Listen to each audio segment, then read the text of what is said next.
Okay, folks, can you hear me? Can you see me? I got tons and tons of comments coming in here. Okay. It says I'm live, so I'm going to go with that. Let's see. Anybody saying anything? Okay, folks, can you hear Whoops. me? Can you see me? I got tons and tons of comments coming in here. Okay. It says I'm live, so I'm going to go with that. Let's see.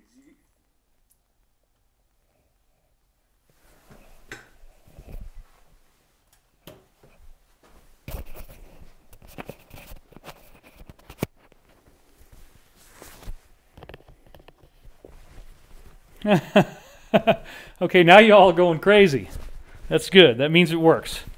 It came out of my computer, and so here we go. All right, I'll start with the wide shot, because what the heck.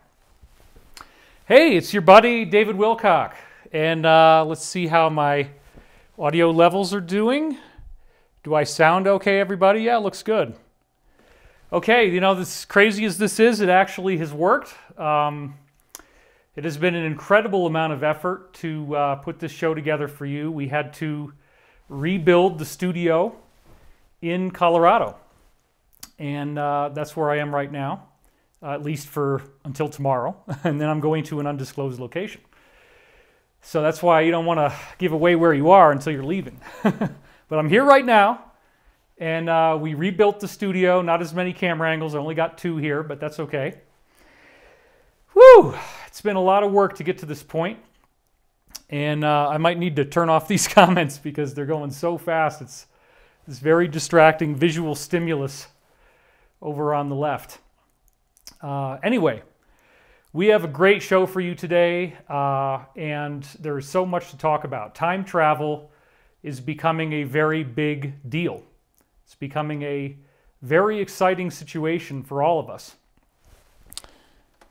Now, you know that I've always been a big proponent of disclosure, and I've always been a big proponent of planetary freedom, planetary liberation. We are dealing with a rapacious, globalist, elite cult that has been controlling our planet for far too long.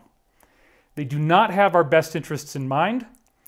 And right now, we have our first worldwide, easy to understand, easy to solve mystery. And this has been a very upsetting sequence of events. I did not expect that it was going to take this long. We did get briefings that there were going to be mass arrests happening a lot earlier, and that when those arrests were conducted, that there would be a 3-day shutdown. This is, he's talking about it. Okay, yeah, we've had a lot of stuff about this online. So let's just calm down and relax and understand what's going on here. Apparently, the briefings we've gotten are that those high-level individuals were arrested at that time, temporarily, and that it turns out they had incredible blackmail on the people who had conducted the arrests at that time, and due to a number of incredible problems and reasons why it had to go down that way, they had to release them. What I did not see at the time is how long this situation was going to drag on. I'm a positive person. I wanted to believe that this would all go over pretty fast and we wouldn't be dealing with anything that intense. But instead, it has been months and months and months of masks and long lines at the grocery store.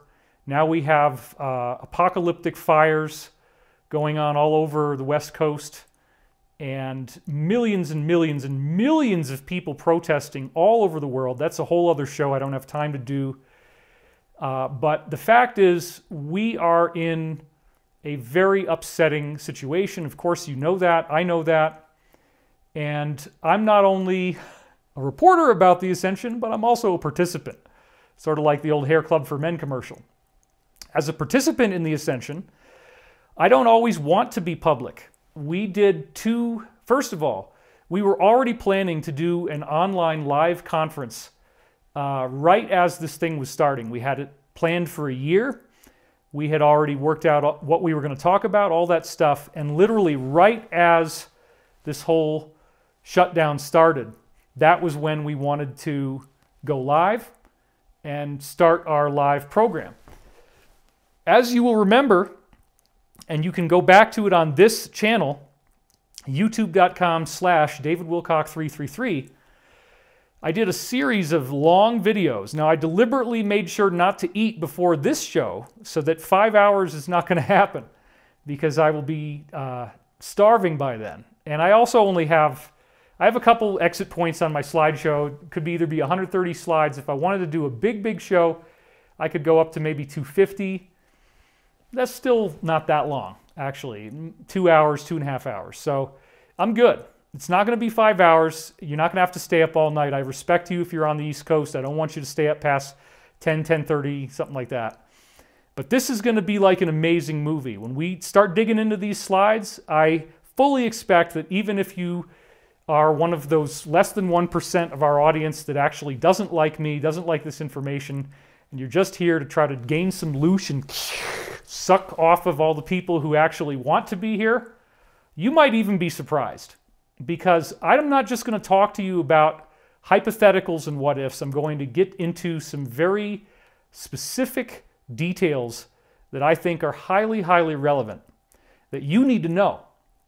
Because the situation that we are having right now, I mean, the particulars are very strange, yes. But the overall idea of economic failure, apparent social collapse, social breakdown, was something that I was talking about all the way back in 2009. And another very pertinent part of this subject is the fact that disclosure is actually happening now, and I'm going to show you some of that the official disclosure has begun. And it's even gotten to the point now where they're not just showing us alleged films, which nobody really disputes the validity thereof, of the 2004 USS Nimitz incident, in which the UFO known as the Tic Tac was seen flying nearby the USS Nimitz, which is the most advanced surveillance-capable craft on Earth, at least out there in the open. They have all the best telemetry, satellite-guided imagery, all kinds of really advanced stuff that's classified. If there's ever anything that's going to be the ultimate surveillance tool, it would be the USS Nimitz. And so in 2004, actually a series of UFOs went by. My phone's ringing. Let me see if this is actually important. Okay, hold on. Yes? I'm live? You can't hear me.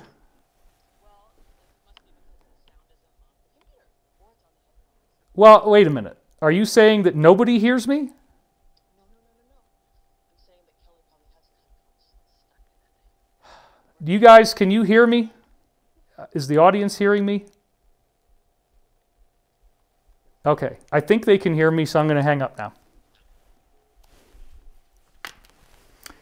Yeah, so I'm actually here by myself, so I don't have a crew. And but when I look at the audio, I'm seeing that it's working, so I'm not gonna dispute that. All right, let's get down to business. And I'm sorry about these delays. When you're in a live environment, anything can happen. It's totally random. Okay, so let's get back on track now. And what was I talking about? I was talking about the USS Nimitz, and I was talking about the fact that there was a New York Times article called Glowing Auras and Black Money, the Pentagon's Secret Program. So this program has been called the Advanced Aerospace Threat Identification Program, or AATIP. And apparently this Pentagon division was made to study the UFO phenomenon with seriousness. Recently, I don't know if you've been paying attention, but they've really escalated the rhetoric. They've got a lot more stuff going on, and things are really heating up. So we've got some very intense new developments where they have officially announced multiple crash retrieval events have taken place. We have recovered crashed UFOs. See, that's why I had to go wide. You see, I love to do this with my hands. That is so unbelievable that we're finally at that point. We're finally at that point where we got the announcement, the big announcement.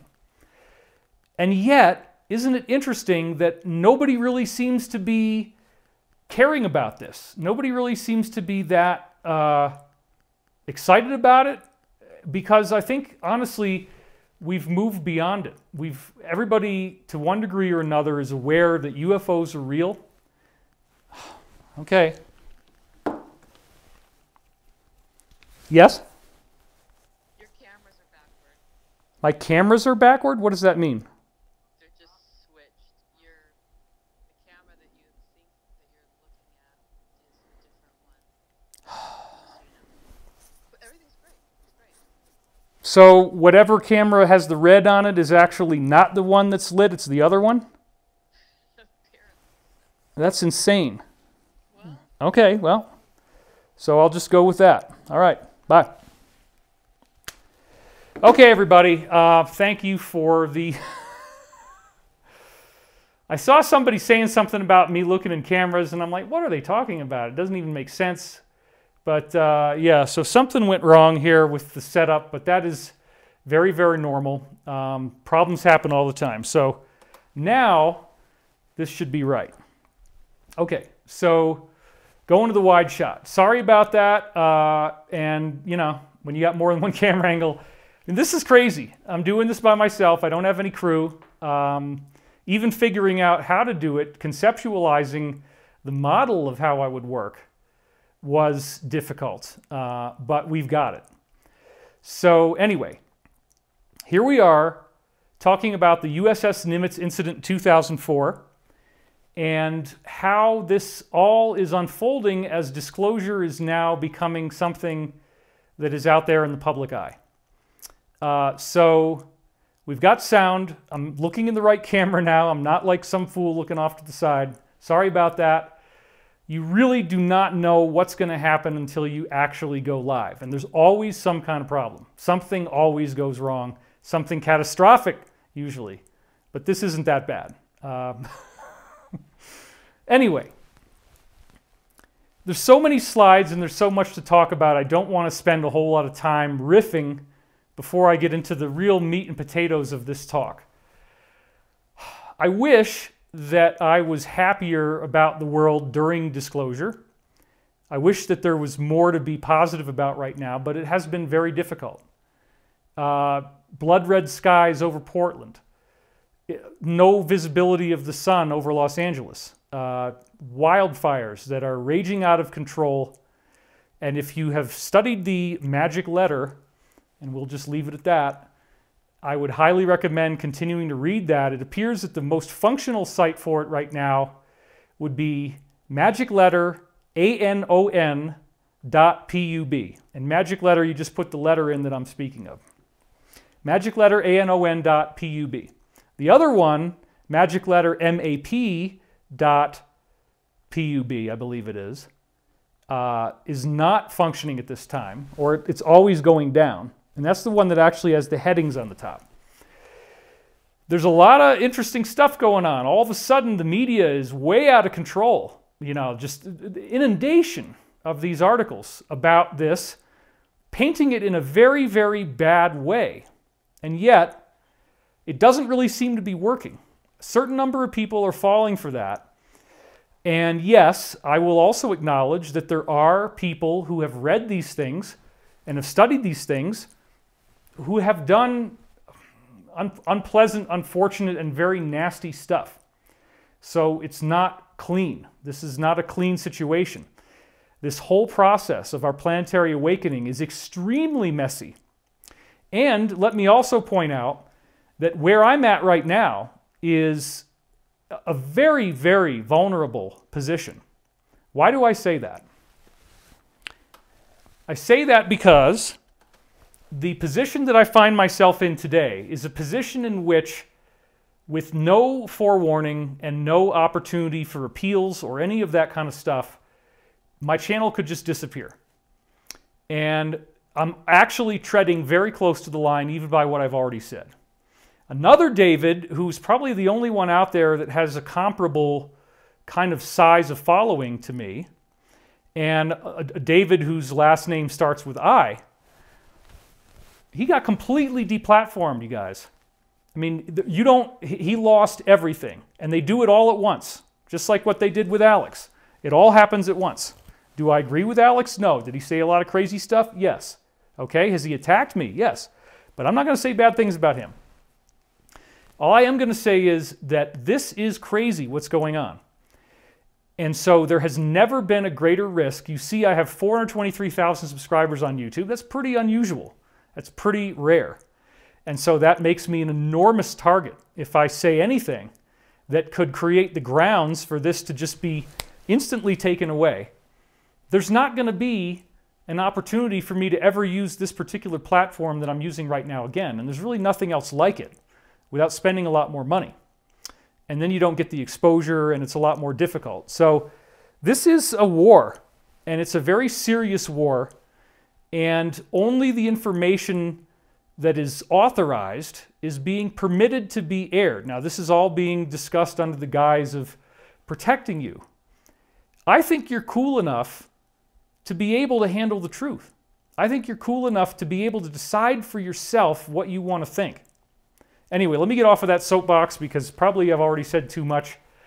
I've had to basically tactically look at the idea that any broadcast that I do could be the very last one. So for that reason, I've been holding my cards and waiting until it was the right time, while also going through enormous psychological and spiritual healing. This is something that we all should be doing. I believe the main appropriate response for the time in history that we're in right now is prayer and meditation, humility, service to others, because we have a culture that has become infected with trolling.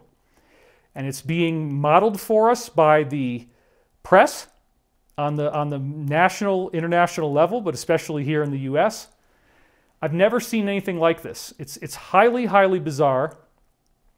I do believe that all the things that we've heard are true, that there's going to be a disputed election, that the dispute will last for months, and the magic letter has said that there are 80 million, they just did this the other day, 80 million of these pieces of paper that could be put in the mail that aren't real. 80 million. Apparently they have that intel. Do I believe that it's just going to end on the election day? Absolutely not. I think it would be a miracle, a literally divine intervention if it ends that soon. The other problem that we have is that there are very consistent briefings saying that as we head towards this point and afterwards, that all of these negative violent events are going to drastically increase. I do not support violence. I never have and I never will. I don't want you to get involved in any violence at all. That is not what we do. That is not what we think. That is not our platform here. And I hope that anyone who is doing these things would really get down on your knees and get real about what is really going on here. Because you might be doing this stuff thinking that you're doing something good, and there is nothing that can be gained from this. I'm sure almost all of you know that. I mean, it seems that the people who are doing this are a very select, targeted group that has financial backing. And again, I'm like, you know, what can I talk about? What can I talk about where I'm even going to have a channel left after this show is over? I don't know. So I probably, again, said a hell of a lot more than I should have right there. But we all need to be prepared that this is going to take a while, and that we're going to get some indictments before Election Day, but then afterwards is when it's going to happen on a much larger level. Now, the whole idea, there's obviously two perspectives here of what's really going on. And the perspective that is now being shoved on you by the press is new. This is a new argument. They never really paid attention to this before. It's been going on since October 2017, but now all of a sudden you're seeing dozens and dozens of articles per day that are saying the most outlandish stuff, and some people are believing it. So in my view, I think the biggest test that we're all facing, it's a global mystery, it's easy to understand, but it's very, very upsetting to understand. You don't want to understand it because it's really, really painful and it's really, really terrible. So it's an easy mystery, but the real problem is that you're going to have to throw up in order to feel better, right? That's what I've always said. This is very, very difficult. It's very difficult to understand, to even try to wrap your head around the idea that there could be any truth to the idea that you are being lied to on a massive, massive, massive, unprecedented scale, Watergate times 5,000. If you've seen the shows I was doing with Danny and Brinkley, then you'll know, the Lee Atwater paradigm. It's like if there's a U.S. election going on, everything else is related to that, period. Anything you're seeing, anything that's going on, it's all related.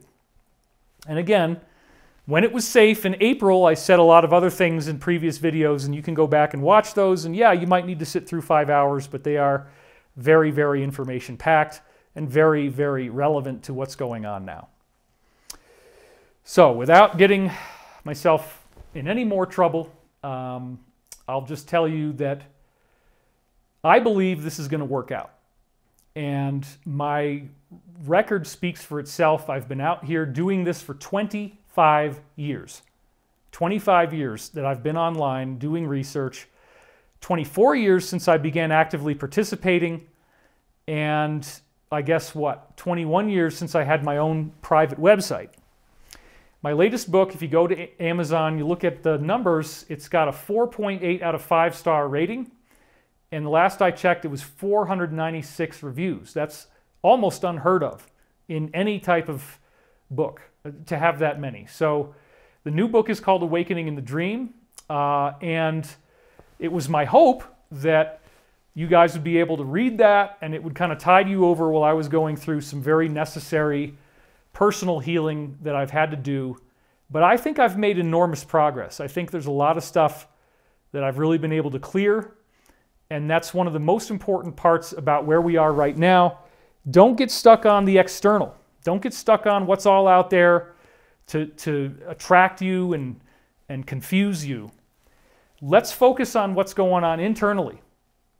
Because right now we're in a culture of distraction. We're in a culture in which the axiom of if it bleeds, it leads is really out there. And there are some kind of people, we don't know exactly who they are yet, but they're participating in these things. There's rioting going on. There's some really bad stuff that's gone on. Cities burning. It's very, very sad. And I do not support any of this. If I was going to recommend any type of protesting, it would only be under the Gandhi principle. And I would ask you to remember that Gandhi single-handedly got rid of the British who were owning and controlling India. Okay? They owned it. It was a British state, basically. And Gandhi was able to get Britain to leave through nothing but peaceful protests. Did certain people get hurt in the middle of those protests? Yes. Does India think it was worth it in terms of what the final result was that they got out of it? Yes, those people were brave, and they did the equivalent of being soldiers on front lines to address that problem. So you don't solve anything by causing a systematic breakdown and chaos in society. You're not gaining anything. And I think people are really seeing that there's some things that are very disturbing and very wrong. And then I guess I'll say, because what the heck, I mean, this is the last video, so I might as well get it out.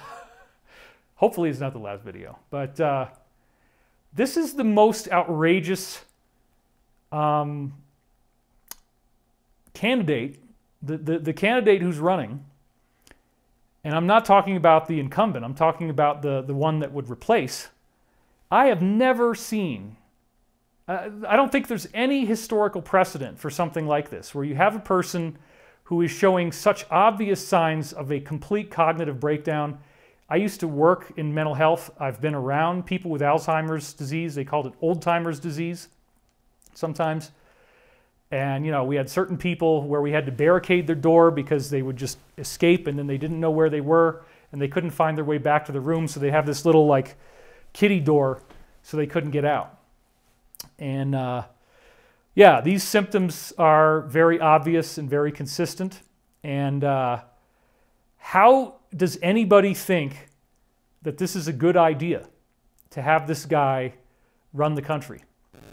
Obviously, it's going to be not really him, and then whoever is behind him, and then you have to ask the question, well, who is that?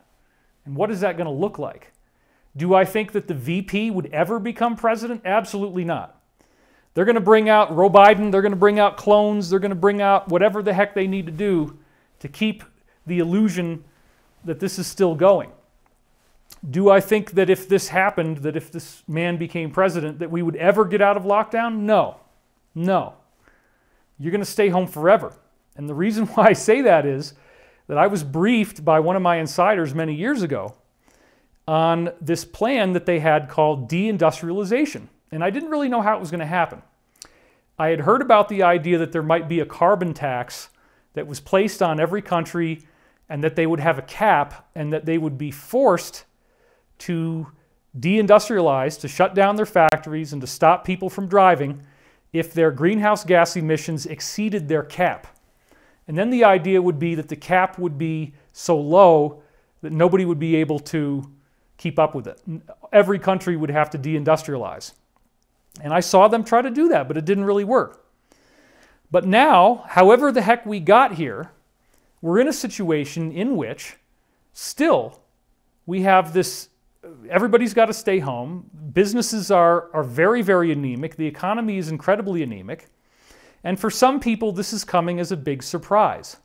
It does not come as a big surprise for me. And if you've been following my work for any length of time, it shouldn't be a big surprise for you either.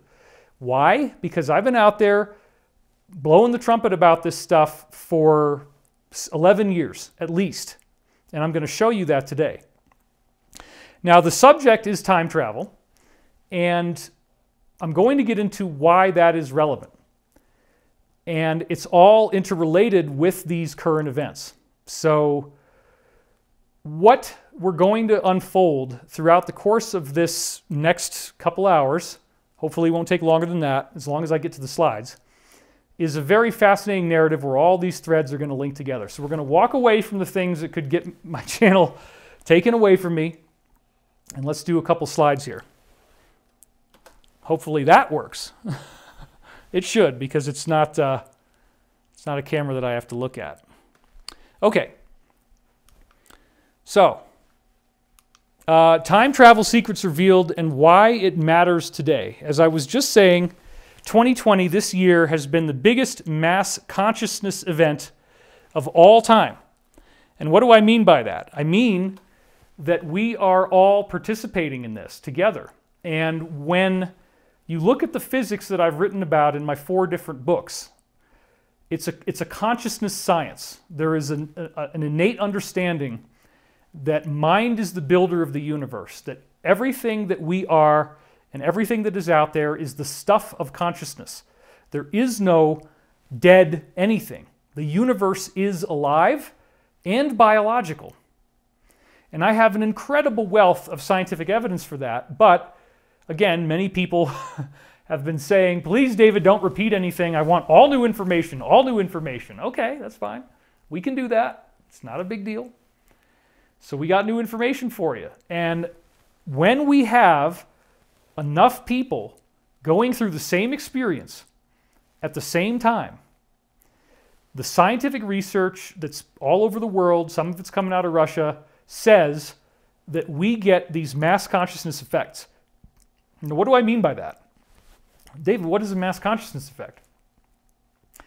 Well, interestingly enough, if you look at like the work of Dr. Dean Radin, he had a particular, there's a lot of things that he's done that are amazing, and one of them is that he had a study where they had random number generators. And this is a computer chip that is generating seemingly random numbers.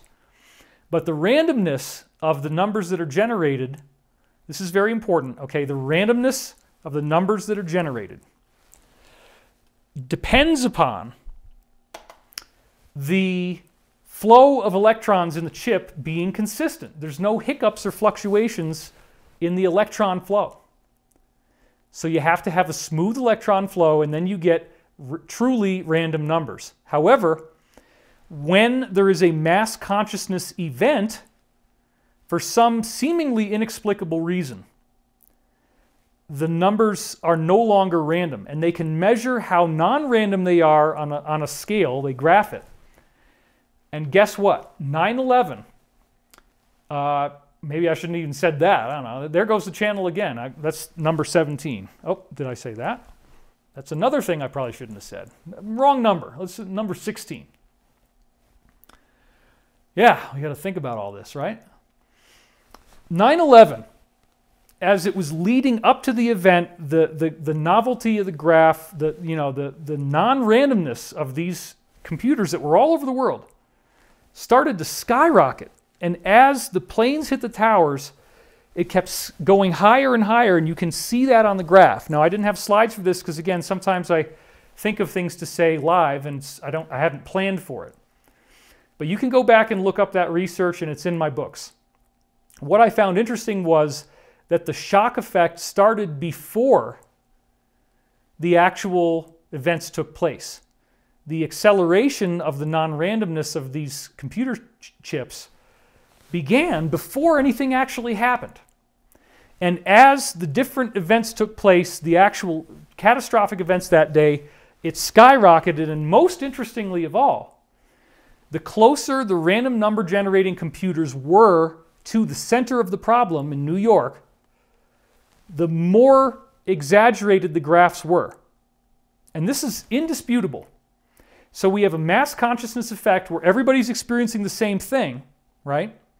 And then we have these computer chips behaving in very strange ways where they're not giving us random numbers anymore. They start doing patterns. They start chunking out the same numbers. Now, what did I say before about how that could work?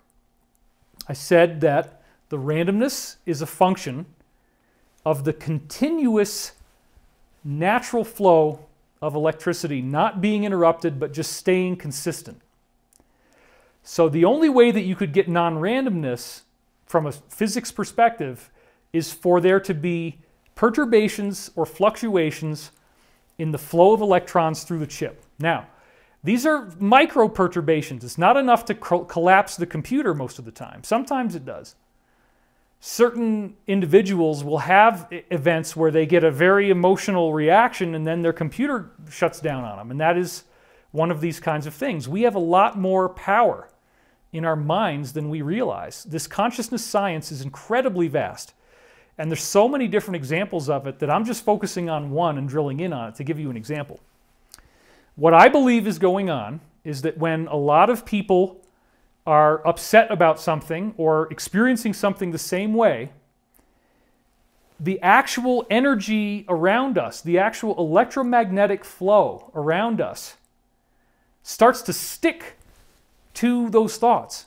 It starts to fluctuate and no longer be straightforward. And this actually makes sense because it's really the only logical explanation for how these computer chips could end up doing this. That we, as a human civilization, have some degree of control over the actual flow of electromagnetic energy. Well, if I said before that the universe is alive and that we're all living in a conscious universe, right? Then what does that mean? That means that our electromagnetic energy is alive. And our electromagnetic energy is a function of consciousness. Okay? So when our consciousness all focuses on one thing, you get these mass effects. Now, the most exciting example of this, of course, is the so-called meditation effect. And it's to me the most fascinating thing ever.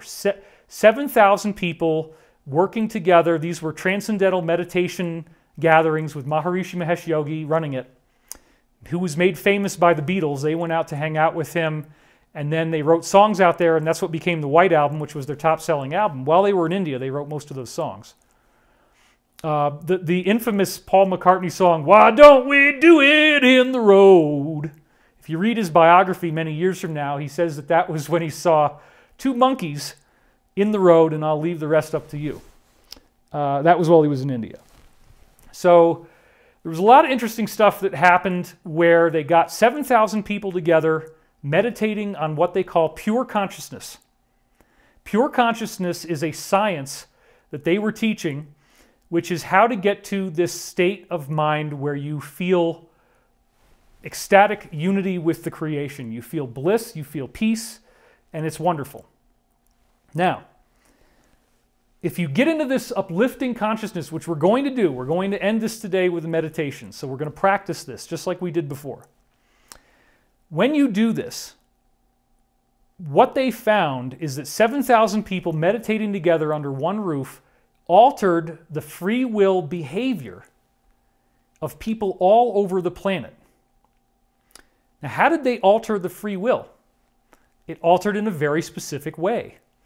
There was 72% fewer acts of crime, acts of violence, acts of war, acts of terrorism. There was a corresponding improvement in economic prosperity. The economy goes up, the violence goes down. And what does that show us? That shows us that we again have an effect on our environment. There are these mass consciousness effects, just like we saw with the random number generators and the event that took place in New York. Somehow, when 7,000 people under one roof, it doesn't have to be, but just 7,000 people getting together and meditating on pure consciousness and peace and embodying that, right? By the way, not everybody was good at it. A lot of people were sitting there. I've spoken to some people who were in some of these, and they, you know, you might scratch your butt, you get a little itchy, you don't really know what's going on, you're not sure if it's working, you're bored, you're not really meditating very well. But if enough people try, there's this huge, huge improvement on planet Earth. And I have always said that this is the most important thing we need to know. So because I am very concerned about the community standards here on this platform, I recommend that we're doing this all the time. This is the big thing, folks. This is what it's all about. We have a tool in which we can reduce all of these horrible things and alter the free will behavior of human beings for the positive. In other words, 72% is roughly 75, which is 3/4 of the whole, right? So 3 out of 4 people in the world who would have committed an act of violence, committed an act of aggression, and this includes domestic violence. What's going on behind the doors of your house? What's going on out in the streets? Acts of war, acts of crime, burglaries, robberies, shootings, stabbings, other types of murders. All of it. 3 out of 4 people that would have done something to hurt other people decided to stay home that day, or whatever. Maybe they were out, but they just didn't do anything wrong. They didn't hurt anyone. It's almost unbelievable to conceptualize how that could even be possible. And yet, the science behind this is absolutely irrefutable. Multiple studies, 39 different studies that I'm aware of, were published mostly in the Journal of Offender Rehabilitation, and they definitively proved, after multiple times of doing this, because they repeated it multiple times, that they could rule out weekends. It had nothing to do with whether it's during the week or the weekend. Oh, some people are going to say, yeah, it's the weekend. They ruled out weather. It has nothing to do with bad weather making people stay home or good weather making people feel happy. Had nothing to do with holidays. It worked just as well when there was no holiday as if there was. Every single other factor that could account for this amazing global effect was eliminated. Every single one. So then that gets to the point of, okay, wow, what do we do with that? Where do we take this information next? And what does it mean for us? Well, obviously, we're not going to always be doing global meditations. And this is where we have to really get clever about how we look at this. Global meditations become a target. If you announce one, then certain negative forces will actually try to create events that target that same day to try to offset the effect. This is why I don't do more of these. This is why I don't telegraph it very much if I'm going to do one of these. Because if you make a big stink about it, and if you get everybody excited, I've seen this a few different times, crazy stuff seems to happen. And it's offset by the meditation, but it's still, there's this struggle, there's this war that starts to happen. And you might think I'm crazy, but again, if you're familiar with my work, this is going to be very comfortable, and you're going to understand what I'm talking about. So we have this tool, but again, it does not require somebody like me or any of a number of others to be able to go out there and do it. By the way, it also has been done by Lynn McTaggart, who wrote the book The Field. It's also been done by Greg Braden. Art Bell was doing these, which he called The Great Experiment. And he got freaked out about how powerful it was. So it really does appear to be a legitimate thing that has been multiply studied and replicated. But yet we have no tools in our mainstream paradigms to explain how this could be possible. What I really want to emphasize more than anything is that you don't need to be in the middle of an orchestrated mass meditation to get this thing to work. I don't want you to be stuck into a religious paradigm where you would, quote unquote, go to church on Sunday or mass meditation, and then you just go back to doing your life the way you normally would. There's never been a more difficult time in Earth's history to have a positive attitude, right? It's never been more difficult to think positively, to be happy, to be optimistic about the future, to feel safe in your home. Elizabeth and I, a month and a half ago, were sitting watching television, and we heard gunshots right outside the house.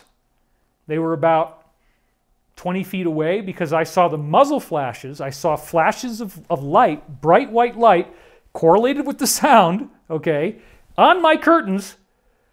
And we're just sitting there going, whoa, okay, I don't know what to do here, but I think we should just sit still and just stay very calm and peaceful. And we heard additional gunshots, and it was like the person was driving off. Nobody called the police. We never heard sirens. We never saw flashing red and blue lights. Nothing happened.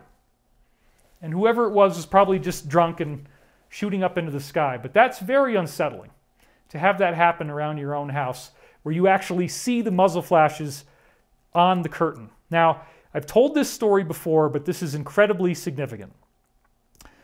One of these mass meditation groups took place in Lebanon. And Lebanon was in the middle of a very, very violent and destructive war as the gathering was taking place. So, while these people are there meditating together, knowing the history, knowing that a group of people will reduce crime, fatalities, terrorism by up to 72%, they heard something like what was happening to me, but much, much, much worse. Machine guns, bombs going off, literally right outside the building that they were all meditating in. And they all had to make a decision at that point. Do we stay here and do we practice what we preach? Do we apply the science that we believe is true, that we've proven is true?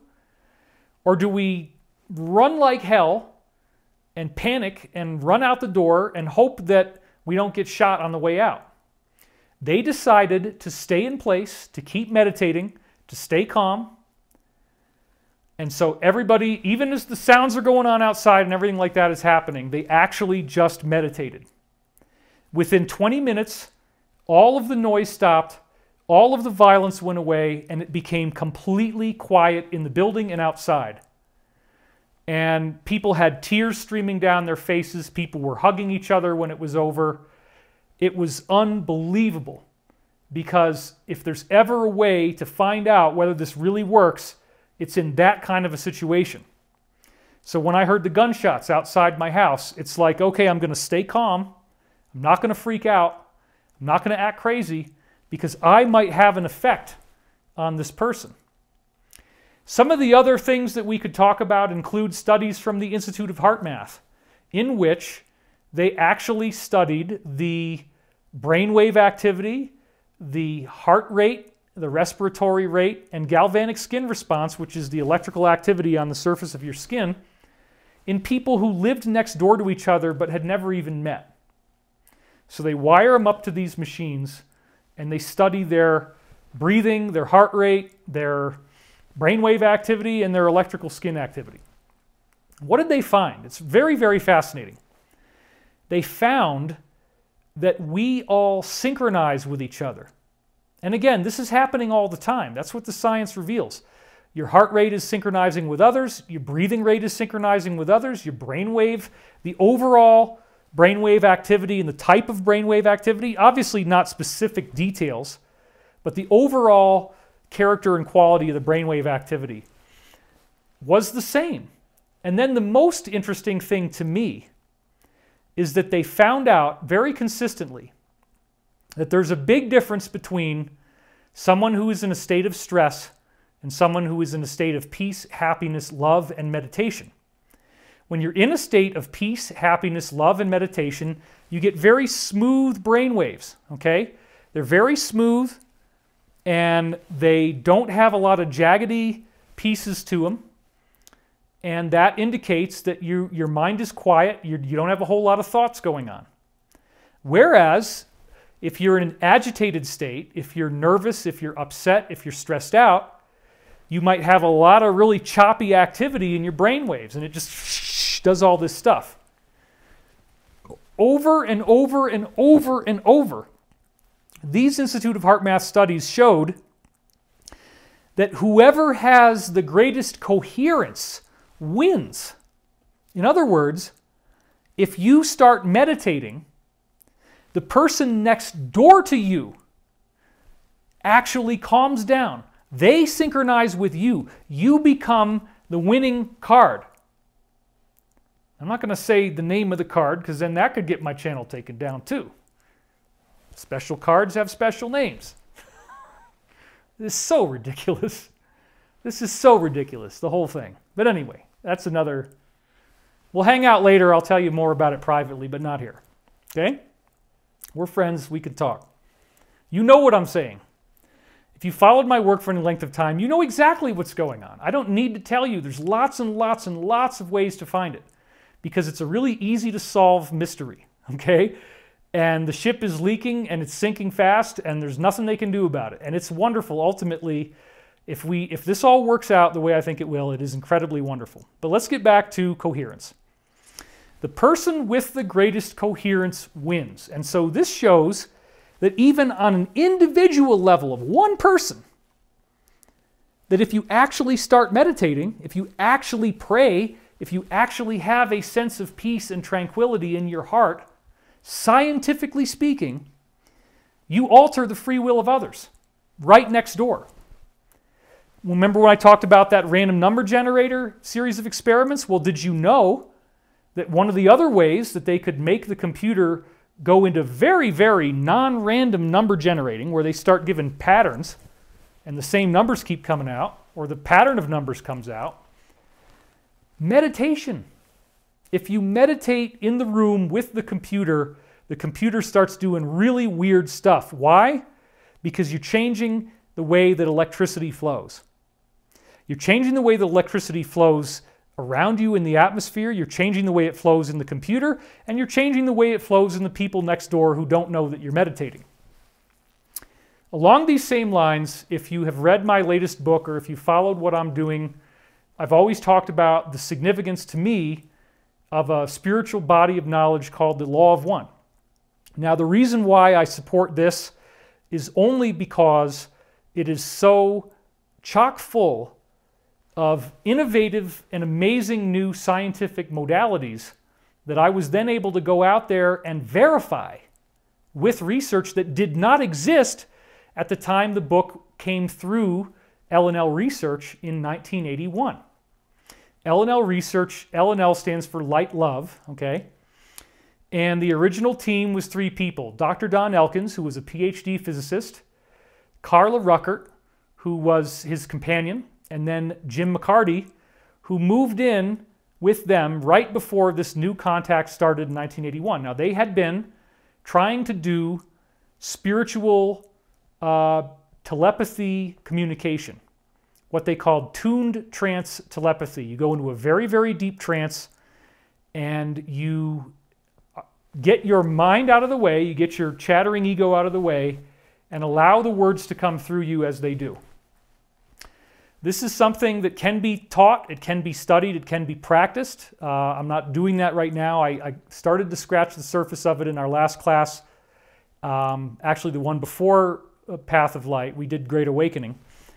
Yeah, I started to talk about that, but again, the dream analysis to me is really the most important practice. Please try to remember your dreams and write them down, and if you do get my new book, you can find out how those dreams analyze into guidance for you. And if you really are, if money is that bad that you can't even spend $20 on a book, you can actually get the audio version for free by signing up for a 1-month trial of Amazon Audible. And then the book costs $0 and you own it forever.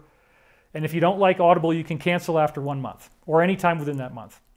So you literally can score my book for nothing. So nobody really has any reason to complain about that. And it's not very expensive anyway. So the dreams are very valuable, but if you really want to go into the high octane thing, you got to get into this tuned trance telepathy where you're attempting to bring words through from higher level beings. So as this was being done with the Law of One contact, they had a total of about 120 sessions. I think it was 126, something like that. It started in 1981 and it ended in 1983. When I found the books, it was 1996, and the story is in my new book, and it just absolutely blew me away because by that point, I had spent 3 years studying the heck out of the UFO field. I emptied out the 000 section in the local libraries. I had read probably somewhere in the neighborhood of 300 to 500 books. I don't really know, but it was around at least 300. And I would buy any new books as they came out, even though I was totally impoverished as a college student, barely had enough money for food. Thank God I had the meal plan. What was I spending my money on? Education for myself. I was getting an education in UFOs. Now, why did I care so much? I've said this many times. You don't want repeated material, but a couple of you might not know this. When I was a sophomore in college, and I had just gotten myself out of a debilitating substance abuse problem where I was using some alcohol and sometimes binge drinking and sometimes I blacked out, I think, once. I vomited on alcohol several times. I went to parties where I saw all kinds of crazy, horrible stuff going on. College parties can be really, really gnarly. And I also did take psychedelic drugs. So I didn't have positive experiences on psychedelics. I always felt tuned into the earth and the earth's consciousness and the idea that something is really, really wrong and we're not paying attention to it. I lived through the 1980s in which the threat of nuclear war was omnipresent. We were always not knowing when or if something like that was going to happen. It wasn't until many years later that I discovered that they actually did want to do this because they had a gigantic infrastructure built underground with tunnel boring machines, or TBMs, where they created cities. And it's not like it's just an indoor facility. I'm talking about inside the earth, it's like bubble wrap. There's all these caverns that are 20 to 60 miles wide. And you can live inside these. They have atmosphere. For some, probably, again, consciously divine reason, a divine creator did this. They typically have a bioluminescent bacteria that grows on the ceilings of these domes, which actually gives you a low light. There are civilizations that live in there, and over time, their eyes adapt to the low light conditions, and they get larger and larger and larger. So that explains some of the ET phenologies that we see. So when you have a facility like this, where you have a natural cave underground that actually has light, it also has running water that's drinkable water, and it also has life. They're typically little white things like you would see down at the bottom of the ocean. Remember, down in the Mariana Trench, they have silicon-based life that's not even carbon-based at all. Totally different type of life that grew down there with no light and extraordinary cold. So apparently these caves are very common, and you can go in there, and probably all those little guys that are alive in there don't really do very well, but I don't think most people care. You know, we're talking about the military-industrial complex, which in the past hasn't necessarily had the best track record. But what you can do is you can actually terraform it and make it into a city. You can grow grass, you can grow trees, you can bring in birds, you can bring in lizards, you can bring, well, there's definitely lizards down there, but that's a whole other discussion. Get it? And they're big, they're 14 feet tall, and they're nasty and they have sharp teeth, but we'll get into that some other time. Anyway, they build cities with buildings and roads, and they have cars that don't emit any pollution because they don't want to create that down there. You have big, big ventilation fans that duct out air to the outside. Sometimes they'll open the iris a little bit, and it's the same effect as when you blow through a trumpet. You get this terrifying growling noise that has been heard all over the world, and people thought it was the trumpets of the apocalypse or something. No, it's just when they ventilate out of these underground bases. If they don't open it up all the way, it's the same as blowing a trumpet, and then the shaft that the air passes through becomes the trumpet funnel, and it starts to vibrate and make very, very disturbing noises. So you have buildings down there, you have, and there's a whole bunch of people. Beginning in the 1950s, there was something called the brain drain. And according to one of the insiders I'm going to be talking about today, Pete Peterson, 85 million people were brought into this world in which they either went underground or off-planet. And they never came back to the surface again. Most of them never came back to the surface, and they were mandated by law to have lots of children. And if you want to see a dramatization of those kinds of cultures, you look at something like Divergent, the movie series. That apparently, whether they did it intentionally or whether it's a telepathic download from our mass consciousness, Divergent is very similar to how these societies work, in which people are assigned different categories. They have different roles depending on what caste they're put in, essentially, and they're forced to have children, which Divergent doesn't really go into that too much. So they would be sitting pretty underground. You know, if you have roughly 250 of these underground facilities, they can flex and hold up to 65,000 people. That's a lot. So everybody's got a ticket down there. And the elite, of course, had their tickets to go down there, so they weren't worried about the seemingly impossible paradox of a nuclear war. They would have been okay. But if you study the work of astronauts like Dr. Edgar Mitchell, if you look at the Michael Hastings 2011 National Press Club event, which again is excellent, and also his movie is excellent. A lot of people came forward at that time to reveal that they had seen UFOs over nuclear missile installations, power them down and render them inert, and then the ship would go away and they'd come back online again. Just recently, this has been formally acknowledged to be true. Luis Elizondo, who is now the face of the AATIP, the Advanced Aerospace Threat Identification Program, there's the hint. Luis Elizondo said, okay, yeah, we've had these ships come over these nuclear missile installations and power them down, and we find it to be very frightening. Well, I don't know about you, but I'm actually pretty psyched that there's somebody out there who has the consciousness to stop us from having a nuclear war.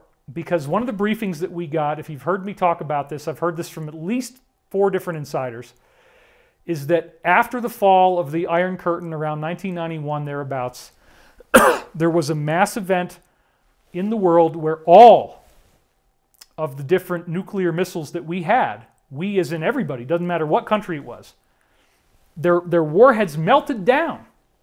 And their guidance systems were so disabled that they were no longer able to fly in a straight line. They just go all around like that. That appears to be part of why Russia tapped out. And we do talk about that in my first movie, Above Majestic, along with this Sri Yantra mandala that appeared in the desert, which I've heard some people try to say it was a hoax, but if it was a hoax, it's an incredibly, incredibly good one. And even if that's true, those people very likely were influenced to make that formation at the time they did so that it would signify this massive change in the world that we didn't get to know about yet. Another thing I really love is if you look at the science of crop circles, which again is way outside the spectrum of what we're going to do in one video here. There was a very, very amazing crop circle that appeared just less than a month before 9/11 and in 2001. And it's one of the biggest formations we've ever seen. It's all, you see the tractor lines and they're 40 feet apart, and it's got like 8 or 9 tractor lines wide. And it's this huge, beautiful, spiraling shape. And that, I think, was again showing that we're going to be okay in the long run, even though we go through a very upsetting moment in time. So where is all this heading for us right now? When you have benevolent ETs that melt down all your warheads, which I don't think they're going to tell us that anytime soon on the NYT. That's not going to be the first one you hear. That's very, very, very classified. Maybe they'll do it. Maybe they'll release it just because I put it out there. I don't know. If they really want to scare the pants off of everybody. But these people do not want us to do this because we're not just going to hurt our own planet and our own species and our own civilization. There are lots of different extraterrestrial human groups apparently living inside these various cavities in the earth. So there are cities down there that some of these beings have that are much more advanced than the stuff that we've built, we as in the military-industrial complex, made by humans on Earth. There's all different types of civilizations here, and there's, in some cases, very large populations.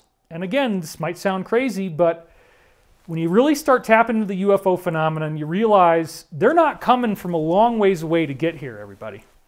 They're not all, oh, I wonder if they're grays from Zeta Reticuli. Okay, well, that's maybe one place that some of these beings came from. But again, try to wrap your head around this. Ufology has become mainstream. They're talking to you about it in the New York Times. You have official government sources saying multiple disks have crashed. We retrieved them. That's all they're going to say right now. And what they don't understand is your popularity on the internet is only as good as the strength of your ideas. And so if you're trying to peddle a very limited idea that you think about it for a few minutes and then you go on with your life, there's already all these other ideas out there that are very fascinating, that are very complex, that go into all this depth, and that's the study of ufology. So, like, why are they trying to just crash our party and act like this is new? That's why it doesn't track. People aren't really paying attention. It hasn't created any big kerfuffle of any kind, okay? But the fact that it's been acknowledged is irrefutable. I'm going to show you this in just a minute. So, like, what's the big deal? Okay, do you need the government to tell you that it's true? Do you need the nanny state, if you want to use that term, to hold your hand? It's okay. It's okay. You can believe now. We're not going to make fun of you anymore. We're not going to ostracize you. You're not going to lose your job. You're not going to lose your friends. You're not going to be called stupid. Now it's okay. Well, they're not really doing a very good job of this because there's been a disinformation psychological operation going on to humiliate and dehumanize anybody who is an experiencer ever since it started with the Kenneth Arnold sightings in 1947, followed shortly thereafter by the Roswell crash. The Roswell crash, it's a fact. Edgar Mitchell, the same astronaut, interviewed over 40 different eyewitnesses to it who had, in some cases, seen the bodies, transported the wreckage.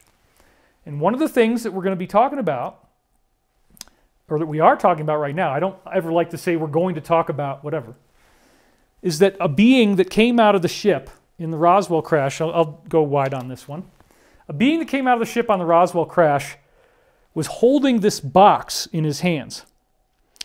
And so some of them lived, okay? One of them, I guess, died pretty fast. Another one ended up living for a while, and they called him EB, or extraterrestrial biological entity. For those of you who've studied ufology, this is old and boring, so I'm not going to go into detail. But what you may not know is that EB, or one of his buddies, was holding on to this little box, and they got a hold of the box, and what they discovered was that when you interface with it with your consciousness, these are all consciousness-assisted technologies, the box opens up like the petals of a flower, and then inside is this weird, colorful grid. I think I have a slide where you're going to see this. And then above the box is an image that's like a three-dimensional hologram. And it's beautiful. It's very crisp, very sharp, very clear. And this apparently was the navigation system for the craft. It was a consciousness-assisted navigation system. This is consciousness technology. So you think about where you might want to go in space and ultimately in time. And then the hologram will show you that approximate location. If you decide, yes, that's where I want to go, you will the ship to fly to that location. The ship has a system which, as it turns out, is based in the seat. All you need is the seat from the UFO. This is the Montauk Project, which we're going to talk about later, and my whistleblower. I'm going to give you his real name for the first time and all the stuff that he didn't want me to tell you about himself until he had died. That's part of why I'm doing this, okay? And you're going to see his picture, and this is a world exclusive. Anyway, what he said was that a portal will open up in front of the ship as you think about where you want to go, and then you fly through the portal and you arrive where you need to go. So the cube was some type of navigation system that allowed you to visualize where you want to go, and then you make the decision and you make the trip. But the cube apparently could be brought out, and it's not like they had wires. I mean, come on, it's wireless. So it's sitting there on the dashboard. You think about where you want to go, and whoop, there you go. So fascinating beyond belief, because they discovered very quickly that they could think about the future and they could see the future with the what they called the Orion Cube, or it was also called the Roswell Cube, but mostly it was called the Orion Cube. So when you thought about the future, you would see a potential future, but it was a particular part of reality that may or may not actually happen depending upon the choices that we make now. In other words, nobody really can fully predict the future. You can only look at probable windows of time and look at what is the strongest timeline that magnetizes the most amount of probability that that's going to happen. Now, many of the insiders who I've spoken to throughout my career, several of whom did not talk to anyone else in the entire UFO community, frankly, because they didn't trust them. They only trusted me because I didn't betray anyone. I heard multiple insiders talk to me about layered time. And this is how they try to conceptualize this, that there's these different layers of time that are stacked on top of each other, and they're all existing in simultaneity. They're all there in some parallel universe, some parallel reality. And the choices that we make moment by moment determine which timeline we magnetize. And that's really, really trippy and really, really cool. So they were able to use this Orion Cube to look into the future and to see probable windows of time. And there are other systems like Project Looking Glass that actually do the same thing, in which Project Looking Glass, and I'm sure I have slides for this, it's modeled off of the pineal gland. I've said this many times, so again, I won't repeat myself. You can go back and watch previous videos on this channel. I did cover it in one of the big 5-hour ones that I did here a few months back in April, I believe, where the pineal gland is just a hollow area in the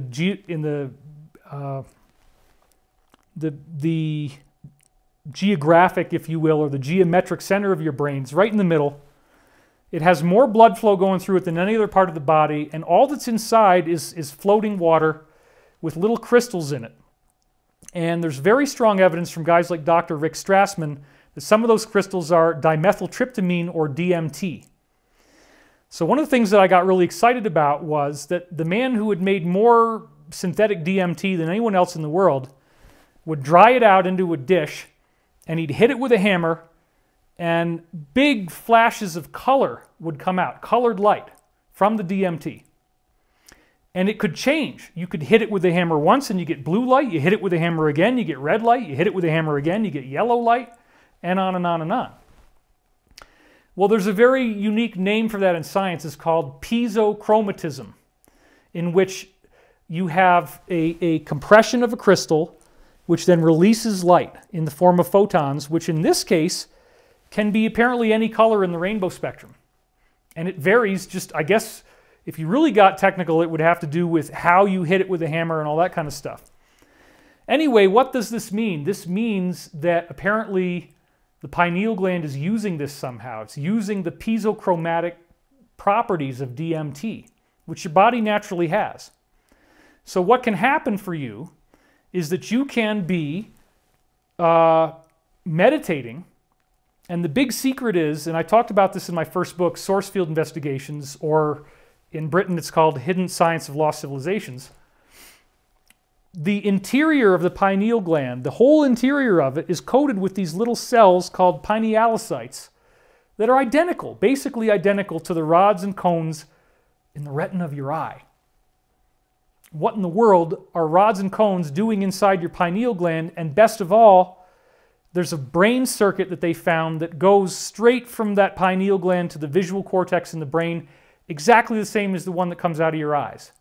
So it is a third eye, it does have retinal tissue, and it does have crystals inside that at least theoretically can release colored light and send it through into the visual cortex. Now, one of the other insiders I'm going to be talking about today, the late Dr. Pete Peterson, actually described work that he did in secret government programs where with people who are alive, they drilled a little hole in your head and they sent a fiber optic cable inside your pineal gland, and apparently they were able to see the full color visual images coming through your pineal gland before they got captured by the rods and cones and before they got descrambled to whatever efficacy by your visual cortex. You have to close your eyes, you have to meditate, and you start getting these fleeting visual images. Usually when you get something through your pineal gland, it's a snapshot. It takes a lot of training and a lot of discipline to slow that down so that it's not just a split second and you can see it for a longer period of time. If you meditate enough and you practice enough, you can get to that, okay? But the really cool benefit of Project Looking Glass is that you can see what's inside somebody else's pineal gland because there is some sort of quantum correlation that takes place between the activity in your pineal gland and the activity in the machine. And of course, again, this is an extraterrestrial, highly advanced technology. As Arthur C. Clarke once said, any sufficiently advanced technology is indistinguishable from magic. So if you had time travelers going back into the past and they had a little screen that they were using, somebody might call that a magic mirror because they don't know what the heck an iPhone is. They don't know how you showed them that video, whatever. So, and time travel does appear to be happening. And we've gotten some really, really compelling new briefings on this, which is why that's what I titled this talk. So let's go tight again here. When we look at all the evidence, when we put all the pieces together, the reason why Looking Glass worked is that they had this barrel that was in the same shape as the pineal gland, and inside the barrel was water like they had in the pineal gland. The other thing that I heard, which is sad really, is that the other ingredient to make Looking Glass work is ground up dust. Get a load of this now. You can laugh. I'm giving you permission to laugh, okay? Because that's how you got to access new information if you haven't heard me say this before. Ground up dust from extraterrestrial mummies. Because apparently extraterrestrial physiology, extraterrestrial DNA, extraterrestrial genetics allows for a much higher degree of psychic energy throughput, if you will. It's like the difference between a dial-up modem versus insane fast broadband. So apparently, if you grind up the dust of one of these extraterrestrial mummies, the sheer energetic power of that DNA is what makes this technology work. So They duplicate the conditions in the pineal gland, because the other thing I didn't say is the way the pineal gland works, and this is what Dr. Pete Peterson was studying, is that you get these electromagnetic effects. It's like this whirling, all this stuff. Like if my head's the pineal gland right now, let's say, there's all these electromagnetic fields going around different directions, and they get faster and faster. And you can actually feel that when you're meditating. It's like a vibrational rush. And you just feel this, whoa, you know, it's like your skin starts tingling. Sometimes you feel a pressure in your head. That's when your pineal gland is firing up. It's like like you got that snowblower in your, or the lawnmower. You finally pull on, it gets going. As that stuff spins around, what is it doing? It's creating a Faraday cage. It's creating electromagnetic shielding so that there's no electromagnetic energy, no radio frequencies, no TV, no cell frequencies, nothing getting inside your pineal gland. At that point, when it's electromagnetically shielded, the DMT apparently kicks in, and it allows you to start accessing these realms of consciousness, and it goes outside of linear time. So the way that they duplicated this, whoever invented this, apparently it was from an ancient civilization dating back at least 12,000 years ago. That was their conclusion. The dreaded A word, Atlantis, right? This technology would somehow create a quantum coupling, a quantum correlation with whoever is standing in front of the machine. So nobody could get too close. Only the guy that's going to run the thing. You got to be a good meditator. So then when you try to think about what areas in the future you want to look at, it's all visible on this display, because the machine has these rings that spin around the barrel. There's 3 rings. They spin around the barrel. They create that electromagnetic shielding, and then it's all encased inside a bubble that's filled with argon gas. And argon, there's some very interesting things related to argon when you get into the work of Dr. Kenneth Shoulders and his amazing charge cluster technology, which is probably, it's one of the main contenders of what we're going to use to build hover cars, because you can create anti-gravity with these little things. It turns out that if you send electrical current, sorry I'm jumping around a little bit, but hang in with me. If you send electrical current down a needle and it comes off the point of the needle, you get this little ball of energy. And the ball of energy has all these very strange properties that shouldn't happen. It has way more electrostatic charge than it normally would. So it's got much, much greater energy in a much smaller package than it normally would, and it repels gravity. Plus, if you generate these charge clusters and you pass them through radioactive material, you deradiate the material. So when we start using charge cluster technology, we get free energy, because these things, if you generate a whole bunch of them, you get a lot of free energy out of it, you know, more than it seems to take to generate, which is really true. That's just the nature of how charge clusters form. They attract more energy than it takes to make them, and then they emanate that energy. So they generate energy, they generate a gravitational pull that you can either push or pull with it. And they also are, again, deradiating radioactive material when you pass it through the material. So as I've talked about in other videos, I'm not going to run through all of it again. There have been these declassified patents filed by a man apparently named Salvatore Pais, and they are for a device called the HAUC, H-A-U-C, Hybrid Air Underwater Craft. And it's basically a flying black triangle, and the patent describes exactly how to build it and says that it is anti-gravitic. And in the other videos I've done, we have compelling evidence that they've already built these, they know how they work. And Salvatore Pais also patented a compact fusion reactor that's all these little needles that whirl around, which is how you make charge clusters, okay? And that is a power system you could drop in the thing.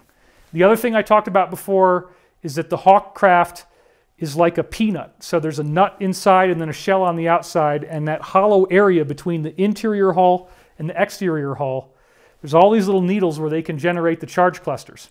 So you generate them and then you steer them, and by first generating them, you then point them where you want to go, and that's how you get anti-gravity. So because I am working on hover car technology right now, I'm not joking. I'm not going to talk about it until we've got something for you, but we're getting pretty close.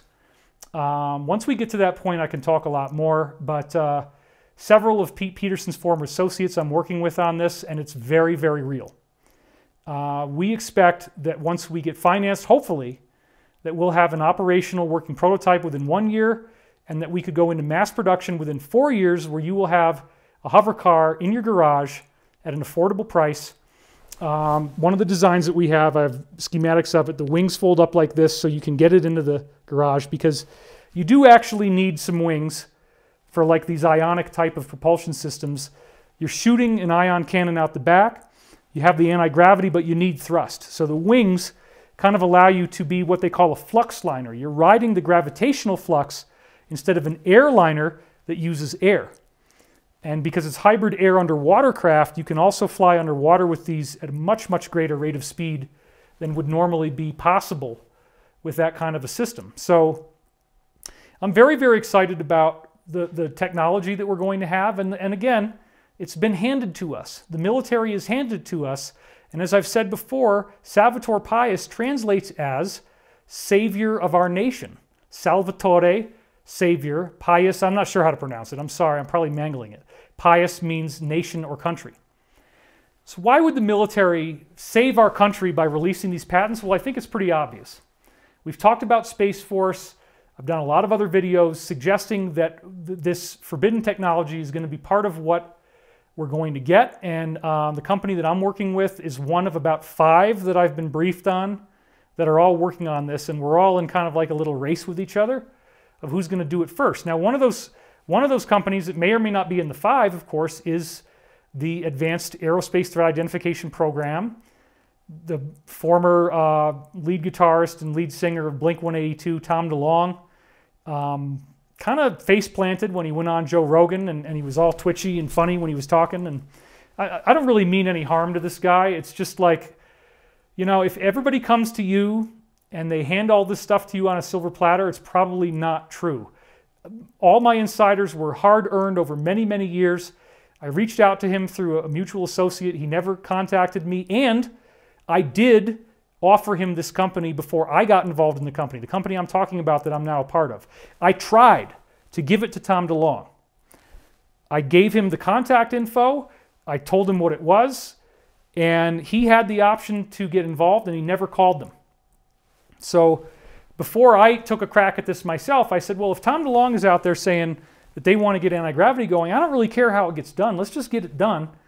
I mean, I do care to a degree, but like ultimately, you know, as Pete Peterson used to say, don't count your chickens until you're wiping grease off of your lips.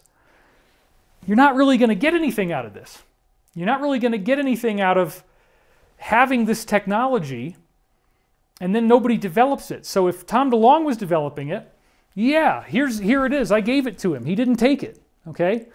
Tom DeLonge sat down with William Tompkins, and he walked out on him in the middle of the meeting. This amazing 93-year-old World War II vet who has a stunning disclosure story. Tom DeLonge got up and walked out on him. That's a fact, okay? And Tom DeLonge, for whatever reason, has many, many different images of Masonic symbols on all of his gear, his guitars, his amps, his straps, his clothes, you know. So that's not necessarily bad, but like when you start to think about the fact that you have to contain an oath of secrecy here, and it just really disturbed people when Tom went on Joe Rogan and he wouldn't talk about this and he wouldn't talk about that, and he's very cagey, and he's all twitchy and stuff. Ever since that happened, they never brought him out as a public figure except in very scripted, pre-taped segments. He never did anything live again, and they switched to Luis Elizondo. Luis Elizondo is now the face of this. And again, I don't have any intrinsic problem with what they're doing. But if this is not the full story, or if they're going to try to spin it to say that all extraterrestrials are evil and threats, Advanced Aerospace Threat Identification Program, then yeah, we have a problem. Because the UFO field is so vast. I mean, I've been doing this for so long. There's so many pieces of information I can whip out of my hat and tell a completely different story of how to paint the picture. You know, it's like all these colors I have to play with of what kind of art I want to make when talking about UFOs, because there's so much data. It's just staggering. So anyway, let's go back to the slide again. these, as I said, 2020 has been the biggest mass consciousness event of all time, and these mass consciousness events are leading to the awakening of our collective mind, as I was saying, and you can see that with things like the meditation effect. So if the meditation effect is happening now, and we can start to create that goodwill, then we can steer this thing. We don't have to be feeling powerless against violence. And again, I don't recommend getting all churchy and thinking that you have to do a mass meditation. The real secret is for you to maintain that positivity, whatever you're doing. Wherever you are, whatever's going on in your life, just keep that positive focus. Stay grounded, stay peaceful all the time. And I understand that it's never been more difficult to do that than it is now. But it's never been more important for you to do that than it is now. So again, let's go back to the slide. As I was saying before, and you know, shameless plug of my book title, we are now awakening in the dream that we were once so convinced was reality. The real world is much different than what we are being presented with in the media right now. That's obvious. We've already been talking about that. The truth is being suppressed, censored on an epic scale, and it's a very difficult thing to process. I've talked about the idea that ETs are not all evil. They are the root of all major world religions, world traditions. They're out there, folks. They've been doing this for a long time. They are protecting us. That's why they haven't let us have a nuclear war. It seems very disingenuous for me, for Luis Elizondo to try to say that this is a dangerous thing, that this is a bad thing. And I understand if you're in the military, you got to see everything as a threat. It's your job, right? If somebody's powering down this installation, yeah, you know, we got to look at this as a very credible threat. And they also recently, another article that they came out with was saying, oh my God, in one incident, somebody was trying to go after a UFO and his radar got scrambled. That's an act of hostility. Did the craft engage? Meaning, did they power up weapons and did they fire? No. There was no engagement. And again, it seems very disingenuous, very kind of ridiculous and silly to try to make people afraid, as if we don't have enough to be afraid of already. Now they want us to be afraid of evil aliens, and that everything is evil. Everything extraterrestrial oriented is bad, and oh my God, we're scared now, and you should be scared too, everybody, because if you don't already have enough stuff to be scared about, you need to be scared about this too. You know, let me really zoom in on the You know, I'm not buying it. Why? Because why are you guys cherry picking a tiny little subset of the data of UFOs, which is so huge? You cherry pick a little bit and you look for the most negative stuff you can find, and then you amplify it. Ah! And your hair's on fire like Beaker. Oh my God! Oh my God! Come on, man. And that's the Muppet Show. It's a, you know, it dates my age, but Beaker, yeah. They used to call me Beaker because at one point I shaved the sides of my head in college and only had hair on the top, which was an accident. I was trying to cut my own hair. I did that here in Colorado recently. I think it looks pretty good. But at the time, I was grabbing chunks of hair on the back of my head and cutting it with the scissors like this. And I had these bald patches. And this woman who was across the way from me, Dina, said, sorry, the only way we're going to save your hair is to shave off the sides and the back. And it ended up being the same haircut that she had. So for a while, I had this funky haircut, and I got a lot of heckling and a lot of hate. So all you haters out there, I got 45 years of tolerating this stuff. No big deal. Anyway, I don't know how the hell I got off on that. But the reality is, again, benevolent ETs actually do exist. This is a basic fact. It's a basic scientific fact that we're going to learn about at some point, probably pretty soon, because the Partial Disclosure Initiative will be thrown off by the DoD. They're not going to let this happen. We are going to get disclosure that's a lot bigger than we think we're going to get. And it's coming fast. And again, you're going to get toys that you can play with. So these benevolent ETs live outside of time. And this is another very, very intriguing fact that we get into when we start to study this stuff, that all anti-gravity, must be time travel. And I talk about the science of this in my first book. As soon as you shield off an area from its normal electrogravitational flux, because electricity and gravity are paired. This is another crazy thing. There's a lot of Russian science about this. There's a guy named Terletsky, and he has this science of quadrigays. I'm not sure how to pronounce it, but it's Quadriges. The Terletsky quadrigays basically say, you know, quadrigays, I mean, it sounds like a joke, right? It's like, was it in a bathhouse? Is it a sauna? How many? There's 4 of them? You know, rub-a-dub-dub, 4 minutes. I'm not even going to go there, okay? Jesus. Why do I do that to myself? You know, I take that back. Just when we go back, we'll edit that part out. No, we can't do that. It's live. The Quadrigays. Yes, that's the name of our next band, okay? When you and I start a band, we're going to call it the Quadrigays. But nothing gay is going to happen. It's only a title. Anyway, wow, I got to stop. So much you can do with that kind of stuff. And I love comedy. So what did Terletsky basically discover? And this gets into heavy-duty Russian physics, but just hang in there. What he found out was that there's these natural things all throughout the world. And like, for example, the charge cluster is just a very tiny one. And remember I said the charge cluster is where you're shooting electrical current down a very sharp needle. It pops off the end of the tip, and it rolls into a ball, and now it's got all this energy, and it's anti-gravitic, and it also will deradiate radioactive material. But there's larger forms of this that are called ball lightning. It also shows up in the form of a tornado. A tornado would be a very large vortex like this. There's orbs and even poltergeists. Apparently, many poltergeist phenomena are these same kind of orbs. So what is happening is that gravity is flowing into this area of space, and inside the area, inside the sphere, gravity is turning into electromagnetic energy. And electromagnetic energy is turning into gravity. So the gravitational well that's forming this thing creates electromagnetism. And what is light?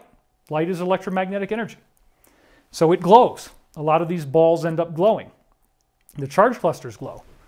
So basically what you have here is that if you can create a charge cluster, if you can create one of these orbs, and some people have had amazing photographs where these crazy things show up on the picture that weren't there originally.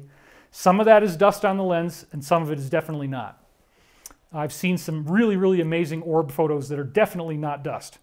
Some people have showed me. So anyway, we can create these little guys with our minds. And so if you can create enough of them with your mind, you could levitate yourself, or you could levitate any other object. Nina Kalagina, the infamous Russian telekinetic psychic, would hold her hands together if you've seen the film, and she can make a little salt shaker move, and they got little matches on the ground. She's moving it along, and she's definitely not touching it. And the other thing that, there was another one named Alla Vinogradova who also could do this.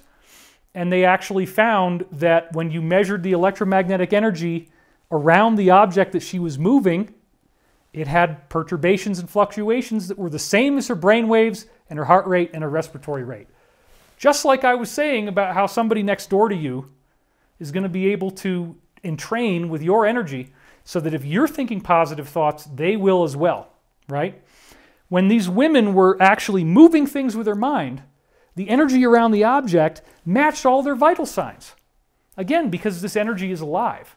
And so they're creating gravitational thrust, they're creating movement with their consciousness. One of the things Pete Peterson was involved in was dealing with what they called warm formers. And warm formers were people who they would find, you know, various defense contractors would find people, they would do these spoon bending parties, and they'd get people to hold the spoon. And, you know, it's kind of silly, but he'd say you have to make love to the spoon with your mind. You want to feel a lust for that metal bending. And you just say, bend, bend, bend, bend. And you just, but it's more of this like, you have to use the orgasmic energy, apparently. There's something about the orgasmic energy. And people would see the spoon, the bowl just goes, ooh, and just falls down. Nobody's touching it. Tines of a fork that just go down one by one like this, like they're melting. So they would find people that could do this, and they'd bring them in, and then they'd have them do bars, and the bars would get thicker, up to like, you know, an inch thick of steel, and people would bend the bars, And then they get you into this thing where they'd have several of the warm formers, and they'd all put their hands on like a piece of titanium, which is very notoriously difficult to mold things out of. Although we've solved that now with titanium diboride, which is a sprayable titanium foam that we're going to be using to make your hover car. But that's another story, okay? But anyway, back then they didn't have titanium diboride, they didn't have the foam. So what they would do is they would have everybody meditate on this thing and use their telekinesis. And then all of a sudden, when you're least expecting it, boom! This thing comes down, it's a die, and it pops this piece out that would be very, very difficult to make through normal milling and normal technology. And everybody gets scared when it happens and they take their hands off, but now they've got this piece, and it's much, much cheaper to have people warm form the titanium and have it form that way as opposed to trying to mill it and trying to grind it down. It's very, very difficult, much more expensive. So the warm formers were cheaper. This is the kind of stuff that you get when you hang out with me, okay? It gets really weird really fast. But again, if you can make charge clusters in your mind, if your pineal gland is actually also going to generate charge clusters, which I believe it does. Remember I said it fires up, right? There's this energy it gets all going really fast, and you can actually feel it when you're meditating. At that point, you might be able to start generating a small amount of usually invisible charge clusters that will come out of your hands, and you can move things with your mind. The best way to do this is you take a wine cork from a wine bottle, you stick a needle in it, and then you fold a square piece of paper about this big into a pyramid. So it's like a nice little pyramid, and you leave it on top of the needle, and you don't want to breathe on it, of course, you don't want to cheat, but you hold your hands out like this, and then you again, in your mind, you make love to the paper. It's that erotic energy that's very important to do this. It's the energy of life, it's the energy of vitality. And if you try this, you might actually be able to get the paper to move. It's cheap, and I did it back in the day, and I had some very stunning things happen. And then I got cocky, and I put it under a glass, took a mayonnaise jar that was empty, and I stuck it over the thing, and I was still able to get it to work sometimes. One time I remember I was doing it, I meditated for a really long time, and all of a sudden the paper went boop, and it just did like a 9-degree turn very suddenly, and then it immediately stopped. Now here's the funny thing too, if you're doing the paper pyramid experiments, okay, and you know, a certain percentage of you will be able to do this easily because 1 out of 1,000 people is a telekinetic by nature, and if you try, it's not going to be that difficult. So there's probably more than 1,000 people watching, so some of you will be able to do this right away if you just try. The paper makes it very easy. There's other ways to do it too, like you can take a little piece of foil and put it on the surface of water, like a little foil thing like this. You can make that move. Another one I've heard about is a piece of silk that hangs down vertically in a square, and you hold your hand out like this and you try to get the silk to make a bump so that it pushes out to the side when normally it wouldn't be able to. And you can hold that and get that to stay that way. Because of the energies that we're going through, I've talked a lot about this, more and more of us will be able to do these cool things. And I can honestly say that once you get that little paper pyramid to move, now you're in a different realm, because what will happen is you go, oh my God, it's moving, I'm so excited, and then it stops. You have to get to a point that you don't really care. You have to get to a point where it's not a big deal that this thing is moving. And you just kind of let it happen, let it move. And you'll eventually be able to train yourself so that you can keep it moving, you know, and you're not going to get your ego in the way. So anyway, now we don't need to do that because of titanium diboride, which is a sprayable foam that's very lightweight. It has the hardness of titanium. And there's also a lot of cool 3D printing technology. There's a basalt composite that we're going to be using where it's extremely strong and it's just made out of stone. And it's also very, very, very lightweight. So there's lots of cool technology that's coming our way. So let's go back to the slides now. Oops, now that's not what I wanted to do. Okay, so yeah, the benevolent ETs live outside of time. We were talking about that. And they've also generated ancient monuments and these ancient prophecies about the so-called ascension, which is one of my favorite topics of all. And we're not going to do all that again because then somebody's going to be cranky pants and say, oh my God, David, you repeated some information. Sorry. Anyway, that's not really anything strange anymore. The Ancient Aliens show has now gone fully mainstream. It turns out that it's the most popular show on television in India and many of the countries in South America. And again, this is their metrics. It's not my information. That's just what we know. But as a result, people now realize, getting back to the slide once again, megalithic monuments cannot be duplicated. You can't make this out of conventional technology. The people in Japan tried to build the Great Pyramid at 1/5 of its size, using the best cranes, the best laser-controlled telemetry. It didn't work. It didn't work. The pyramid fell apart. Nothing that they could do could even begin to duplicate that thing. And maybe some point I'll whip out the pyramid data in a later video, because that stuff is really, really amazing too. Getting back to the slides again, another big part of all this is that millions of people have had abduction-type experiences. I talk about that greatly in my new book. There's a lot of new mysteries. Maybe I'll discuss those later on. I'm not going to do that right now. But I also, as I was turning around looking at my stuff, I noticed, once again, when I was a kid, if you've never seen me describe this before, I had a strange dream where I was taken to this place that I called Planet Z. And I described that once I got there that I met with this intelligent being. A lot of times, apparently, abductions are, screen memories look like dreams, but it actually was some kind of contact. And under hypnosis, you get more information. Well, notice that this has a curiously shaped head. This was before I'd ever seen a picture of a gray or had any idea what they would look like. I was very young when I did this. And notice also that he has these interesting vertical slit pupils. So, and then the part that you don't see is that I drew this mouth in the middle of his chest just because I kind of felt this being was terrifying and horrifying. So I drew this big mouth in the middle of his chest, like in the movie The Thing, when the guy's getting his heart jumped and all of a sudden his whole chest opens up and bites the guy's arms off. I had seen that as a kid. It traumatized me greatly. And so maybe for some reason that's why my intelligent being seems to have one finger in particular that he has raised in my illustration. I don't know if I consciously thought about that or not, but our little friend, Mr. Turtle here, he's kind of got the same idea. This is probably how a lot of nature is feeling about human beings on Earth right now. I had to throw that in there just to have some fun. But again, getting to the point of what we were talking about, the mainstream media is now fully acknowledging that UFOs exist. This is the New York Intelligencer, and you can see the date there is July 24th, 2020. So it's very recent, and it says, the headline is, the Pentagon has reportedly found off-world vehicles not made on this Earth.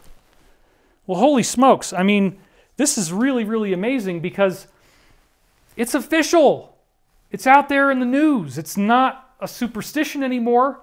It's not up to debate. They have said this, and they've said that they have multiple crashes that they retrieved. So when are you guys going to tell us about the Orion Cube? When are you guys going to tell us about the fact that both the good guys and the bad guys in our planetary secret game have been able to see the future, and so it's this constant game of cat and mouse of who gets to win the temporal war. Who can outthink the other one in the 3D chess game of time? Because each side can see what the other one is going to do. So that's part of what has made this whole thing that the Alliance is doing, that I've talked about in so many other videos, very difficult. This is not...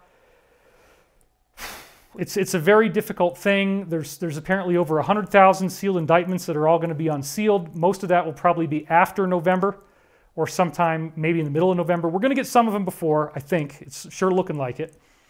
And that's exciting too. But anyway, the Pentagon has officially said, yep, we found off-world vehicles not of this Earth, and we held on to them, and we got them. Whoa. Okay, so what now, you guys? Are you just going to expect us to be happy with that for a month and a half, 2 months, 3 months? When are you going to say anything else?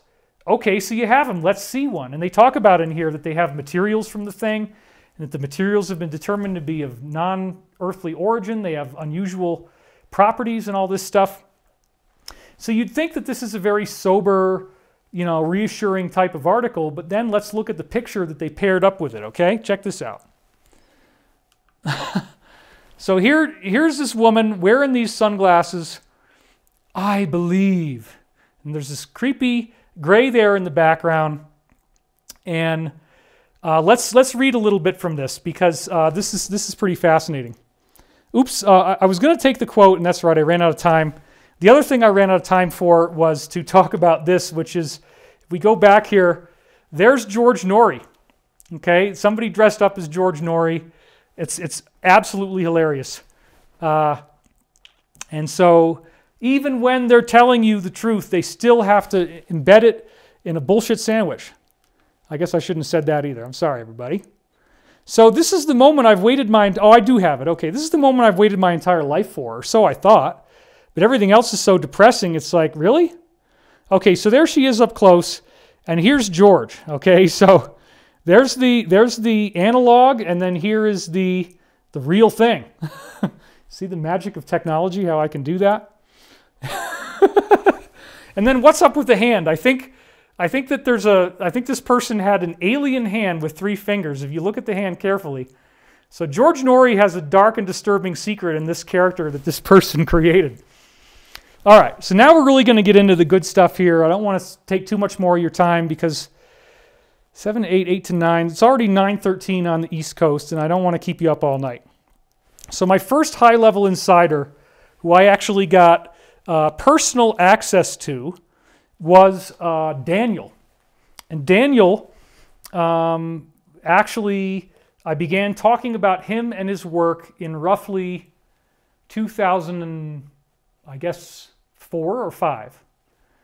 But there's a lot of things that you don't know. And so I'm going to kind of unveil some of this for you, because very tragically and unfortunately, Daniel died this year. And he died around, I guess it was February 4th or somewhere right around that time, early February. I did get a chance to interview him here in this room, but it was by telephone. I had to hold up my cell phone to the microphone. I was looking at the levels to make sure that they were good. And he basically spilled the whole story, and he was amazingly verbally articulate. He was on a lot of medication because he was dying from cancer, so his voice slurs a little. But even so, he's amazingly articulate, spoke very, very quickly. Now, I'm going to tell you more about him, because as it turns out, this is who he really is, okay? Oops. That's me. I'm not Daniel, okay? How do I do this? Okay, let's see. Yep, I got to hit that button. His real name is Dr. Bruce Perrett. And here he is later in his life when he was working as a security guard. Now, he never, ever allowed me to take a picture of him. And so I don't have any pictures of him. And in all of the internet, there's only 2 other pictures of him in existence, and they're both really bad if you want to see his eyes, okay? But it's all we got. So this is the first picture of Bruce, and this comes off of a particular website dedicated to something, this physics he was working on, called the reciprocal system. And here's another picture of Bruce where you can kind of see him smiling more. So this insider claimed that he was working on the Phoenix 3 project from 1981 to 1983. Now, what is that? The Phoenix 3 project is what most people call Montauk. So Montauk is allegedly a program in which a seat out of a UFO from one of these crash retrievals that, by the way, now they've officially acknowledged they have them, folks, okay? So this stuff is starting to sound less crazy, because they've already told you that there's a UFO that they got. There's multiple UFOs they got, probably different makes and models from different people, different places, right? Different technology. Wouldn't you expect that if it has anti-gravity, that there's all kinds of cool technology in there that we don't know about right now? And if it is true that by shielding gravity that you shield time and you have a time machine, by definition, an anti-gravity machine is a time machine. Apparently, when you shield off your gravity, this is the big, big secret that everybody knows in the inside world. When you shield off your gravity, you also shield off the flow of time. And now, time doesn't move for you in that local area. Now, Einstein would have disagreed with that. Einstein would say that time is locally invariant. That's the technical physics term for it. But local invariance is wrong. Now, Einstein also kind of got around it by invoking something called frame dragging, where like the space-time fabric, as he calls it, is traveling along with you as you move through space. And so as you move through space, you're also moving through time. This is why Einstein would say that as you go towards light speed, that you're also slowing down time, so that if you went back to where you came from after taking a light speed journey, it's the future, like way in the future, and everybody you knew and loved is gone. So there was a whole, there's been a whole dialogue about that, but it's as if you could only go forward in time. That's not really actually true. If you shield gravity, you can either go forward or backward in time just by traveling in a direction.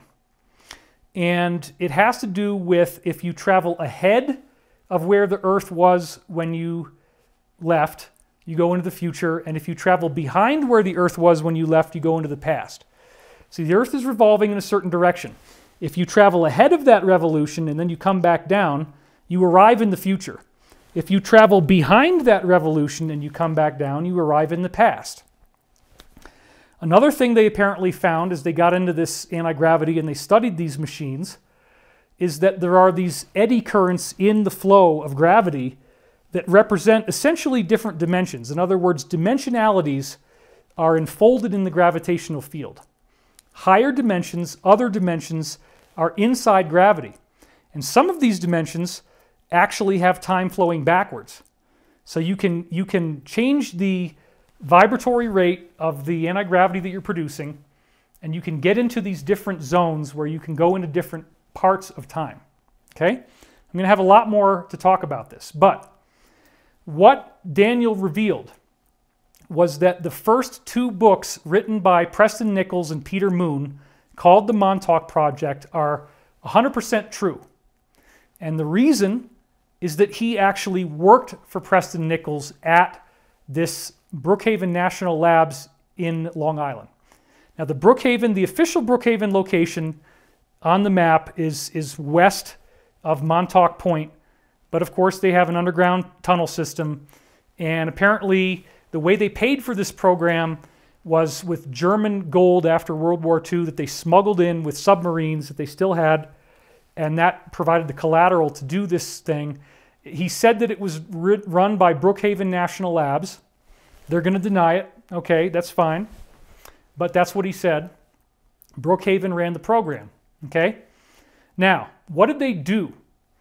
They got a hold of a seat from one of these crash retrievals, which the Pentagon and the New York Intelligencer and Luis Elizondo and all the partial disclosure folks are now saying, yep, we got crash disks. It's true. It's real. Okay.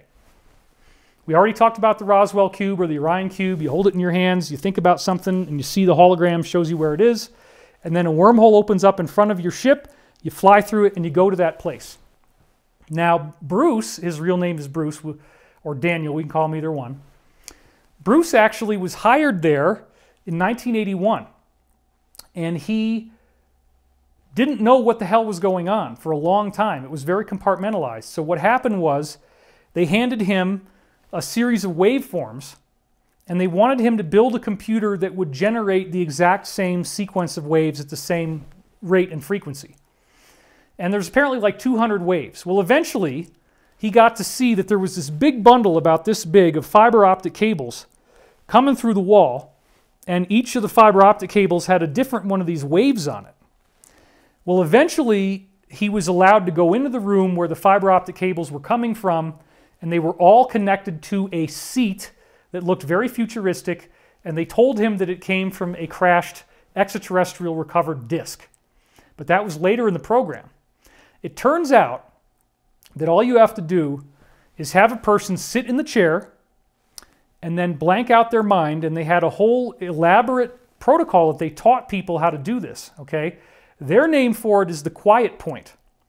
You find the quiet point within yourself. You blank out your mind, you find the quiet point, and then they have these 22 different, 21 or 20, I think it's 22 different main baseline frequencies the chair is giving off through these fiber optic cables, and they have this series of oscilloscopes, something like an oscilloscope where you see the wave that the person's mind is generating. Once they get really internally quiet, the waves stop moving. The best guy was Duncan Cameron, and they almost always had to use Duncan. Nobody else was good enough to do it the way he did. And of course, Bruce interacted with Duncan at great length, as he did with Al Bielek, who he said told a lot of lies and false things, which is very sad. Preston Nichols was there. Anyway, you would, once the person's mind hit quiet point, you'd have these 22 sine waves, and you'd turn these dials and you'd zero out the chair. All the sine waves now have to be flat, okay? At that point, this is where the magic happens. Once you calibrate the chair for the operator, if they think about a particular place, a portal opens up that will take you to that place. And if they think about a particular place and time, the portal will take you to that place and time, which is exactly the same function that the chair would have when it was in the UFO. It was a time machine. All UFOs are time machines by definition. If you shield gravity, you have a time machine, period. So there's some really, really cool stuff to talk about with all that. The original German secret space program was codenamed Kronos because the Die Glocke, or the bell, the little crafts they were making, they realized that when they used them that they were traveling through time. It becomes very obvious very quickly that you get a time slip by shielding off your gravity. So again, this sounds like it's very difficult to understand, but you know, the physics of time travel nonetheless are true and real, and the technology works, and they've been using it for a really long time. So the plan, we're jumping way ahead now, but the plan, if you know the code name or the pro word, the plan, if you've heard me talk about that, that's the idea from the 1950s of how the mass arrests will happen and how we get our planet back.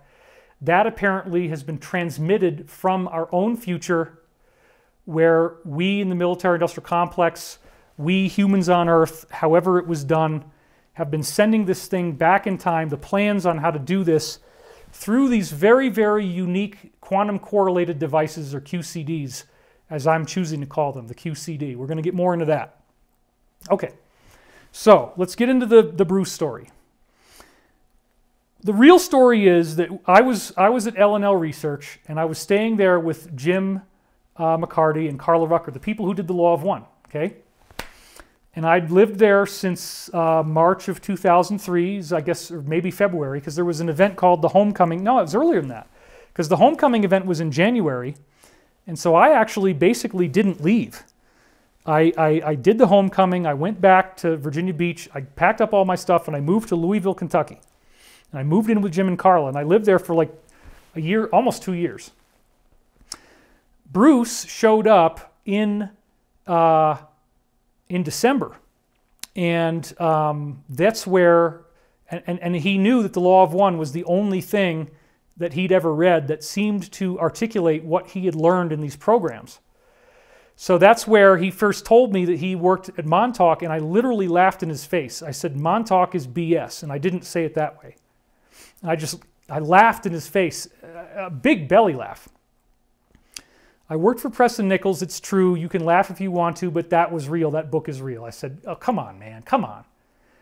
But it was only because he spent so much time talking to me about it that within about an hour of our first conversation, I'm like, wait a minute, this is way too weird, it's way too specific, he's got way too many details, and again, he's never sought publicity, he never said his real name, he never said that he was the same guy as Montauk Daniel. I mean, I guess if you really, really dug around for it, a couple people online apparently found it, his identity, but it was not anything he wanted me to talk about. He wouldn't let me photograph him. He wouldn't let me film him. And even before he died, I wanted to go out there and film him, and I was only able to get a telephone interview before he passed from cancer.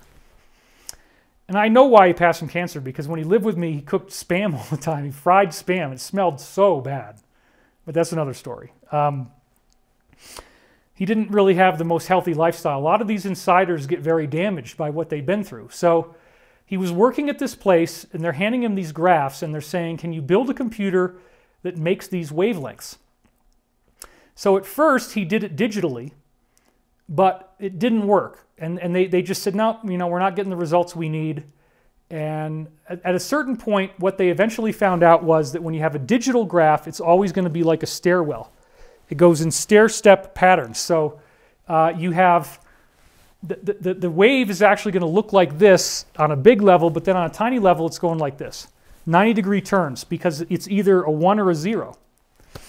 So they brought him in and they started to tell him some things after he'd already been figuring out what was going on, because even before that, he was in the cafeteria and you would literally see this kind of shimmery thing. It looks like the mirage coming off of a road, and the shimmery thing is a portal, and there will be a totally different place on the other side. So one of the problems they had in the beginning with the chair is that they couldn't stabilize where the portal would appear.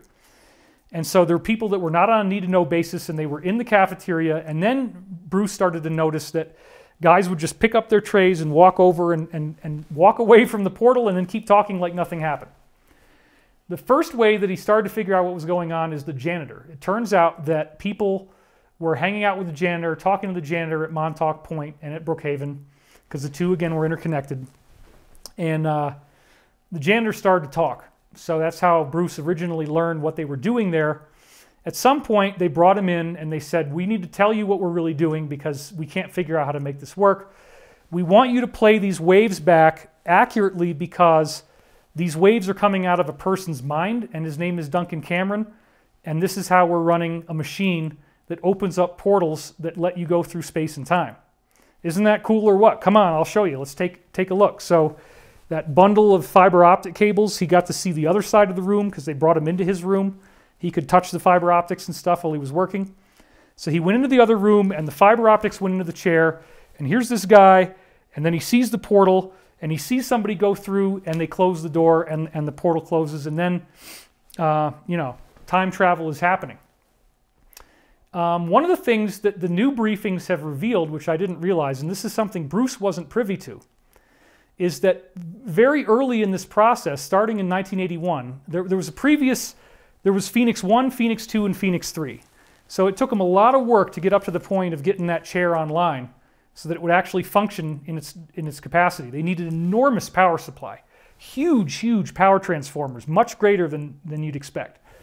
Once they gave it the right power at the right frequency, which is in the Montauk books, the first two, you would have this person zero out in the chair, think about a place, and the portal opens up, and it would take you there if you send somebody through it. They were apparently rounding up people who were homeless and sending them through the portals and just see what happens, see if they come back. And most of them didn't come back. So they eventually figured out we got to build something to track them. And what they built, as the new briefings have revealed, is these spheres that were about 14 inches wide, and they're chrome and metallic. And inside the sphere are these porcelain balls that spin around, and they create anti-gravity, which again, they've had all this time with these crash retrievals to figure out how that works. The balls are surveillance devices, and they're quantum correlated surveillance devices, so you can send them into the past, and they will actually send video and audio to the present. So you can send that, you can create one of these portals with the Montauk chair, send the sphere in, and have it look around, and then send somebody there when you decide that this is a good place to go. And the spheres, of course, are also invisible, and they're a little bit out of phase with matter, so you can't really touch them, okay?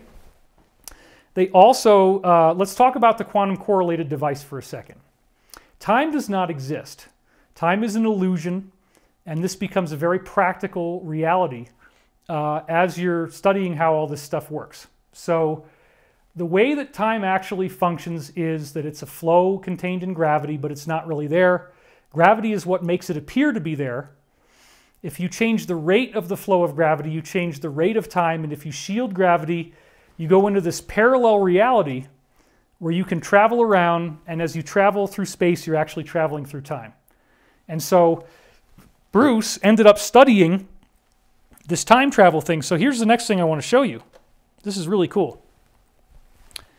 Bruce was so amazed by the stuff that he learned when he was in this program that he ended up dedicating his entire life to studying the physics of time travel. Now right now I'm still at only 2 hours, so we're not going to do 5, folks, but we're definitely going to, it'll probably end up being 3, so just hang in there. But you know, on the East Coast, you're going to be all right. You're going to be all right. It's very fascinating. So he was so amazed by this that he actually dedicated his life to studying the physics of time travel, And the best physics that he found was from a guy named Dr. Dewey Larson, and it was called reciprocal system, where he says that there is a reciprocal relationship between space and time. Now, I will be the first to admit, and I do this proudly, okay, that Bruce's understanding of physics was vastly beyond anything that I could wrap my head around. And he would say, it's a speed, it's a speed. And then he was always talking about ratios, and it's space over time, and time over space. And so basically, I mean, I don't want to try to go down the Dewey Larson rabbit hole. When I wrote Source Field Investigations or Hidden Science of Ancient Civilizations, whichever country you're in, I went into a lot of detail, and there's a lot of science, and maybe in the future I'll start unpacking that into more videos because I've never really covered it before. But what we're dealing with is that time and space are essentially two different versions of the same stuff. And the stuff, you know, in Larson's science, it's only called time. Now, the law of one says, the law of one endorsed Larson's physics because Dr. Don Elkins, who was the guy asking the questions in these sessions with an alleged extraterrestrial intelligence, that's allegedly what was talking through Carla Ruckert, he would ask these questions about Larsonian physics. So the whole book, too, is very difficult to read because it's all this physics stuff that's extremely difficult to understand. So I finally did the due diligence on that in my first book that was published and talked about the physics of time and space and how they intersect. But in the simplest possible terms, the basic idea is, how in the world could Einstein say that time is one-dimensional? There is no one-dimension anything. You're in a three-dimensional reference frame. You can't make anything one-dimensional. Anytime you're moving your finger through space, you're moving through a three-dimensional space, length, width, and height. Your planet is revolving, it's rotating on its axis, it's revolving around the sun is revolving around the center of the galaxy, right? You're always in motion. All of that motion is what creates your perception of the flow of time. If you shield that gravity, that motion no longer gives you a time reference point, and now you slip into another time frame, okay? So that's how apparently it works. In the simplest possible terms, gravity is what keeps you stuck in 3 dimensions of space with time apparently moving in only one direction. When you turn the gravity off, now you're in 3-dimensional time where you can move around and you have all these degrees of freedom. So Einstein really actually misled us by saying time is the 4th dimension. Larson said time is 3-dimensional. He has amazing physics to prove it. And as I said in my first book, he proved a whole heck of a bunch of stuff that, you know, the fine structure constant, which is how an atom jiggles when it has an electron enter or leave. He solved all kinds of astrophysics problems. He solved all kinds of quantum problems, logarithmic this and that. I mean, just it's crazy. It gets so complicated. And I'm not going to drag you through it because I don't fully understand it. I haven't actually taken the time to really dig into it. But I dug into it enough to show, yeah, this definitely looks plausible and it definitely looks true. So he studied the Larsonian physics because that was the only physics that could actually explain this weird stuff that he saw in these programs. So that's why he dedicated himself to the science of physics. So anyway, as I said, Bruce came to L&L Research in December 2003. We started to talk, and I pretty quickly realized he was telling the truth, and this was the first time that I got incredibly excited as I learned all these things I'm telling you about right now. And he insisted on an elaborate cover story. He did not want me to tell the truth about the fact that he had been there at L&L with us. He wanted me to hide that, and I'm like, okay, that's fine. You know, so we made up this story, and I do apologize, but this is how I protect confidentiality. I made up the story that you've probably heard if you watched my old videos, that I met him at a Denny's, and we actually had to target when I had physically gone to Albany, New York, and landed, so that I would have had to go to a Denny's because I did land late, and so I could prove with flight records that I went to Albany. The only thing that didn't happen is that he wasn't there, okay? But I did end up getting hungry. I did have to go to Denny's, so we had to work it out that way, and that was from his intelligence training. Now, that's not very common. I will say this, if somebody forces me to do that, to give me information, I will do it, but I always want to tell the truth, if at all possible. So typically, I don't make up a cover story. That was once kind of a one-off. Normally, what I'll just do is omit the things that people don't want you to know. But that way, we protected him, and we threw off whatever dark forces might come after him, which is very, very threatening, very real problem.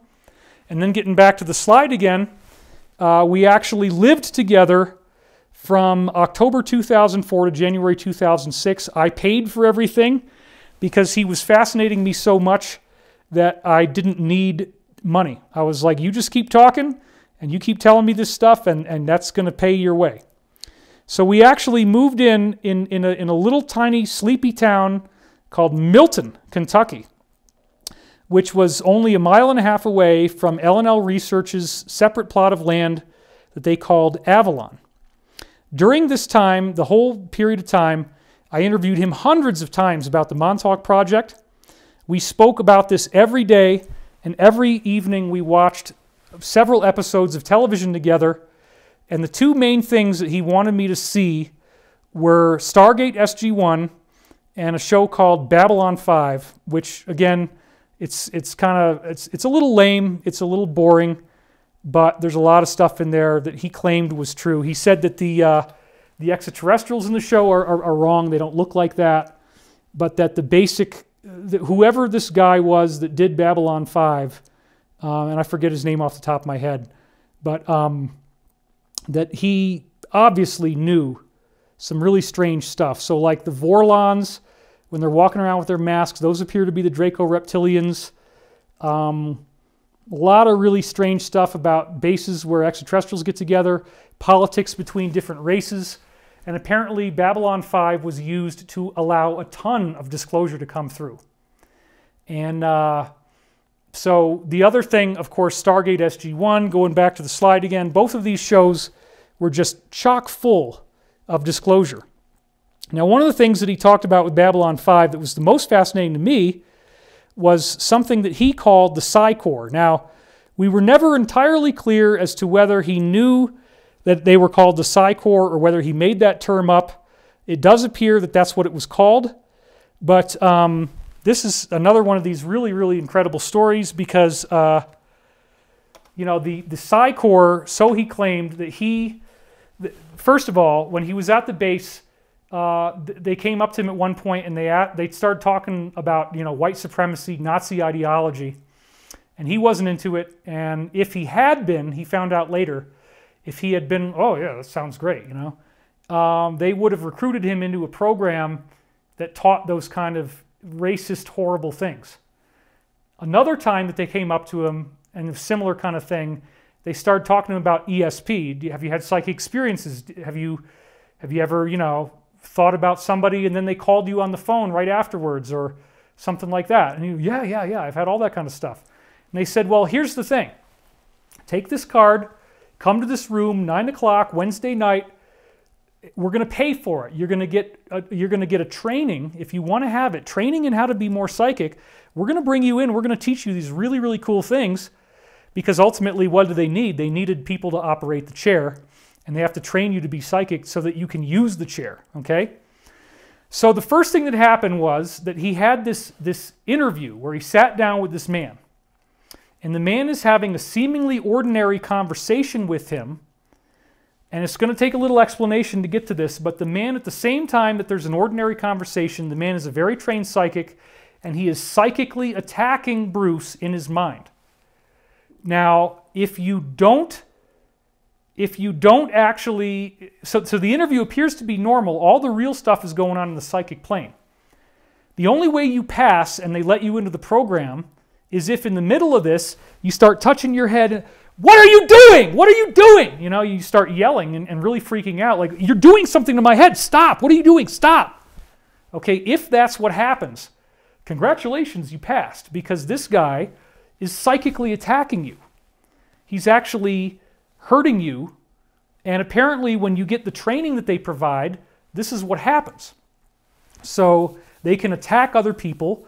And he said that depending upon what your specialty is, whether you're a telepath or a telekinetic, and again, only 1 out of 1,000 people they discovered were telekinetics, okay? But if you're a telekinetic, then they really like you because now you can pinch the carotid artery in somebody's neck, restrict blood flow, and cause them to stroke out and die. So these are psychic assassins.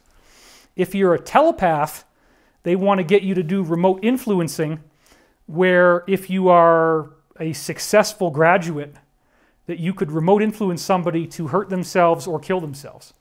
It's very sad, and I'm sorry to even have to tell you this stuff, but this is what he told me, okay? I'm giving you the disclosure.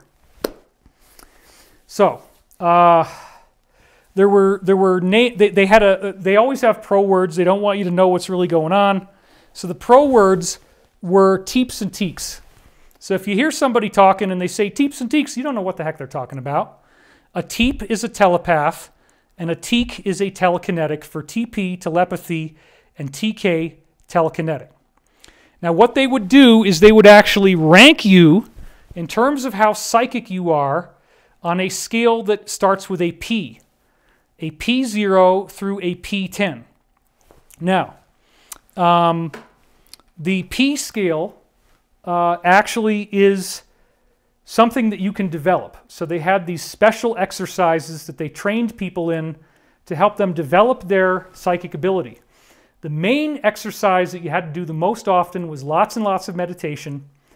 And they also had a practice that you were supposed to do in meditation called clustering. Now think about the fact that people started to be able to move books and slam them against the wall with their minds when they learned this, if they were one of those 1 in 1,000 teeks, the telekinetic type.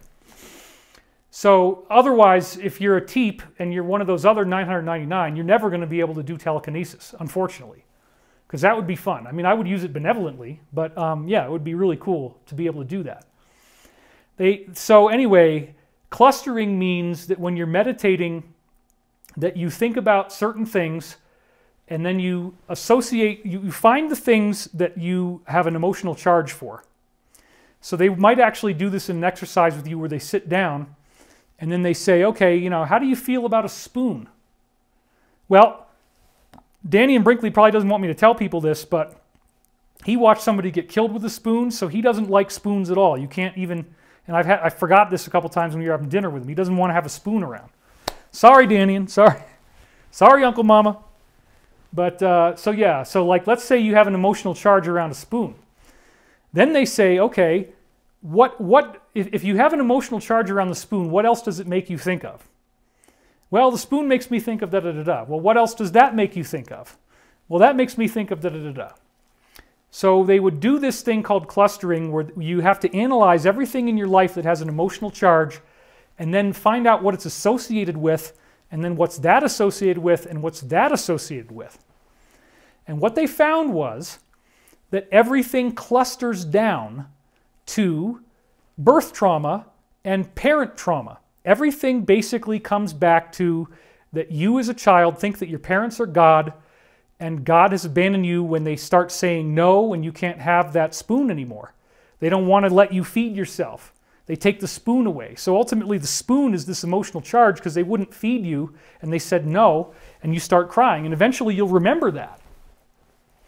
The other thing he said was that the dark night of the soul is incredibly important for the psychic training program. And that's what we're going through now as a collective. We're all going through it individually because of the economy and the violence and all this scary stuff. We're also going through it collectively. The whole planet is going through a weird dark night of the soul. Now this is what he said. It was very interesting and very strange. I talked about the reciprocity between space and time. Let me go wide again. Talked about the reciprocity between space and time. So when you are having a dark night of the soul, they said that it is an implosion of your external reality. In other words, the normal stuff that you take for granted in your external reality is imploding. It's coming in on you. You feel compressed. You start to crouch. You start to feel bad inside. Okay? But then, as there is an implosion of your external reality, there is an explosion of your internal reality. Just like the physics is called reciprocal system, it's the reciprocal between space and time. There's a reciprocal between your outer world, your ego, your personality self, what you project to others, and then your inner world, who you really are, your spirit, your soul, your dreams, and that's where all this power comes from. So if you implode your external reality, you explode your internal reality. And this is where it gets really, really strange, because as your internal reality explodes, the actual size of your dream landscape gets bigger. This is a whole other amazing topic I've talked about before, so I won't repeat too much on this, but one of the other exercises that made people be able to do these amazing feats of consciousness is they would have you remember your dreams and then draw the landscape of what was in the dream. So you have to draw the layout of what you saw and where the objects are. And then what they teach you is that these objects represent parts of yourself. Everything in the dream is yourself. Every character is yourself. Every object is yourself. The landscape is you. And it's all symbolic. So when you meet this character, that symbolizes some part of yourself. If that character is somebody you knew when you were a kid, then it means that that's from that part of your life. So I used to have all these horrible nightmares where I had to go back to high school, which was hell for me, because I was very heavily bullied, as you can probably imagine. You know, having a 180 IQ and getting A's on everything as a kid, you know, people hated me. And then because I was overweight for several years, they really used that as their weapon. By the way, I've been jogging and I continue to lose weight. I'm doing great. So you can actually probably see it with my jaw, right? I'm getting better. So that's because I'm not sitting around doing this research all day. I'm actually starting to live my life for the first time, which is part of why I haven't been doing as much stuff. But I'm going to be back a lot more often now, as long as I don't lose my channel. I want to do more of these, and I don't want to go months at a time, or even, hopefully I won't go more than a few weeks at a time before I do something else. So anyway, but I wanted to come back with a bang. I mean, are you guys loving this or what? This is like some really great stuff, and I'm very happy to be doing this for you. Trying to keep it within a reasonable time limit, and we're doing okay. So what they teach you is that the dream landscape is a representational landscape of the psyche. It represents your psyche. Everything in there has meaning for you. I talk about this extensively in the new book, Awakening the Dream, how all this works. I didn't really get into the Bruce stuff very much. I don't know if I covered it at all, actually, but I've done it in many other lectures. So anyway, another really weird thing that they talk about is some esoteric principle that they apparently had in secret mystery school teachings that they kept secret. And it's the arrow of time points in the direction you're facing. And this is also the secret of time travel. Time appears to be moving forward based on the direction that you are moving in.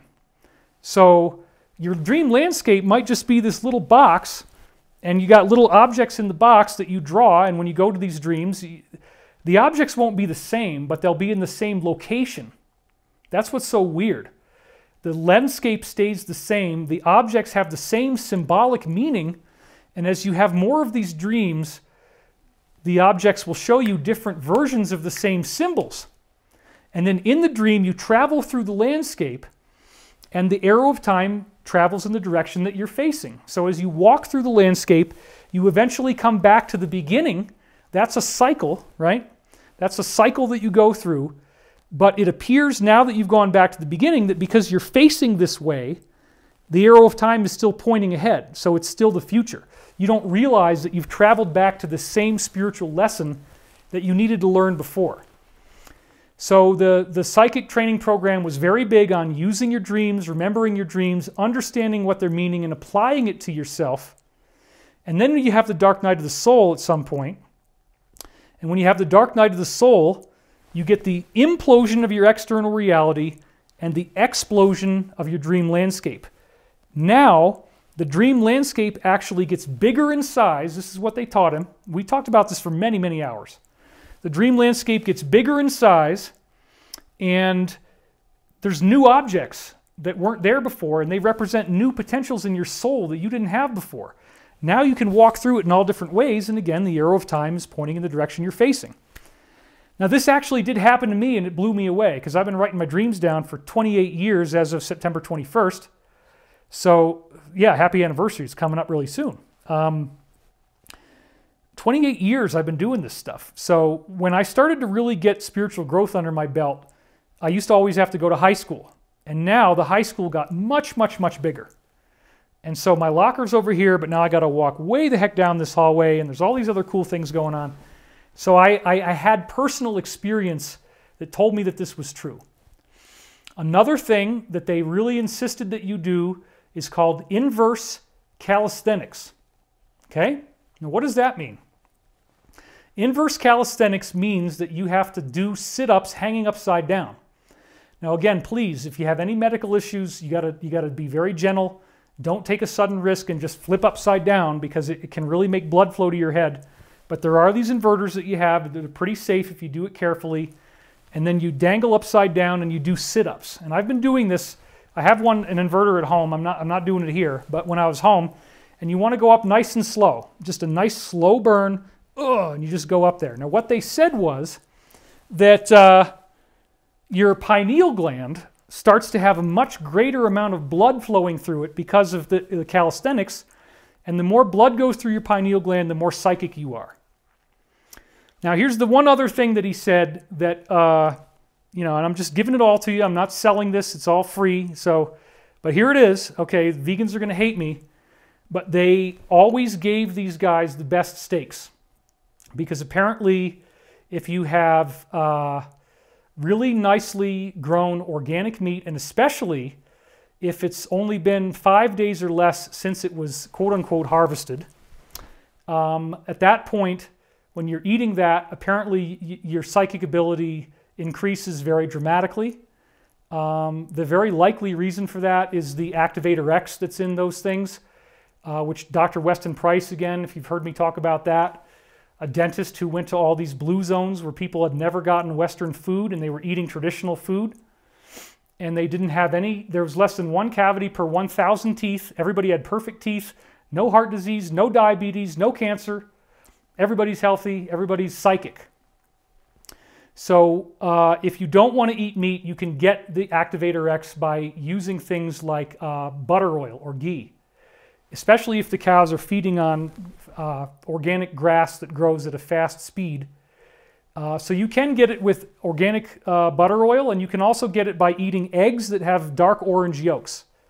So in Los Angeles, there's this Happy Egg company, and that's one of the brands that you can get, and they have this blue egg carton. It's the only blue one there is, and it says rich dark orange yolks. And sure enough, you crack them open and they're really dark orange. Well, you should probably be eating 2 of those every day for breakfast. That's what I do. I eat 2 eggs a day. I don't always eat the yolk. Sometimes I only eat 1 yolk to cut down on fat, but if I'm really doing a lot of thinking, I'll eat 2 egg yolks in the day, because it really, really helps. So again, if you're a vegetarian, no problem. It's just that the steaks are one of several ways to get that. The best steak, in my view, the only steak I eat at all, is bison, because the buffalo there's no hormones, there's no antibiotics, and they have to raise them ethically and they have to kill them ethically, which means that they're not aware that it's going to happen and there's no suffering, it's instantaneous. And 1 bison actually can feed many, many, many, many hundreds of people. So you're part of something that's giving back. And actually, another thing that I've said, I'll just throw it out there, this also is going to get my channel taken down. The vegans are going to hate me. I used to be vegan for 7 years. I got very anemic. It didn't work for my body type. That's the only reason why I do this at all. I would prefer to be vegan if I could. My body can't handle it. I get very sick. I get very dark circles under my eyes. They're already dark enough. They get a lot worse. My skin gets very pale. I become very anemic. So I didn't really have a choice, and it was actually Bruce that got me off of being vegan because of what he was telling me about this. That's why I started to eat meat in the first place. Believe it or not, it's true. I couldn't talk about this before because he didn't want me to say any of this stuff and link these pieces together. But anyway, enough of that. You can get it with butter oil. You can get it with dark orange yolks, and you can also get it with fish liver oil. And there's different types of fish that works with. But basically, you need to eat organic food, and there has to be at least something animal related, whether it's like butter or eggs. And so I put it to practice, and it really did seem to work. You know, I started to feel better. And he and I actually did a massive basement renovation at L&L where we built like 3 bedrooms down in the basement and laid down floor and vapor barriers and We were doing framing, sheetrock, and all that stuff. Insulation, electrical. We did everything. And we'd worked for months because Carla inherited $85,000 and she wanted to upgrade the house. So I'm down there all day working on this hard labor. And as a vegan, I was like passing out. I was really tired. He said, I really think you need to start eating meat. Bruce, what are you saying, man? I'm never going to eat meat. Are you freaking crazy? Well, in order to do the labor, he said, well, just try it. Just try it. So sure enough, I had a lot more strength, and I figured out, okay, my body does need this, which is kind of a drag, but you know, you do the best that you can. So if you can get by with the butter, oil, and the eggs, great. That's my recommendation. If you can get away with that, it's awesome. So those are all the basic things that he said. Inverse calisthenics, Activator X, the dream landscape, quiet point meditation, and clustering. Okay, that's really all, he said that's all they had to do, and you just had to do these things. But when you have that dark night of the soul, when you have the implosion of your external landscape and the explosion of your internal landscape, your dream landscape gets bigger. This is one of the most fascinating things they taught in the psychic training program. They said that you are now fulfilling what you were here in this life to achieve. Normally, people don't get through their dream landscape in one lifetime. They keep running through the same cycle. The arrow of time goes in the direction they're facing. They don't learn very much. And so when you actually have that dark night of the soul and your internal landscape explodes, you've downloaded new information that sets you off on a whole new trajectory. And now you're in this whole new reality where you're going beyond what your soul might have thought you were capable of doing in one lifetime. When you bring in energy that is beyond what you would have had in one lifetime, you bring in power. Okay, it's about the power. It's about the spiritual power. Unfortunately, the rules apparently work the same whether you use it for good or evil. Evil people can meditate and use black magic and get it to work. It's about the will. It's about the focused direction of the will. I don't recommend doing anything like that, but you can use it positively as well. So getting back to these scores, okay, he said that typical people, this is what the program taught him, typical people on the P scale are like a P0, meaning they don't have any psychic ability at all. As you become more psychic, you go P1, P2, P3, P4. Natural psychics are people who just have it come naturally. They didn't get this training. They didn't do clustering. They didn't necessarily do the inverse calisthenics or any of this other stuff. It came to them on their own. Their research said that nobody that was a natural ever got above a P4. But in the Psy-Corps, if you train in this science, you can get P5, P6, P7, and anything above like a 6, you could be a wet worker, which again, I don't recommend doing this because it's very, very bad karma. But you know, they could pinch the carotid artery in the neck and cause a stroke. And this apparently is used all the time. You will have psychic shielding based on your karma. So these people cannot do this to you unless you're vulnerable. And that also has to do with the rules of engagement on planet Earth and anywhere in the universe. They can't, no negative force can do anything to you unless you authorized it. You have to be the one that says, I accept this karma by basically inviting it through your own actions. It's really sad, therefore, looking at the world right now, that people are not getting the message and they're acting in a very combative way, and there's a lot of anger and there's a lot of hatred and there's a lot of depression, and that's not going to help you. You got to be able to keep your frequencies high, because that's one of the whole tricks to this stuff. So yeah, we go on and on about the psychic training program, but we were talking about the television shows that we watch together. So when you watch Babylon 5, and it was very uncanny, they use the same exact nomenclature on the show, P1 through P10, and they use teeps and teaks as well. And that blew me away.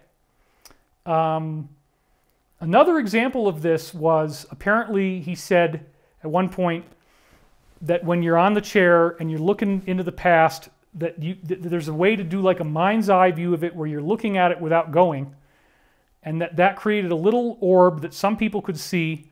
And they had a very exaggerated, funny name for it. It was called an obit, or outer band individuated teletracer. And I said, hey, Bruce, let's just look that up online. And so sure enough, I typed it in, and there's actually an episode of an old black and white television show called The Outer Limits, called Outer Band Individuated Teletracer. That was amazing. There was a show that he said, I guess it was in the 1960s, called The Time Tunnel. And it's total disclosure. So I would also recommend going back and watching that show. There's a tunnel in the show, and it's black and white, spirals going through a tunnel. And he said that was called a TVG. And as soon as he said TVG to me, I said time vector generator. And I was right. And he was amazed when I did that. So the time vector generator is a whole other thing. But you generate, if you want to, what they would try to do is create a future that they want to have, and they use the TVG to send energy to magnetize that timeline. So he said, it sounds crazy, but once we really get into time travel, anything is possible. So to watch Babylon 5 and to hear them saying teeps and teeks, and to hear them, actually some of the beings in the show have a P11 psychic rating, which he said that's impossible. 10 is the highest anybody's ever gotten. But at a P10, if you're a telekinetic, you can move large objects. So it's pretty fascinating stuff. The other show that we watched was Stargate SG-1. And according to Bruce, Stargate SG-1 is true. That they were, it was sort of a combination of stuff that he was doing with the time travel stuff with Montauk, and stuff that they were doing through what they called the Ancient Stargate Network. Now, what is the Ancient Stargate Network? And I'm looking at the clock. It's 8 o'clock, so it's 10 o'clock on the East Coast, so we're still pretty good here. All right, so what is the Ancient Stargate Network? The Ancient Stargate Network, so he claimed, that there's a global grid of energy vortexes on Earth. You've seen me talk about this before. I talked about it in Great Awakening. And in these certain particular areas of the Earth, if you're there at the right time, on the right day, with the right alignments, which has to do with the positions of the planets in the solar system, especially if there's a solar flare happening, and the solar flare is aimed at the Earth while you're in the right alignment. And then there's also these grids that we don't know about that can be tracked, and they move slowly across the surface of the Earth. Everything has to line up. The other big piece is an ancient megalithic stone monument. Because, I remember I was talking about charge clusters before. And I was talking about how you send this electrical current off the tip of a needle, it makes this little ball, and the ball will now repel gravity, and the ball has all this energy in it, and it'll deradiate. Well, it also is a time portal. So these little balls will also travel in time. Like I said, anti-gravity is time travel. So the Earth makes these little balls all the time. And they preferentially come up through these particular areas of the Earth that are called the grid nodes, or the global grid. And maybe if I have time, I'll get into that. I'm probably not going to, based on how this is going. And I don't want it to last 5 hours. And I know it's a lot of information. There is a little thing on the side. If you're watching this after I've done it, you click on that little gear shift on YouTube, and playback speed, you can set it to 0.75 and slow my crazy ass down. And then maybe you'll understand this more because you'll have more time to process. I do get into an advanced accelerated brainwave state when I'm talking like this, so I talk very fast. But I'm trying to get the information out for you, and it'll be there, and you can go back and watch it again. So anyway, the Earth, the core of the Earth is actually plasma. It's not an iron ball. Plasma creates magnetic fields. That's also what Kenneth Shoulders discovered with the charge cluster technology. Magnetism can exist on one of these little electrical balls with nothing else to generate the magnetic field. So there is extra magnetism in these grid nodes on Earth, and another insider, the guy who I call Jacob, told me that the way that they used to find these portals, these natural vortexes, is they'd have a little metallic tuning fork with magnets on it. And the tuning fork is joined at the bottom, so it's like a Y. And the magnets, but it's very sensitive. The metal is very thin. The magnets can either come together or farther apart depending on how much magnetic attraction there is. And so when you go into a vortex, they go like this. They start coming together because there's more magnetic energy.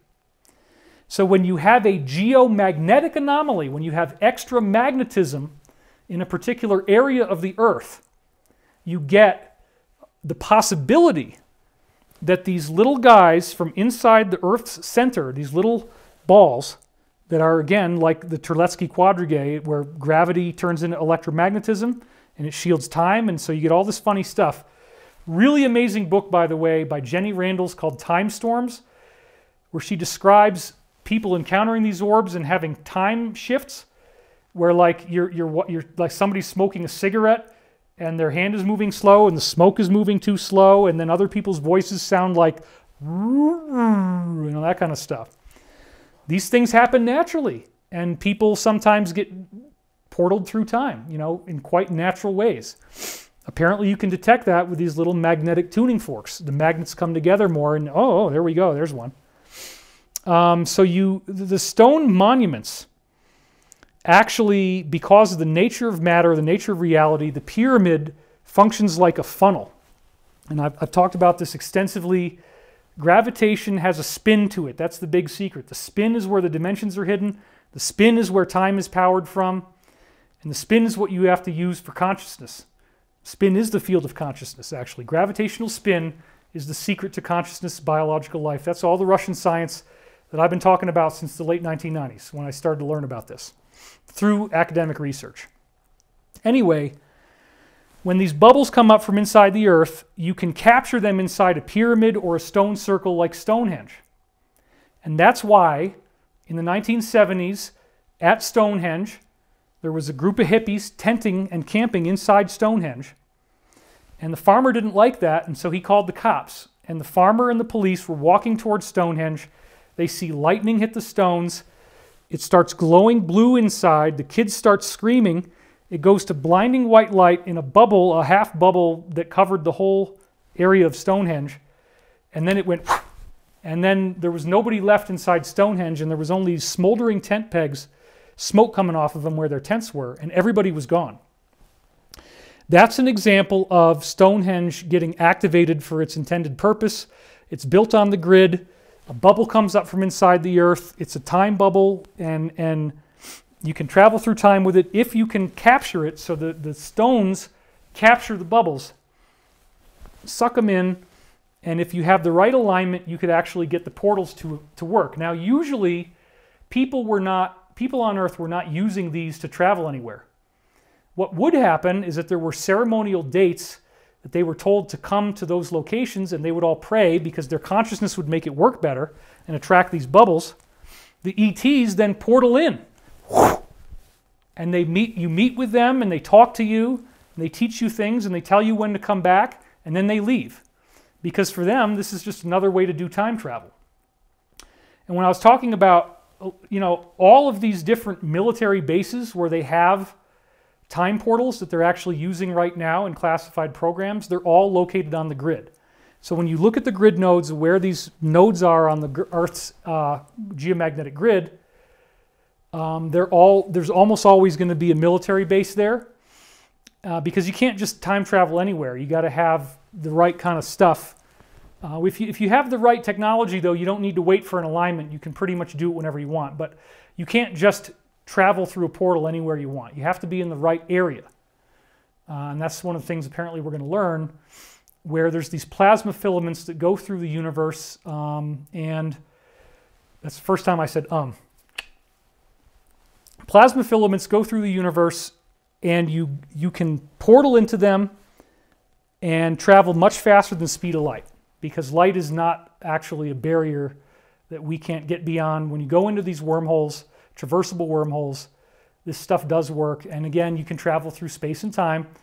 And with the ship, when it has enough of the big power system, you create your own portal anywhere you want, create where you want to go, fly through space and time to get there. Okay. So this is what they called the ancient Stargate network. Again, going back to the slide here. And the ancient Stargate network is something that they discovered. Each planet in our galaxy and beyond has its own native Stargate. And there was a group of beings that they call the Elders. And the Elders would travel through these portals. So the one that we had on Earth was in Antarctica, or no, it started out in Egypt. And I guess they dug it up in, I think it's 1923. But the show, Stargate SG-1, tells you exactly what happened. The movie and then the show. The show is more important than the movie, by the way.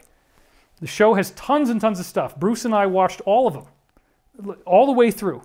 And everything that they're talking about is related to something that's true. So the Goa'uld are the reptilian Dracos. So when you see Stargate SG-1, at the beginning these beings have these masks on where they look like cobra heads. And then the cobra head pops open and there's a human being inside. That's the symbolic thing to say that it's a reptilian being. And then of course they also have these snakes that get into their neck and wrap around the spinal cord. That part's not true, but it again is the reptilian analogy. So all that stuff about the Goa'uld is based on the reptilians. And then they had in the later seasons the replicators, which is an AI, predatory artificial intelligence with nanorobots. That's all true apparently. He was very excited about an episode called The Nox. Said that the Nox represented a certain type of real extraterrestrials. He was also really excited about another, there was one that was Celtic, and it was, now I'm saying because I have to think. I hadn't prepared this stuff. Yeah, there was a group that was the Aesir. That's what he called them, A-E-S-I-R, Aesir. And in the show they're called Asgard. Apparently, those are real beings. See, I'm doing it again. Now I start saying it keeps happening. Apparently those are real beings and they're here in our local realities because I'm getting tired. My legs are very, very sore and tired right now, actually. So anyway, he talked about this ancient Stargate network, and what he said was that it is a very real thing that we have a ring that was dug up in Egypt, that there's a dialing device, just like in the show, and you dial in coordinates of where you want to travel, and it will take you there. But the funny part is, it wouldn't allow you to bring any metallic objects, and nothing inorganic could make it through the portal. When you do this portal ride, it's a very dizzying wormhole ride where you see the wormhole, you're in this tunnel of light, you're screaming and waving your arms, and you're going through, and it's twisting and turning, as depicted in the movie Stargate, as depicted in other movies. And when you get to the other side, you're now on the planet that you dialed in. The code is based on a number system, because numbers are universal. So he actually did tell me what our local Stargate address is, believe it or not. There's another thing I wanted to share with you that's fairly new, unless you've really, really studied my stuff. I held this back for many, many years because I wanted to see if anybody had the real information. This is our Stargate address, and it's been so long, I'm not entirely sure the 84 and the 24 are right, but I'm pretty sure that this is it because it's been so long. But anyway, these represent sectors of space. So 7 is something big in the universe. We're in the 7th piece of something that's got 10 sections. And again, you look at the dodecahedron or the icosahedron, the sacred geometry I talk about, it evenly divides up into 10 sections.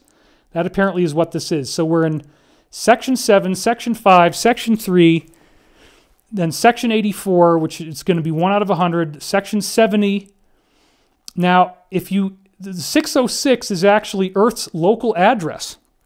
So if you only want to make a short trip, all you have to do is dial in the 3-digit number. Mars is 605, and the Aesir, or what they called Asgard on the show, that is the gate address of number 1. So number 1 is very old because they're around a pulsar, and apparently it makes their planet last a really long time without any changes like we would have with solar flash and that kind of stuff going on. So anyway, he also said that people were channeling the Asgard, and then they got the name wrong and they called it Ashtar because their mind didn't quite hear the word right. And that's where the Ashtar command stuff from the 1950s apparently came from. Some of it. A lot of it was probably fake. Some of it was probably genuine telepathic contact. Yeah, I know, we're going in a lot of different directions, but hang with me. This is really, really important. So the gates are not a universal thing that's just fixed. They are made by these beings that are very ancient, but time travel, so they're basically like always around. and they call these beings the elders. The elders uphold the stargates. Every planet has a native stargate. Ours was in Egypt. That's what the Stargate SG-1 show is disclosing. The truth, according to Bruce, is that they actually buried it in Antarctica because they were worried about something dangerous getting through that could hurt life on Earth, and then they developed their own method. The other problem is, if you travel through an ancient stargate, you're going to get screwed up. In fact, let's go to that slide right now. Most people who traveled through these gates were permanently damaged. It is not, it's such a psychologically overwhelming thing to have this happen to you that people can't handle it, they freak out, and they basically come out schizophrenic and they're babbling and crazy. So it's because we don't have the integration between spirit and body to handle that trip. It snaps the link between the mind and the body. And so that gets into another really, really interesting thing that they discovered in the course of this time research. And that is what they call the ZTR. And again, if you studied my stuff a long time ago, you might have heard this. So don't hate me for repeating anything, but this is very important I include this.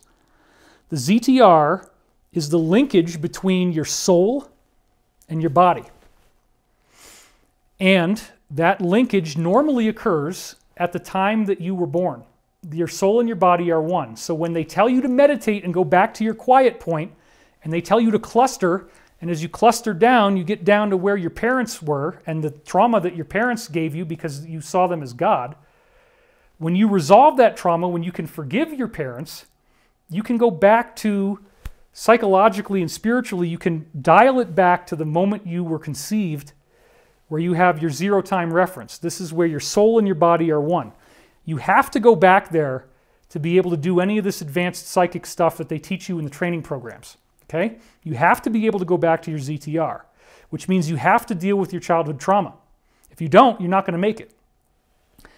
The ZTR is a very, very fascinating thing because when they started to send people through the tunnels that the Montauk chair was making, if they sent people into the future from where they were in 1981, let's say, you very rapidly, in less than a day, age to the age that you would be at that time in history. And they didn't know why this was, but it was very deadly because you could die if you go significantly beyond your natural age. So like if you send somebody through who's 70 and you send him 30 years in the future, now he's going to be 100. If he's not naturally going to live to 100, it's very dangerous. So they had various extraterrestrial societies they were supposedly working with because, again, in the inside world, there's ETs everywhere. This is part of what we're going to get when we get full disclosure. There's a lot of different ETs that have been working with us for a long, long time. And when you go into the future, your body ages to prevent time paradoxes. You won't be able to live if you don't have a special treatment. So what is the treatment? Remember I said TVG, time vector generator? Well, it turns out that you can alter your ZTR with these certain extraterrestrial technologies. You can snap it deliberately to set your ZTR at the age so that you're the same age where you end up going as the age that you are now. In other words, your ZTR, so if you're 40 years old, let's say, and you know that you're going to go to the year 2025, you're 40 years old, then you go back 40 years, which I guess would be 1985. So 1985 is when you would set the ZTR. So now you were born in 1985, you shifted it. This apparently can be done with this technology. You use the TVG, you pump in energy to shift it to 1985. So now when you travel to 2025, you're safe. Okay? That's how it actually works. And you also have these belt packs that they give people to keep you in your zero time reference. It keeps stimulating you to hold it in the place that it needs to be. So you have to have that with you, I guess, in order for this to work. That's one of the things. And it's all programmed now. So, but they use time travel very infrequently. Since this started in the early 1980s, they only are using maybe about 5,000 people a decade in these time travel programs. But it's really cool because one of these time travel programs is the plan that they transmitted back into the past in the 1950s, seeing the scope of the problem, seeing how to get through it, and building that binder that's 5 inches thick. That's how it was done. So let's see. If you go into the past, you can also shift your time, your ZTR, zero time reference, you can shift it backwards. So you can go into the past and make it and stay alive. What Bruce didn't really have that the new briefings have given me is the knowledge of these spheres, which in Stargate SG-1, they had a little machine they'd send out, and the machine would take a look, and it was this little thing on wheels. Well, they had to make it look conventional for the show, but in reality, it's a sphere. It's a chrome sphere about 14 inches wide, and it can look at television signals, audio signals. It has weapons capability. It can defend itself. And they would send that first through the tunnel, take a look around. It has a live video feed because, again, time doesn't exist. And they use this quantum correlation. Pete Peterson taught me a lot about how this works, and I'll give you some of the technical detail, again, to show you how complex this stuff gets. According to Pete Peterson, the basic system of quantum entanglement requires a particular electrical component called a diode. A diode is, if you've studied electronics, you know that a diode only allows current to pass through in one direction. So it stops it from backflowing. What you would do in this particular technology is you would overload the diode. You give it too much energy so that it starts to have a bidirectional flow. It doesn't just go in one direction anymore. It goes both directions. It's about to melt down, and so that's the point they call avalanche. When you avalanche the diode, it's going to melt down. So by overloading the diode at an exact frequency, you can then overload another diode at the exact same frequency at a different place in space and in time. Okay? And now there's quantum entanglement, quantum correlation between this diode over here and this diode over here, even if this one's in the future and this one's in the past. So according to Pete Peterson, oh, I'm probably going to get in a lot of trouble for saying this, man. Apparently these diodes are already in a lot of our technology, all our phones, all our computers. They already have this non-local quantum system that they built that Pete was involved in inventing. But the quantum correlation, they perfected it to the point where they can send video and audio because it's just like broadband. Once you've created once you have the two matching frequencies, you get a quantum entanglement between the two diodes, and they link between space and time. And then at that point, you can pump all kinds of signals through, and then on the it rides the fluctuations, and the fluctuations you create over here come in over here, so you get wireless transmission across time. Wi-Fi through time. That's what the Orion Cube is using. That's what they were doing without realizing what they were really doing in the Philadelphia experiment, which is true. Jerry Vassilatos has an amazing thing that he wrote about that in his book. It's in my first book, Source Field Investigations. So the quantum entanglement is incredibly, incredibly exciting because I didn't realize until the new briefings that it sends video through time, but of course it makes sense. If you can send data at all, you can send video data because you can reduce it to zeros and ones. So what they would do is they would send these spheres through, do some reconnaissance, look at where they're going to go, and then they also had, the guys would have their own little QCDs, which is like a little BlackBerry kind of thing. It apparently does have a little keyboard on it that's a physical keyboard that you push with your fingers. It's not like an iPhone. And you can film, and you can do audio, and you can communicate with your ground team, and you'll see them, and you can have a voice chat, even though you're in the past and they're in the future. So that little piece added so much and explained what was really going on with Bruce. And of course, he didn't have the need to know. He didn't get all this stuff, but it all connects very nicely. So they can send you into the past, and you can talk to them, and they can see where you are. You don't bring any technology with you. That's a very important point. When you do time travel, you don't bring anything with you. And these guys would go into it. They can make a time bubble where you can spend a long time learning certain information and then you come out and it's like you never left. So you might spend 6 months or a year learning ancient Latin. Once they've sent these spheres in, they look at Rome and they look at ancient Rome and they say, okay, this is how people are talking. We've analyzed the language. This is the dialect. This is their accent. These are the colloquialisms. These are the funny words they use. This is a curse word, you know. And so you learn it from the direct observation of the spheres. Which, by the way, the spheres were depicted in the movie Oblivion with Tom Cruise very prominently. They also show up in They Live. Once the people put those the sunglasses on in the movie They Live, if you haven't seen it, I definitely recommend it. That's when they could see the little sphere going around, which you can't see with the naked eye. All that stuff is true, except again, the spheres are actually featureless on the outside to make it less obvious what they are if they ever crash, which apparently sometimes they do. Some people see orbs, and a lot of times these things will glow. So people see glowing orbs hovering over. That might be one of these surveillance devices, actually.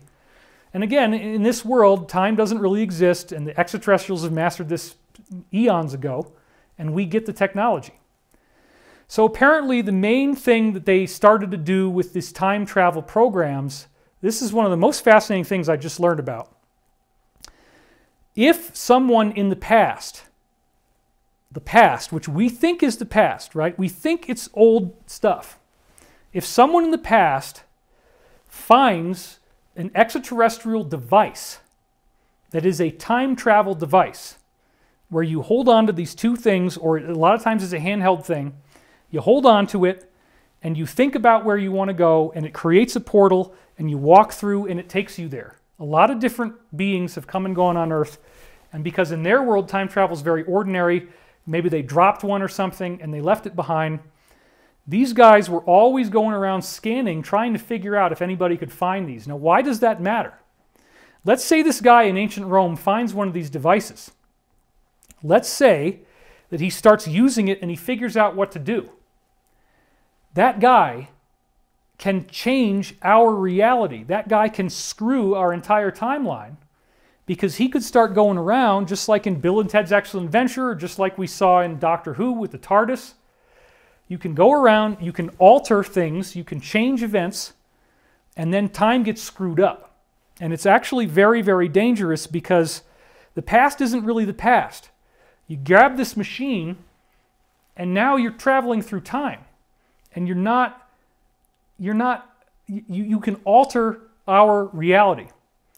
And so these guys in the secret programs, and this has been ongoing ever since Montauk, they have to go out there and find where people are finding these devices, because what they'll notice is the Mandela effect. You know, something changes, something goes wrong, there's something's weird, and they can detect this. Actually, there's ways to detect changes in the flow of time having to do with isotopes and the way that isotopes are functioning, I guess, and the way they vibrate, the radioactive nature of the isotopes.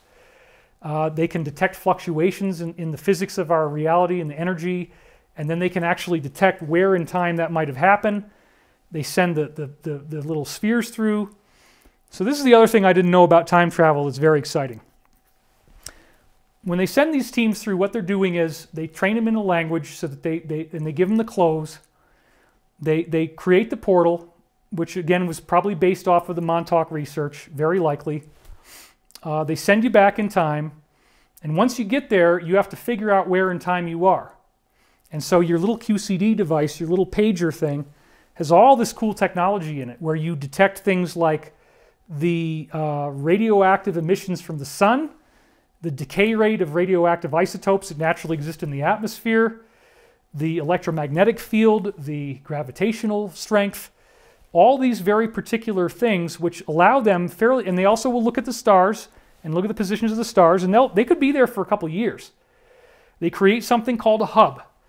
They go into the hub, that's where they portal in, and they will have their native, they hardly bring any technology at all, but they stay in touch with the QCD, and a lot of times they'll disguise a QCD in something that's period appropriate for the time.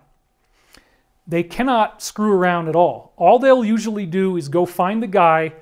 They got to target the guy who found the device, or the woman, and they got to steal it before they figure out how to use it. But when they start using it, you can detect that in the present because, again, quantum correlation means all time fluctuations can ultimately be detected in some way. So when people power it on, things change and they can see that, uh-oh, we got to grab that thing before they go back and do it. Now, theoretically, you say, well, wait a minute, that was the past.